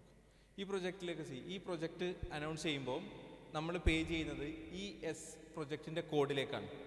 SH ഇപ്പോൾ ഹോം ഇതെല്ലാം പോസ്റ്ററിലുണ്ടാവും. നിങ്ങളൊരു കേസ് ഏറ്റെടുക്കാൻ ആഗ്രഹിക്കുന്നുണ്ടെങ്കിൽ ആ കേസിൽ ഈ പ്രൊജക്റ്റ് കോഡിൽ നിങ്ങൾ പേയ്മെൻറ്റ് ചെയ്യുന്നു. എന്നിട്ട് ജസ്റ്റ് നമ്മുടെ അക്കൗണ്ട്സിൻ്റെ നമ്പറും അതിൽ തന്നെ ഉണ്ടാവും. അതിലേക്കൊന്ന് വാട്സപ്പ് ചെയ്യുക, നമ്മളെ സ്ക്രീൻഷോട്ട് ഇടുക, എന്നിട്ട് ഈ പ്രൊജക്റ്റ് കോഡുമാണ് വെക്കുക. അപ്പോൾ സ്വാഭാവികമായിട്ടും ആ ഫണ്ട് പോവുക ഈ പ്രൊജക്റ്റ് കോഡിലേക്കാണ്. ഈ ബിലോങ്സ് ടു ഈ പ്രൊജക്റ്റ് കോഡിലേക്ക് പോകും. ഈ പ്രൊജക്റ്റ് കോഡിൻ്റെ ഡീറ്റെയിൽസ് ഇതാണ് നമ്മൾ നോക്കേണ്ടുള്ളൂ. ഈ പ്രൊജക്റ്റ് കോഡിൻ്റെ ഡീറ്റെയിൽസിൽ ഇത് എവിടം വരെ എത്തി വർക്ക്, ഇത് കംപ്ലീറ്റ് ചെയ്തൊരു വീടിൻ്റെ വർക്കാണ്. തുടക്കത്തിൽ ഉണ്ടായിരുന്നതിൻ്റെ ഡീറ്റെയിൽസ് അതിൽ കാണാൻ പറ്റും. ഇത് കരുവാര കൊണ്ട് കൊടുത്ത ഒരു വീടാണ്. ഇതുപോലെയാണ് നമ്മൾ എല്ലാം ചെയ്യുന്നത്. ഈ പ്രൊജക്റ്റ് കോഡ് വെച്ചിട്ട് നിങ്ങൾക്ക് എന്ത് ചെയ്യാൻ പറ്റും, ട്രാക്ക് ചെയ്യാൻ പറ്റും. ഇത് എവിടെ എത്തി വർക്ക്, എന്താണ് ഇതിൻ്റെ സിസ്റ്റം എന്നുള്ളത് നമ്മൾ മാക്സിമം എന്താണ് ഒരു പബ്ലിക്കിലേക്ക് എത്തിക്കാൻ വേണ്ടി നമ്മൾ കൊടുക്കാറുണ്ട്. ഇതിപ്പം നടന്നുകൊണ്ടിരിക്കുന്ന വർക്കാണ്. 402 402ാമത്തെ വീടാണ്. അപ്പോൾ അതിൻ്റെ ഒരു അപ്ഡേറ്റ്സ് ആണിത് ഇപ്പോൾ ഉള്ളത്.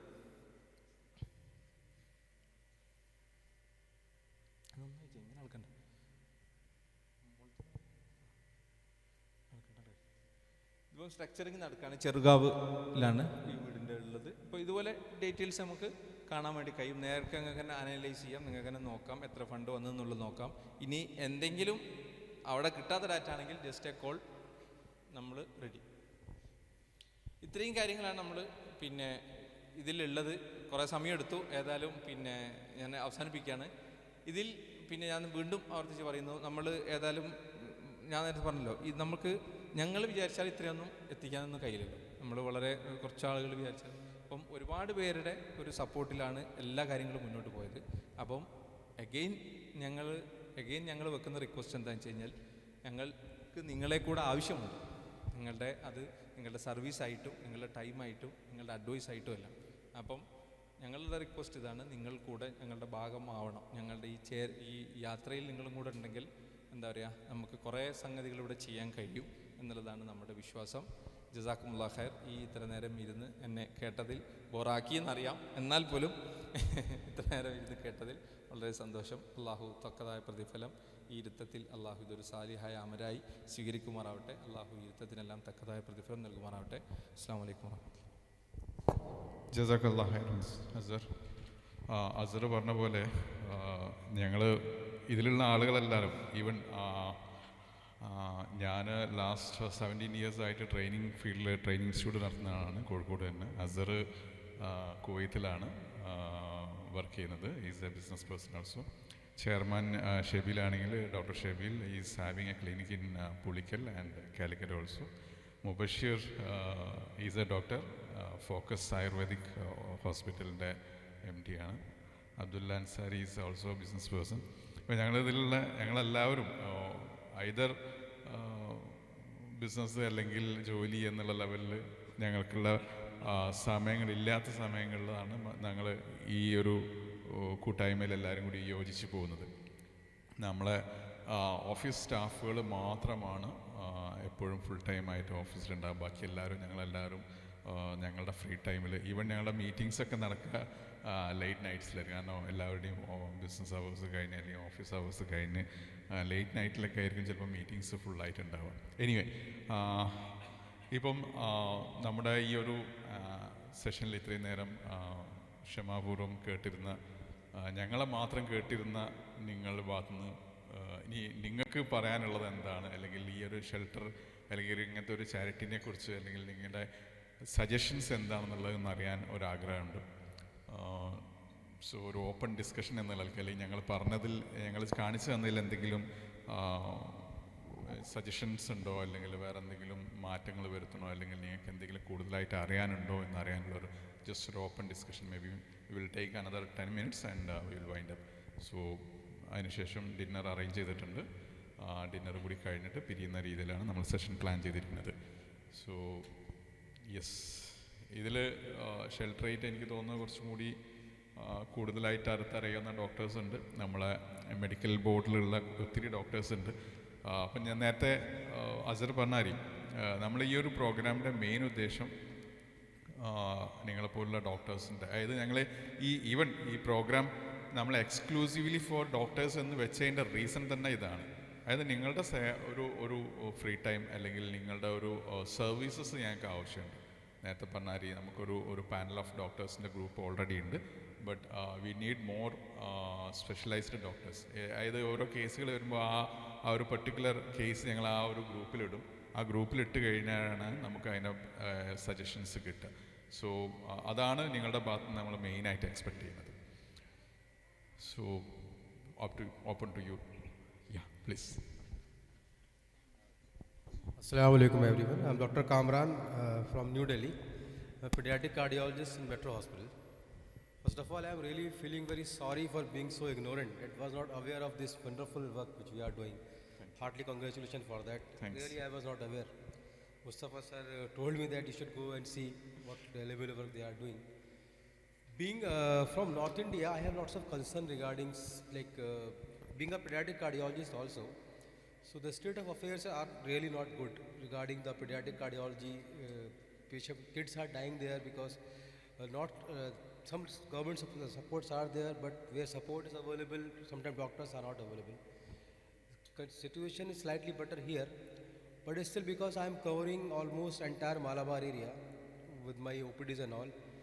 I have lots of patients who need surgery or interventions for pediatric cardiology, but somehow I am not able to help them out, because initially there was some government scheme also with Hridayam. That also is very lagging and all has almost collapsed. Okay. So my question is that I have seen lots of work you have done till now. Alhamdulillah, it's very impressive also, but I was not able to see any pediatric program in that. Or maybe it was there, I could not see that. Yes, it is already in healthcare division is there. So in that healthcare division, it is all the cases is there. We cannot particularly define this. Oh, understood. It is there. It's there. So how we can join what I always do lots of camps and all. I have a long list of patients who need care. So what will be the process next if I want to join Shelter India to support those kids? That thing that we can discuss later also. But Yeah, sure. so will it be possible that if this support I can reach, to those patients who really need, like in Bihar, like in Definitely, UP, in Moradabad, Aligarh, Yes. lots of places I am visiting for camps. Okay. And if it's possible, is it only Calra based thing which we are doing, No, or not we can reach there also? Yes, we can also because already we are doing the education projects there in Bihar, Jharkhand, UP, everywhere we have mentors, we are coordinators or local coordinators there. So we can reach out also, this medical things also we can reach out, no problem. We can discuss it there. Sure. Because Thank you, sir. Mustafa sir also being with us for the long time. So He specifically asked me actually to go and see the program and just to contact this, because I told him last time also that lots of patients are in Lucknow. I am going for every 2-3 days monthly. Okay. Lots of long list is there. And Okay. government scheme, there is 4-year waiting actually. Oh, okay. So if he can clear that waiting. Inshallah, definitely we can. We have some process there. We will discuss Sure, individually. Thank you so much. Thanks. Jazak.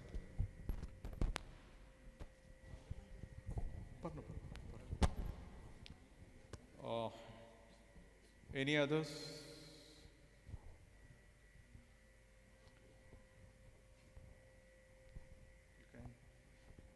Any questions? Assalamu alaikum. Islam? Not many questions actually. Just wanted to know the neuro rehab thing you had mentioned, right? I just wanted to know, is that going to be part of the charitable trust? I mean, അവിടെ ചാരിറ്റിൻ്റെ ഭാഗമായിട്ട് ആൾക്കാരെ കാണിക്കാൻ വരുന്നവർ ആ രീതിക്കാണോ, or is it like ഒരു normal commercial kind of thing? Mubashir, doctor can answer that.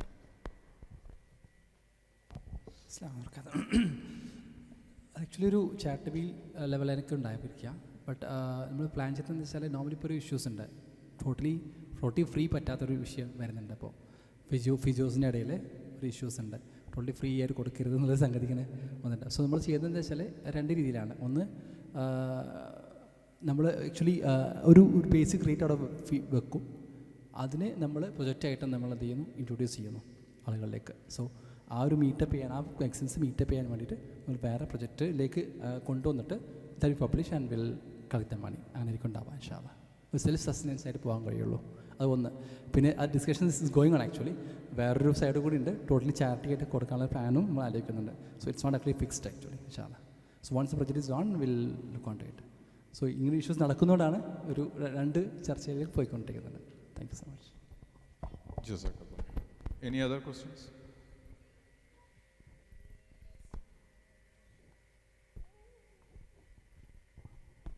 വിശക്കുന്നുണ്ടോ തോന്നുന്നുണ്ട് എല്ലാവരും. Shedad Khan,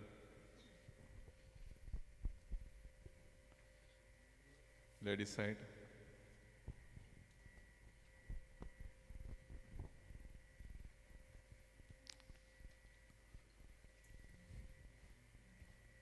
okay, so നമുക്ക് ക്വസ്റ്റ്യൻസ് ഒന്നും ഇല്ലെങ്കിൽ നമുക്ക് വൈൻഡ് അപ്പ് ചെയ്യാം ഇൻഷാ അല്ലാഹ്.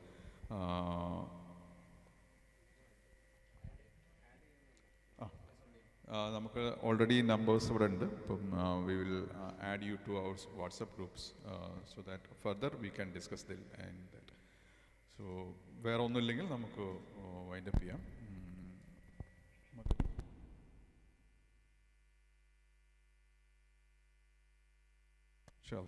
എനിവേ, സോ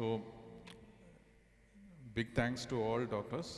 നിങ്ങളുടെ ഒരു ടൈറ്റ് ഷെഡ്യൂളിൻ്റെ ഇടയിൽ നമ്മുടെ ഈ ഒരു പ്രോഗ്രാമിലേക്ക് എത്തിച്ചേർന്ന എല്ലാവർക്കും നന്ദി രേഖപ്പെടുത്താണ്. കാരണം നമ്മളാദ്യം തന്നെ തീരുമാനിച്ചിരുന്നു ഒരു കൂടുതൽ ഔപചാരികതയൊന്നും ഇല്ലാത്തൊരു പ്രോഗ്രാം എന്നുള്ളത്. എനിക്ക് ഈവൻ ബാനർ പോലും ഞങ്ങൾ വേണ്ടാന്ന് വെച്ചത് അതുകൊണ്ട് ആണ്.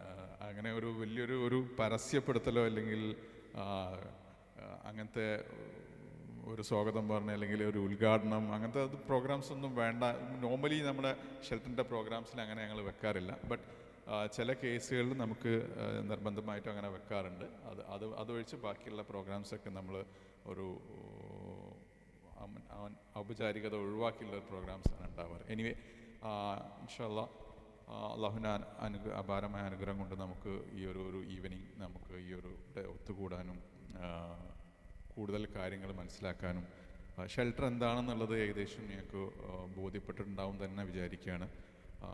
അത് ഞങ്ങളെക്കൊണ്ട് ചെയ്യാൻ പറ്റുന്ന ഒരു പാട്ടിൻ്റെ പുറത്ത് ഒത്തിരി ഭാഗങ്ങൾ ഇനിയും ഉണ്ട്. അതാണ് ഞങ്ങൾ ആ ഒരു ഇതിൽ ക്യാപ്ഷനിൽ തന്നെ വെച്ചിരിക്കുന്നത്, അൺടോൾഡ് വേർഷൻ ഓഫ് ചാരിറ്റി എന്നുള്ളത്. സോ അതിലേക്ക് നിങ്ങളുടെ ഓരോരുത്തരുടെയും കോൺട്രിബ്യൂഷൻസ്, നിങ്ങളുടെ ടൈം, നിങ്ങളുടെ സജഷൻസ്, ഇതൊക്കെയാണ് ഞങ്ങൾ എക്സ്പെക്റ്റ് ചെയ്യുന്നത്. സോ ഈ ഒരു പ്രോഗ്രാം ഇവിടെ സമാപിക്കുകയാണ്. പങ്കെടുത്ത എല്ലാവർക്കും ഒറ്റവാക്കിൽ നന്ദി അറിയിച്ചുകൊണ്ട് അള്ളാഹുവിൻ്റെ അനുഗ്രഹം നമുക്ക് എല്ലാവരുടെയും മേൽ എപ്പോഴും ഉണ്ടാവട്ടെ എന്ന് പ്രാർത്ഥിച്ചുകൊണ്ട് നിർത്തുന്നു. സുബ്ഹാനക്കല്ലാഹു ബിഹംദിക അസ്തഗ്ഫിറുല്ലാഹ വ അത്തൂബു ഇലൈഹി. അസ്സലാമു അലൈക്കും. ഫുഡ് താഴെ റെസ്റ്റോറൻറ്റിലാണ്, അവിടെ എല്ലാവരും അറേഞ്ച് ചെയ്തിട്ടുണ്ട്. So will go straightly go there.